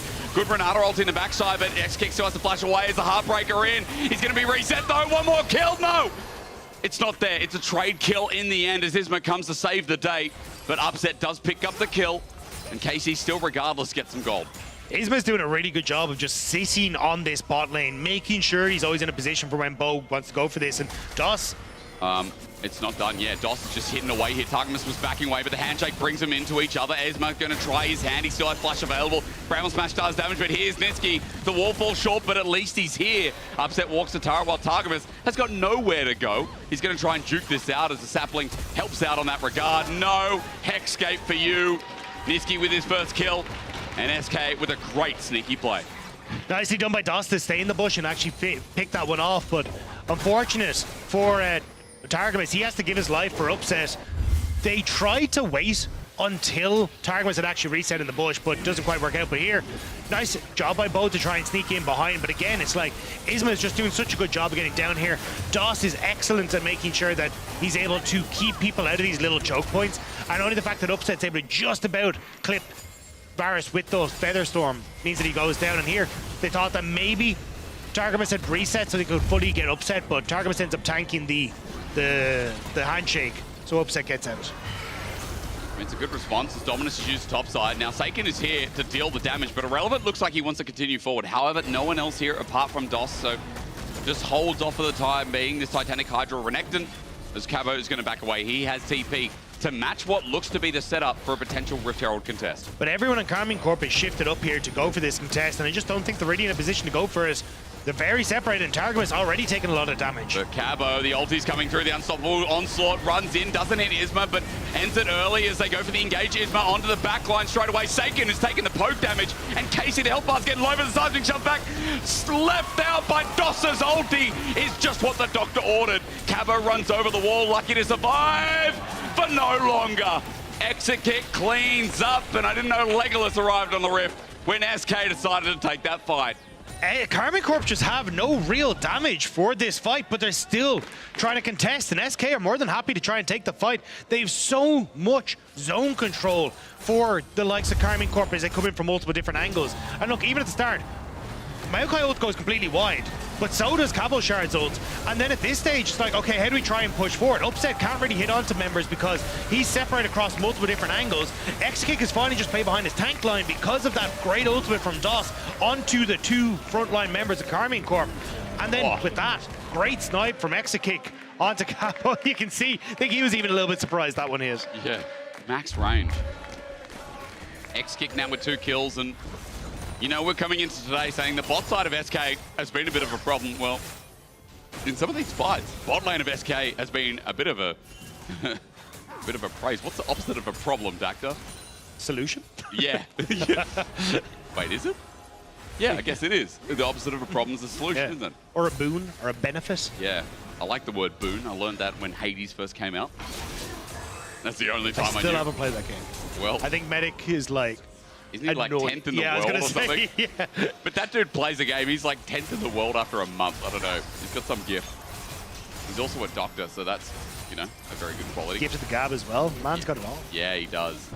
Anyway, this shouldn't be a complimentary medic session. He's not here to absorb it as Seiken is just stuck in between some rocks. Nitsky's hit everything. Spiraling Despair, though, is good as Nitsky goes through the rotation. Seiken just has to stand there. Gets a bit of a fear, though. Wait, flash away just in case, as now the rest of KC are here to trade. A kill over to Bo. Indeed it is. As Herald gets shot down in the meantime, Isma, good driving. That was a little bit close for comfort. Mid turret's going to go down as well, so overall, an SK victory. Wasn't sure how much of his driving skills Isma wanted to show us. Might have tried to bring that into the bottom side, but instead just going to let it charge onto the mid lane. But the 1v1 goes heavily in favor of Niski. I say heavily. That was actually quite close.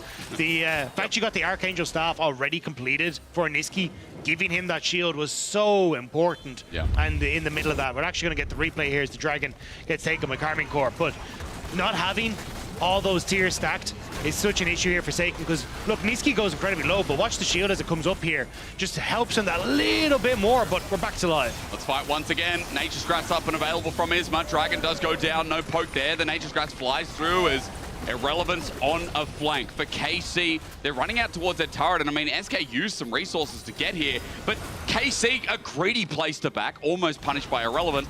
Luckily, he didn't have flash available. Where's DOS off to? DOS is on a... He's on a quest. Yeah, I mean, he's on a bit of a spring walk, you know? Might find himself over towards X-Kick and maybe onto Cabo Shard here as well. There is good damage from X-Kick. Remember, Blade of the Ruined King, he's able to penetrate through, but it might be the turret that's their true intention, especially with the Groves picked up. But hang on, Chain of Corruption follows through. Cavo has the ulti out, but Hail of Arrow stops him. A second time that X-Kick has been the bane of Cavo Shard's existence. And I like the call from DOS. It was like, hey, look, I can either come in behind and we can cut them off. I've got the ultimate to make sure the Carmine Corp can't escape, or just rotate mid. Yeah. And you are playing this on-hit Varus, so percentage health damage is exactly what you're bringing to the table. And against Cabo Shard, they get the play, they get the kill, now they get the bot lane tower as well. SK playing out the map so much better than Carmine Corp right now. And SK with it, I mean, it's a second turret going down here. Should I say mid didn't go down in the end, but close to. Bo's in enemy jungle. Hexgate taken, but Exakick's nearby. He just ghosted for this. Very greedy from Bo. He has the Heartbreaker over the wall. At least he survives here as Exakick didn't have Chains of Corruption available. Meanwhile, Irrelevant side laning once again here on the 50 CS lead Renekton. I mean, I'm speaking good news everywhere right now, Dagda, as Isma's like, hang on a minute.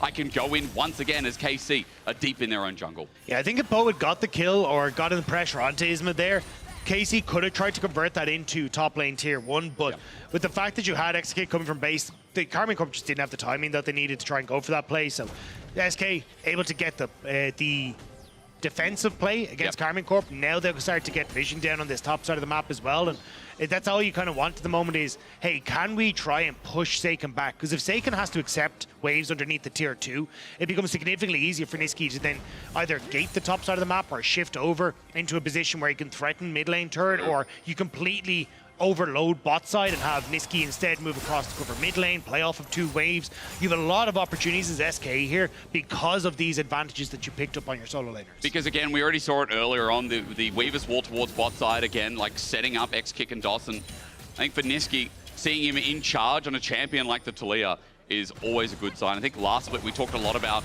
what Niski was doing for this team, especially with, you know, Isma being the transition in, how they were syncing up together. And there are a lot of good games on commanding mid laners. I think this is definitely one of them. As Niski now sits in a side lane yet again. And you can see it's with the Baron now spawning, Dagda, because at 20-minute mark, there it is in the top side. Niski has the TP as well as that Weaver's Wall available. Irrelevant doesn't. He's sitting top for now, getting the push. Well, it looks like the push is in every lane for SK as the map slowly encroaches up with blue-sided wards. Yeah, I think, and this is what SK want, right? Because all they're really going to try and do as we pull this up is just like try and like push in bot side into having this threat across here. You can already see they've fully established the vision on this bot side jungle. Like all these blue wards are down, so it makes it very, very difficult if you're Carmine Corp to actually protect this bottom side. And essentially it's shift Talia into mid, and you can then threaten either mid lane turret, or you can actually move a lot of your members on Carmine Corp up into this top side jungle as well. The only thing they need really is to have Irrelevant get some sort of pressure on towards this top side, which is why you're seeing Carmine Corp invest heavily into this top side of the map to try and deny that opportunity for SK to move across multiple portions of the map and catch them out. But as we get towards the second dragon, I wonder if this is going to shift again, because this is going to be third dragon for KC, would lead them to soul point as a Hextech soul point as well. Might be item timings that we need to look at as well, because Seiken heading towards the Leandri second has got the components for it, just needs the remaining gold, and should have that as it crests over a minute till the dragon spawns. Looking elsewhere, upset. Second item on the way there, Dagda, but X6's already got it. We're going to talk about Seiken again, because onto Irrelevant, there's the spiraling death, and Bo's now caught up as well. He's got the Heartbreaker. Irrelevant goes to half HP, but he's got Dominus available. Even with the more out, I mean, Irrelevant's still got that HP bar access, plus he's a 2-item Renekton, so just a bit of poke for now. Carmine Corp needed to make that play work, though. Seiken invest in his ultimate, it was like, hey, we have to try and get this pick on Irrelevant. Otherwise, we're just going to give another Dragon across. We can't really contest this. There's no real pressure on the map here for SK to say, hey, we have to like completely abandon topside to go for Dragon, because Niski gets to push out the spot wave and make sure that then he can always come across and help out his jungler on the Dragon objective. So this is why you're seeing Karmine Corp trying to immediately move into this top side, try and threaten a dive onto the tier 1. But I think you can actually just have Exakick and also, well, I was going to say DOS move up towards the top side to cover, but they're not really shifting the people into the position that they need. Instead, they're having Isma trying to cover up to this top side. Should be able to get here just in time, but yeah, they'll be able to get the Dragon either way. Just not going to be the jungler who ends up smiting this objective away. Easily done. Cabo sees it after the fact. I mean, Niski does have good damage here. He's just picked up the Rabadon's death cap. Maybe relevant. We see that fight play out a little bit more as TP is going to be committed. Seiken has no turret to lean on. Bo's nearby, but with Nature's grasp sending out the call, Seiken has to zone back into the Renekton, and he flashes away, but he is going to die in an instant with Titanic Hydra, and the fact that Niski gets the shove back. Cabo also teleported in, but to his death, he ults out, but gets stopped by Isma, flashes away from Chains of Corruption, and again, X-Kick, even without lethality, is burning through the health bar, and Dagda Seiken step for 30 seconds. I feel like if SK find anything else, it's just going to be Baron. Cabo kind of needs to reset. He's incredibly low, so I think SK can honestly start up, but they left Irrelevant. They left him behind. Slice and dice, get out of there, son. He gets Decimating smashed up. The only difference is he's got 2 items strong, so I guess it's okay, but it could have very well been a big mistake. I was going to say, with DOS's ultimate still available, I actually thought they were just going to go for the Baron there. You could always turn onto the members of Karmine Corp as they try to enter the pit with the ultimate. Even like the opportunity to flick Bo over the wall with Niski, or even having Irrelevant go over the wall with the flash to stun Bo. Like, you have opportunities to play that one out, but not willing to risk it. Instead, they're just going to try and go for the resets and come back into the map, get the waves pushed in. But it does feel like with SK, they're not really comfortable playing off the side lanes in the manner that we were talking about with Niski. So I think they're just going to wait 3 minutes until this next Dragon and look for the picks that come through then. Leads to the Hex Exalt again. Mentioned it before, but SK again have had priority. Double recurve, by the way, for Exakick. So definitely ready to get the party started. As I'm looking throughout the map, Dagda, I'm seeing a 50 CS lead still on the top side. I'm seeing a CS lead mid. I'm seeing a CS lead through bot, however small. But I think Xkick and DOS have been stars of the show so far in this game. Absorb pressure quite well. KC have obviously struggled, and I think we saw the bottom side play in River. Kind of a big turning point where they gave away a lot of control and a lot of speed of this game over to SK, as now they're trying to bring it back. I mean, for KC, onto Isma, will it happen? Cabo zones off the rest of KC, holding the choke as Isma's just isolated. Nature's Grasp is out, Twisted Advance follows through as Upset gets poked down the backside. Spiraling the spare not bad, but as Irrelevant teleports in, he's about to crunch. KC move into a choke, he stands by himself, Isma almost dies, and Irrelevant didn't get the memo. He just went in by himself. He's like, guys, where are we? As Cabo is queuing the wrong way. KC running for their life as the hostile takeover flies through. We are definitely doing the dance with minor amounts of pants. What is going on, Dagda? I don't really know what that last play was, to be honest. It looked like SK were like, hey, we can play this slow. We've got Isma who's going to be coming in. All right, let's just try, Irrelevant is going to be coming in. Let's just play for the ultimate off of Isma, but Irrelevant goes too far. Isma has to go back to base, and it all just completely falls apart for SK. Now, Karmine Corp, not really in a position where they can threaten a huge amount off the back of this, but it's still just small mistakes that would give Karmine Corp that window back in. I'd like a replay. I'd love a replay of that one. I don't know. I don't know if any of the players on the Rift want to replay no. But to be honest. I mean, it went for a while. Cabo not having the best time, I will say, on this side. You know, it's definitely a hard ask to see this guy play out a 5v5 in this game, as X-Kick shredding, Niski shredding as well. Irrelevant, if he didn't die in the backside, I'd say that this guy's a real threat, but that move there, that hurt me just a little bit inside as a big Renekton main. So let's just see. Again, you said Windows back into the game for KC. It's a 3k gold lead, or at least 3 and a bit there for SK still. Dragon's up in a minute 15. Baron's up, staring us in the face, but as we've seen, SK have been a little bit reluctant to look and start this one, even though they hold control of the vision for now. Yeah, I mean, I don't think you Baron. I think you just look for Dragon, right? Third Dragon, potential Hex Soul. You just try and shove mid. But the biggest problem is like Isma isn't really positioned in a way that he can actually support any of his lanes as he starts to shove out. Also, because you end up getting picked off, Karmine Corp have managed to get a bit of tempo back in their favor where they can contest you on wave states. And Bo trying to fish for Isma here. Going to move immediately. Regret his life choice and walk away. But I think this is where like SK, they would have liked to have a bit more control on the map, so it becomes more difficult for Karmine Corp to get in position. But Cabo going to reset. He can TP into mid or even onto mid wave, so then you can like fully contest this here. But he needs to go kind of now, because otherwise SK just get too much control over the choke points here. I mean, they already have, because Targa was up topside, resetting vision for Baron. I guess that's 1+, but again, as he continues to clear out the wards, TP is now burned for KC. SK have a choice here, but Bo trying to set up an angle with a 2-level lead over Isma. It's the target onto Cabo Shah. The spiraling despair is popped on Irrelevant. He's front-lining for the time being, but as he absorbs the damage, now to re-engage, comes from Cabo mid-ult, he dies! And now Targas is like, hey bro, I've got to make the engagement. Do KC want him to? Because SK with numbers advantage have once again found something in a fight.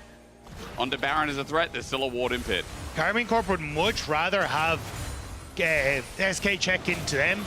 But honestly, at this stage, I mean, you just have Niski solo at the Dragon. They're going to push mid and be able to rotate across. You know they're doing Targamas still has ult, and he's just trying to hover off here to see if they can pick Exakick. You need to immediately turn onto him, but Isma's just still a tanky boy. He just gets to wander on in and say, what are you going to do, lads? You can't really touch me. And I mean, again, they've just built the Zaya this game. You can see, like, there are 2 Randuin's Omen on the rift, from Irrelevant, from Isma. They are dealing with these crits quite nicely. Especially when it's, you know, also going to come from people like Bo, too. So a lot of the damage mitigated here from the core carries of KC. And as you said, they're happy to walk in, now especially on Soul Point. Now, especially with the gold lead moving back up a tinge as well. Now, especially with a 3-item Varus, who is huge. And this is where I think the composition again kind of falls apart for KC a little bit. Like, I think Hui as a champion really likes we can have people who can get easy CC for him, so he gets the amplified damage on his Severing Bolt, the QW. But without that really being available here for Karmine Corp, Seiken just hasn't really been able to do a ton of damage or have easy setup for those plays. And then as well, Upset is kind of struggling to find that front line that needs, because SK have Irrelevant, they have Isma, and Bo. They also have Bo. Heartbreaker out, but they can follow this up. He has to flash away. SK just got the flash and ulti out of the jungler. You know what that spells to me? It's time to threaten the Baron again. Yeah, because there's no Blasco. There's no real way for Bo to get in here easily. He's back in base, and SK will tear this apart thanks to the Varus and the Talia. So Targum is spotting out that they're doing it, but I don't even know if Karmine Corp can really contest this afterwards. Upset separated from his front line. It should be smited down here, should be smited down, and it is indeed. Upset with no steal. And SK pick up the Baron here in this game. I mean, also, Seiken teleported for this after the fact. So as Bo comes back in, remember, he's got nothing available. He just walked into a Renekton. He's shoved back, and the Nature's Grass sends the Ents out again. The hostile takeover at max range. It's a Twisted Advance that follows Targa all the way. KC, why are you trying to fight this? As Bo runs for his life. SK, the same. They want to keep going, Dagda. I mean, Cabochard's out. Exakick pushed him out, and now Bo is in trouble. He's got Irrelevant by his side. Bo's on the wrong side of dodge. KC being zoned out by 3 members. Cabo's in, but he's a stone's cold away from getting destroyed as well. Bo's just trying to run them around. And that was mistake after mistake. Bo just decided to make it more interesting, I guess. That was just a weird contest from Karmine Corp. Like, there was never a way that they could actually get into that. Upset was on one side of the fight. Cabochard wasn't even there. And when he did, he ended up going into the waiting arms of Exakick, who happily shredded his health bar down. And now, with the Baron buff, they just get to siege on towards the top side. Can maybe fish for a couple of flickbacks, but you're still going to struggle a little bit against how much wave clear Upset and Seiken are able to bring to this. You can see not quite getting to the tower as easily as they'd like, but should be able to whittle this down eventually. Good route, decimating smash follows through. Irrelevant back into the ulti. Spiraling Sped doing work though, but doesn't kill Irrelevant. He's burning down, but a seismic shove comes through. Cabo's now in fear as well as Niski. About to go into that passive, but no, not even letting him do that. Doss kills Targa, and the cannon kills the topside turret. Dagda, imagine if Bo was there with ulti. Imagine what would have happened. I mean, imagine if they decided to stand their ground there instead of after the Baron was taken. And SK still had so much up. But look at where Karmine Corp are positioned. Cabochard is off on the side here. Immediately walks into Exakick. He has to ult away. Means that now the top side of Karmine Corp are tankless. So Irrelevant's like, fantastic, I have Randuin's, I am tanky, I will go in. Isma, with the ultimate, is able to follow up as well. And then Cabochard just walks into Exekick and gets 1v1 by the AD How carry fun is that? on the bottom side. And again, the top side is just being played slow by SK. They know there's no real threat, no one can really step up. They've got the range that they need to, they just poke them down. And then the ultimate from Niski, just trying to separate them out. As again, SK just keep on poking, just trying to see what they can get. I think some of the winter shenanigans of KC showing its light again. Now they've got a big uphill battle. I mean, this is a 6K gold lead. It hasn't come out of nowhere. It has been SK who have delivered it with some good map decisions as Bo onto Niski. Now might find one himself. Niski with the shot back has to flush away. Bo at least redeeming himself a little bit here as Nature's Grass tries to zone off, but Cabo and Bo are isolated. Irrelevant is taking on the World, but I think the World wants to fight back. Again, he's by himself too. These top laners don't like being with anyone, Dagda. And as Cabo now stands there strong going, I am the one who knocks. KC with numbers are trying to move into Dragon and make it their sole point too. Yeah, I mean, the top laners really want it to be an island, but they don't really realize they actually do need the help of people. But KC now, get pushing mid. Dragon is up in 15 seconds, and Irrelevant doesn't have TP. So this could actually be Karmine Corp denying Hextech Soul, which would be massive for SK. Now, they still have a long way to go to try and like bring this game back just from the deficit that they're in, and also just the position on the map that SK has been able to gain the comp advantage. But little things like this are giving that moment to Karmine Corp where they can try and fight back. I mean, we're also talking about a 3-item Xayah. We're talking about almost 3-item Viego carry as well. Crypt Bloom has been picked up by Seiken. There is serious damage that's coming out of KC as well. So mistakes like this from SK can be punished. And again, top lane is copping a bit of flack from us here in this game. I think it is very well deserved from both sides. I think, Dagda, we need to look at some serious tools here, which is Exekick on this Varus, Chain to Corruption, Niski pick potential, but upset, free firing in a fight. Maybe important. Dagda doesn't like this because as the handshake comes through, Bo might be caught out, but it could be a bait toss now in the middle, but no saving grace. X-Kick also. SK have overstepped in the jungle. Isma comes in a little bit late, but Bo, as he hits Niski on the side, won't be able to 1v1 this Talia. He needs to run. He thought he could take him on as the Severing Bolt flies from downtown. Seiken, a bit of underground support.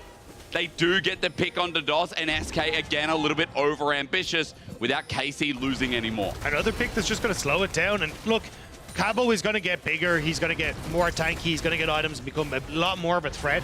X-Kick has kind of hit his critical mass. This is where you start to teeter over into the Jack Show, which is trying to finish. Like, your damage does start to dissipate a little bit at this stage. Whereas for Upset, he's still going to continue to ramp up. Seiken as well. I mean, he's kind of in a good spot. So there is an opportunity where Karmine Corp can just continue to play this out, and the fact they're getting to collect more and more of these waves is making things easier for them to do so. Again, there's always that window of opportunity around the next Dragon, maybe around the next Baron as well, Dagda.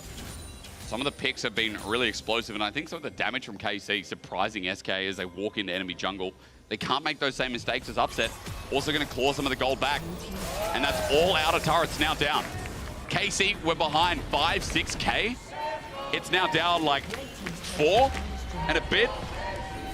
Maybe it was even more than that, but regardless, I mean, still within striking distance here in this game. But it's so irrelevant at this stage. Like, but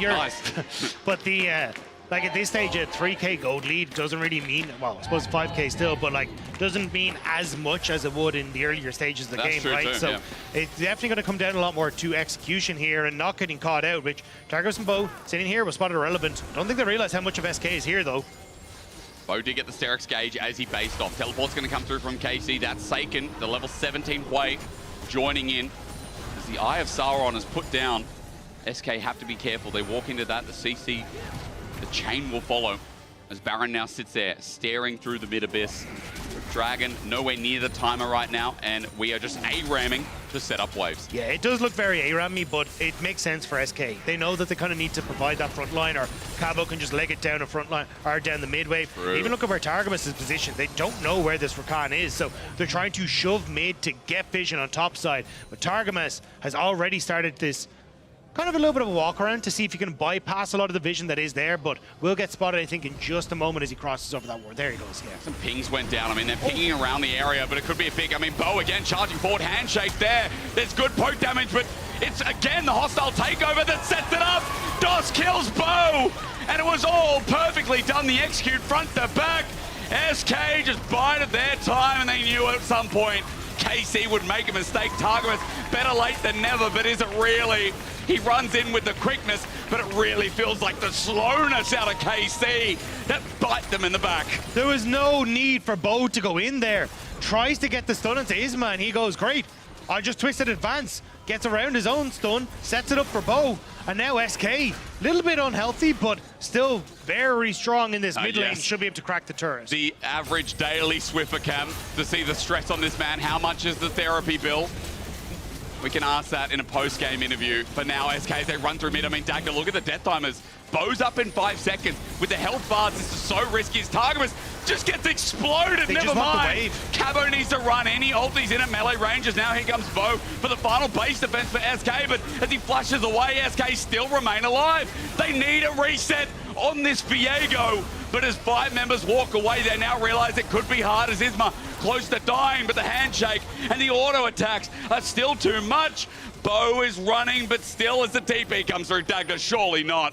It's Cabo Shard who's coming in behind him. Doesn't have the ultimate. He just wants to try and corral them in. But if Niski gets a combo, I mean, Bo will die. As you said, upset rolls on in. SK still alive. Niski, what? What are you doing? Niski flashed over the wall. Berserker, Bo still dies. I mean, DOS is trying to carry this, but Niski just ran it.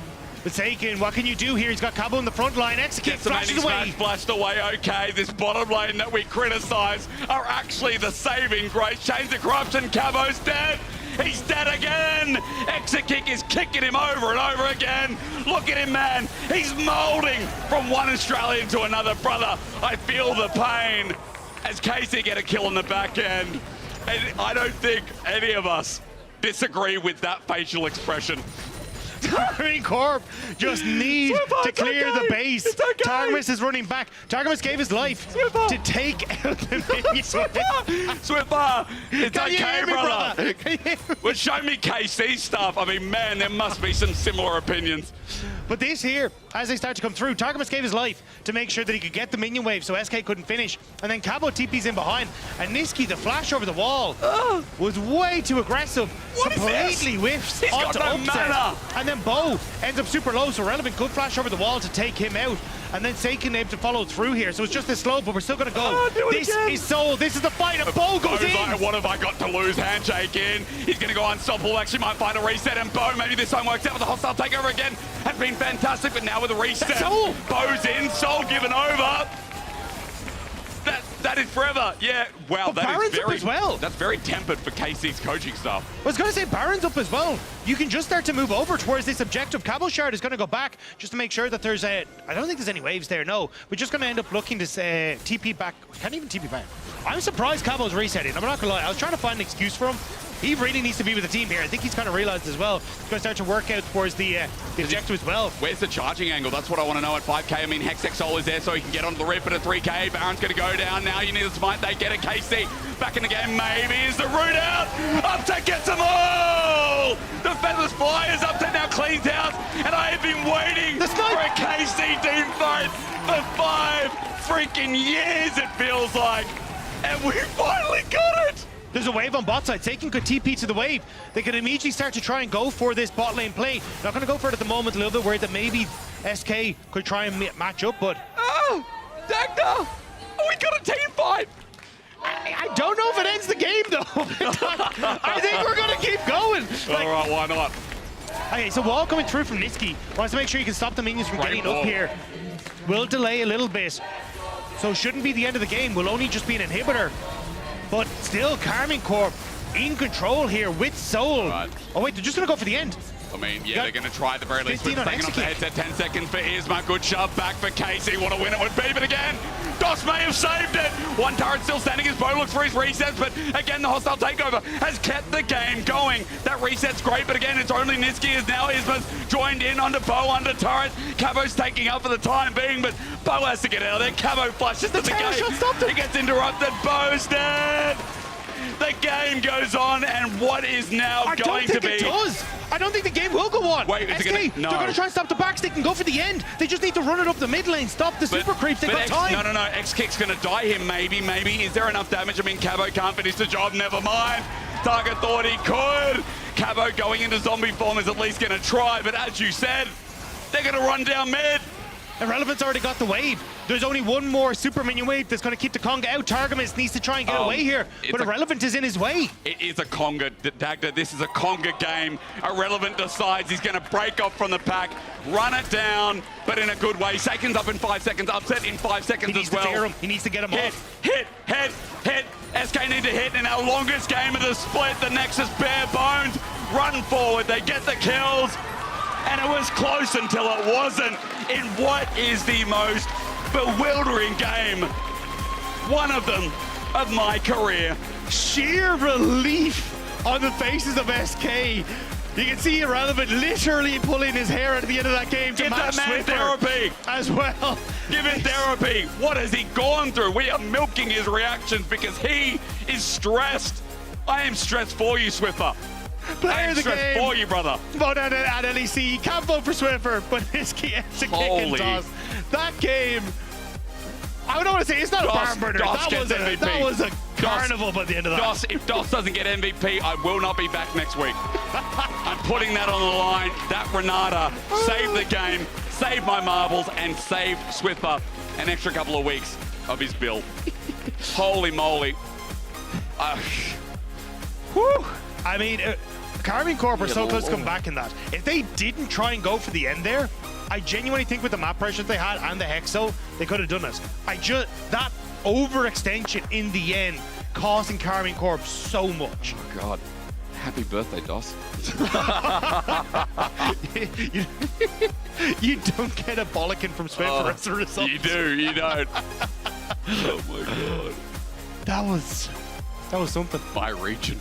my region. Look, explains it so well. I think Irrelevant aged like 7 years in that game. Yeah. look at the face. He knows. The expression tells us all. But I wish I could hear what he's saying right now. I don't think it's safe for air, to be honest. Yeah, true. I would quickly lose that one, wouldn't we? Oh boy. Hello. We've just been steadily losing our minds for the last while. I mean, I've casted games before. That was a game. That was a game. And to be fair, loved a lot of moments of that. Yeah. But I could never tell in the end, was Bo inting or not? Because, like, he'd go in. No, yes. No, but the last fight in Dragon, he wasn't, though. That was the thing. And then I'm like, wait a minute, maybe the engage is the genius. He's actually 9 to 11 steps ahead, where he's like, oh, what I'm going to do is make you think I'm inting. So when I then int, you go on and tell me, but it's not. I've actually got the play, and I've made it happen. But look, we're going to toss it over to an interview with Isma. You're going to have to explain this one to us, lad, because I have no idea. Please help. Good luck, Thank you, guys. Don't worry. We've got 2 people here to explain a lot of things. Congratulations for the win, both. I've got Isma and Swiffer. One guy was pulling his hair at the very end of the game. The other guy is probably losing his hair day by day, game by game. Isma, I'm going to come to you first, of course. Sigh of relief. That win was very much needed. Now you're sitting 3-3. How did that game feel for you? I was kind of stressed because there is always the pressure to not getting after 9 games, right? But I mean, after 10-15 minutes, I was really chilled because I think our draft was way better than them. I think if you play, if you just play normal, I think we would have won that game really easily after 15, let's say. So that's it. What do you think made it very difficult? Because you guys had a very clear lead, especially down the bot lane. However, the Dragons were delayed. When it came to the Dragons, it was a big back and forth. Couldn't take the outer towers, even though your Varus was very, very fed. What made it that difficult? I think I played really, really bad in early game. Mid-late game was better, but early game was really bad from me. And even when I get cuffed at 6 minutes and Viego get a kill.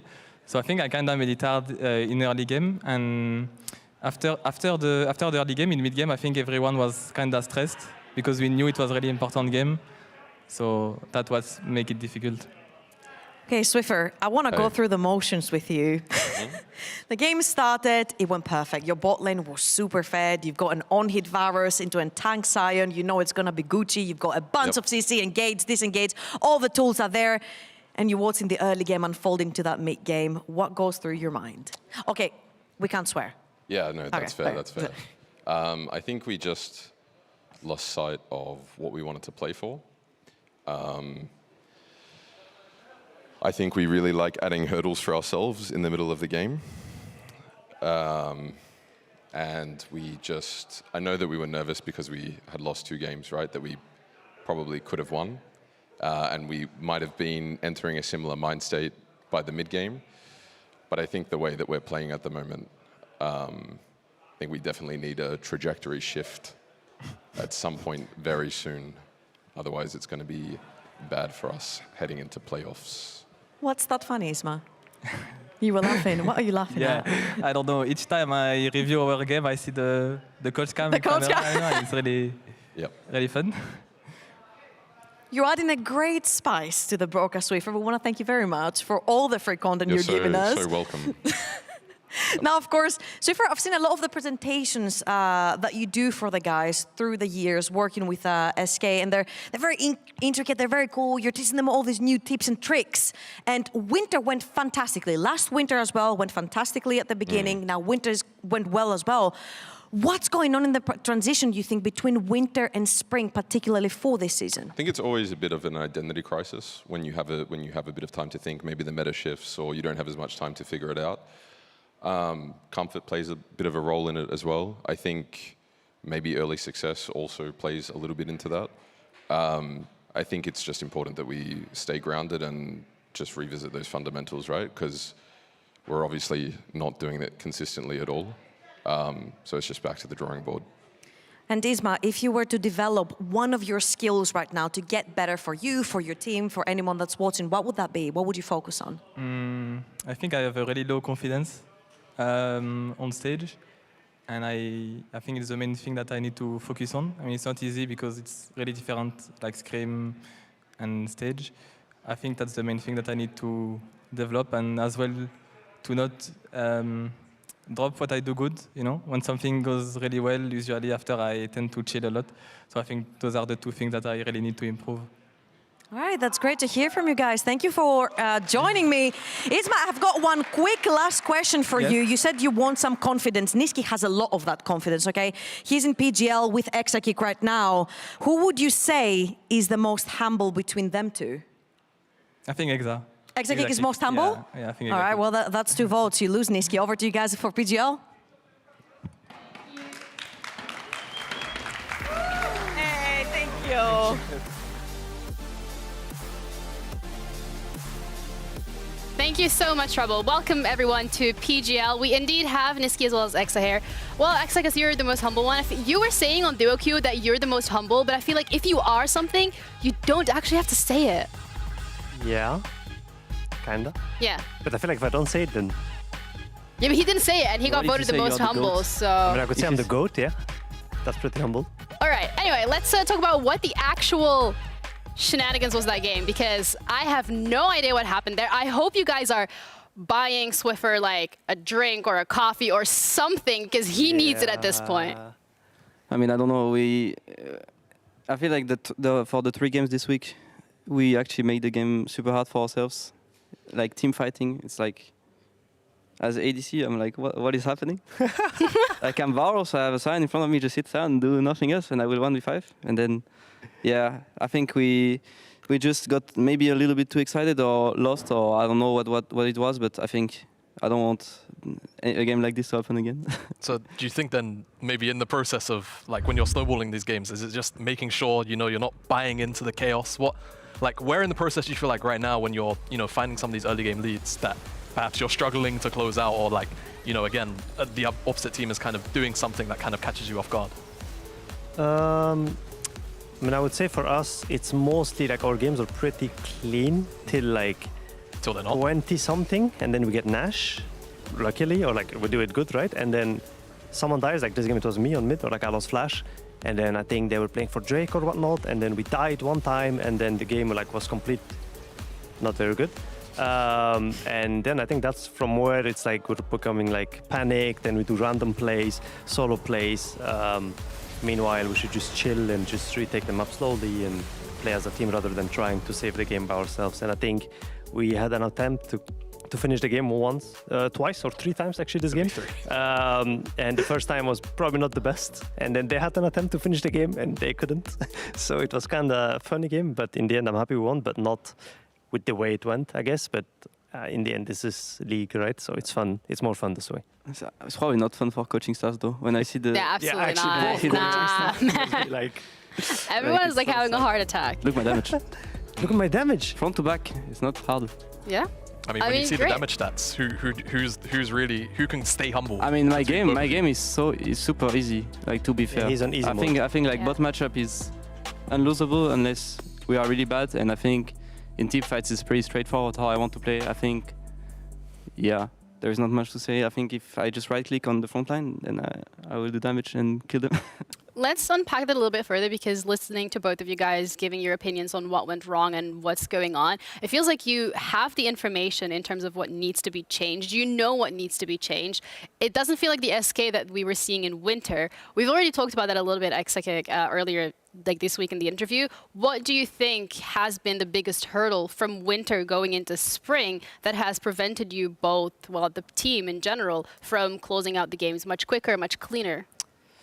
I would say it comes from practice. In my opinion, the way you play in practice translates to stage most of the time. I feel like our practice has been pretty bad, so I'm kind of shocked, for example, that we won today. I thought we might still have the basics right, and then once the mid game hit, and then we were making like random stuff, I was like, that's the team I know. But yeah, I would say practice was not very good, and we have lots of stuff to work on.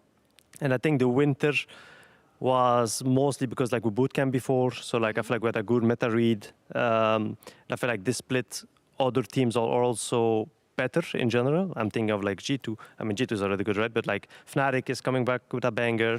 I think Vit is playing pretty good. So I think just other teams have leveled up, and I feel like we did not really. How do you guys feel like you've adapted to the meta as a whole? I'll toss it to you, Kick, first, because I feel like maybe the AD pool has shifted a little bit slightly more than other roles, perhaps? I just think it's because of Smolder. Yeah. I just think there is like one more pick, and I feel like the champs that were broken in winter are still broken, even though they got nerfed. I'm talking about like Varus, who is completely broken. I think Kalista is still broken. I think it's just like you need like one more ban, I think, with Smolder. But I think people started to know how to draft against Smolder, so it's probably a bit weak. But I mean, it's the same champ, sorry, and I think I play the meta champs a bit more this split than last split, so I think for draft it's probably easier for Swiffer. So I think he's happy, I guess. Yes. And he didn't look happy on those cameras. The draft is fine. Probably the gameplay is not fine yet. I think Niski, you forgot to mention that I think we are also very emotional. Yeah. On stage. True. And I think that's something that we need to work on. And I think once we will fix that, we will be very good. Because when we are confident, I think we are very good. And I'm talking like, for example, like week 1 of winter, I think it was very, very good. So I'm looking forward to that. Yeah, and then for mid, I think, I don't know, I feel like this meta is kind of boring. It's always the same champs. Like either they pick Ahri, you pick Talia, or they pick Talia, you pick Ahri, or you pick Wei and they pick Talia. And then sometimes there's like Orianna in there, a bit of Jace, Tristana, whatever. I feel like it's always the same champs. You cannot pick like, I don't know, like LeBlanc and stuff like that. I feel like it's way harder. I feel like they should change it a bit. Like they should spice it up. I don't know, some Yasuo maybe, like some Aurelias, some TF Be the mid. change you want to see in the world. Yeah, I mean, I think in LPL, for example, right now they're playing lots of like Annie with carry junglers, which I think might come back to EU for teams that want to play carry junglers. But I feel like, as of now, for most junglers, it's like tank duty and control mid, yeah. You talked about being emotional, particularly on stage, and that not necessarily being the case in scrims. How exactly is that something that you can tackle as a team? I think it comes from first, probably your routine. I guess I think it's like the first step, and I think second comes for the practice. The confidence you build up in practice, which was not the case for us. So probably it comes from there. And I think it's like, I think it's like actually those two, and just some people are more impacted by the stage, the public, and stuff. And I think they just need to work on this. How does it affect you? Depends. It's kind of a flip. Like Okay. sometimes I choke, sometimes I don't. I think it's if I'm very confident on my champ. For example, I played probably like 60 hours games, so it's not very hard for me. But there is games where I completely choked. Like for example, the game first game of the split, I was full running it down, and then I mean it's just for me it's a flip. For others, I don't know. For me, I feel like I'm You're pretty. 25. Yeah, I'm 25. First of all, I feel like I am pretty stable in general. I mean, sometimes I can get very hyped, but I feel like not in a negative way. And very humble. And very humble, of course. But yeah, I feel like for me it's just another day in the office, kinda. And I don't see much difference between like scrims or stage. I mean, I see it in my teammates, right? But I feel like for me as a veteran, it's kind of easy game. Is there then anything that you can do as the veteran to make the rest of the team a bit more comfortable? Yeah, I mean, I feel like in the beginning I was calling way more than what I do now for some reason. I don't know why I stopped talking so much in mid game. I feel like that helps with the stress or like the how do I say, like the way of playing the game for people, and they have to think less. They just kind of follow and play. But I feel like, for example, today I think Isma and Exa took a lot of the shot calling, and I was just playing my game, kind of chilling. So yeah, I would say talking for the others, probably like giving them direction is something I should probably do more. And yeah, as of now, I'm lazy, I guess, or I'm not sure. I'm not talking so much, but happens. I would say lazy. Wow, okay. You guys are being so nice to each other. You did win the duo Am I queue. wrong? You are wrong. I'm not lazy. I'm Well, guys, it's okay. You Yeah, can it's like, fine. shake hands, give each other a hug. It's gonna be fine, right? So it's for his improvement. I'm being okay. It's a like friend. constructive criticism. Yeah. Yeah. And I'm humble, so I'll accept it. Wow. There you go. There you go. And they've got to do it before the meeting with Swiffer. Yeah. Oh, good luck with that one, by the way, guys. You know what? Let's I don't want to do the diff. let's move this one along so you guys can actually get to your meeting a little bit faster. Starting off with the standings, particularly because Fnatic have actually gone 3-0, and this is the first time since summer 2023. So it's been not too long, but it's been a bit of a while. And G2 is still sitting on top, 5-1 alongside Fnatic. Heretics are 4-2. Looking at these teams, particularly, actually, Niski, I want to ask you in terms of whether it's a team that has really overperformed or really underperformed that you were expecting. I mean, for me, the teams that overperformed are for sure Heretics and Vit. Okay. I didn't expect them to be at 4 wins right now. fair. And then, I mean, the disappointing one for me is still Casey and Rogue. I feel like Rogue are completely lost. I'm not sure what's going on there. And I feel like Casey should be better with like the players they have, but I feel like they still don't click as good as I thought You they have would. one more win, bro. To be fair, we should be 5-1, by the way. Yeah, we should Okay. beat BDS. Yeah. And we should beat And Heretics yesterday. and that Heretics was- yesterday. Okay. But it's fine. What about Mad Lions Koi? Oh, actually, they're also doing pretty Yeah, bad. they are 2-4 right now. Their But number. they only got one more win, so Yeah. I would say they're fine. I don't think they are too bad. Okay. I think compared to Rogue and Giants, I think they are way better. Yeah, for I example. agree. Okay, fair enough. I think Jumana? Supa is playing especially pretty good in that team. Yeah. Feel No, like You wanna play with him? I wish. But I feel like what they had like before with like the mid jungle synergy, I feel like it's a bit lost. And I feel like Mirwin right now is like kind of a coin flip in general. I feel like before he had like these crazy picks and he was always like pretty decent in lane and fights. And I feel like now is like a bit less. Yeah. Do you think as well, because they came into this year basically already having that year of experience, and then you're just kind of tacking Oyoya into the jungle, that now that most of the teams have, well, all the teams have had a split of experience themselves, it's kind of closed the gap as well, and they've maybe lost some of the flair that they had because of that kind of gap in experience. Yeah, I think so. I also think that they haven't changed much, I guess, of like the way they play. I feel like last split and this split, they're playing pretty similar, like same champs, not much changed, I feel like. But I mean, I'm sure they will bounce back because they made finals last split, right? Yeah. So I think they will just make playoffs and then be in the top again. All right. Thank you guys so much for Thank your you. time. We appreciate it. And next week, we're going to be back with the LEC. We'll be operating on a modified schedule. We're going to be live on Friday, Saturday, and Monday, and we're going to be taking Sunday off. So we can all just enjoy ourselves, touch some grass, have some sunshine if there is any. But also, Valor Masters finals are going to be in Madrid. So brace yourselves for the conclusion of the LEC Spring Split regular season. That was sweet, that sweet anticipation. So if you have any predictions for next week, Jamana, I want to start off with you. I mean, I feel like you guys should at the very least win 2 more out of your 3 games. You play G2 and Fnatic. Yeah, that is true. I But feel like we'll beat them. Yeah, you know, Fnatic, maybe they have a bit of a shaky day again. Okay. Yeah. And I feel G2 like is fine. you should be fine. Yeah, Yeah. G2 will be a happy game, right? It's gonna be a nice week, I think. Yeah. Okay, well, thank you guys for that. And for those of you who are watching at home, earlier today we had a very special message from a Broken Blade from G2, and he asked us if we could specifically share it with you on the broadcast. So just a little bit of a reminder. This is the message that he wanted to send your way. So remember, guys, you just got frogged. I hope you have an incredible rest of your evening. We're going to be back on Friday at 5 p.m. Make sure you don't forget that. We'll see you then. Bye-bye. Bye.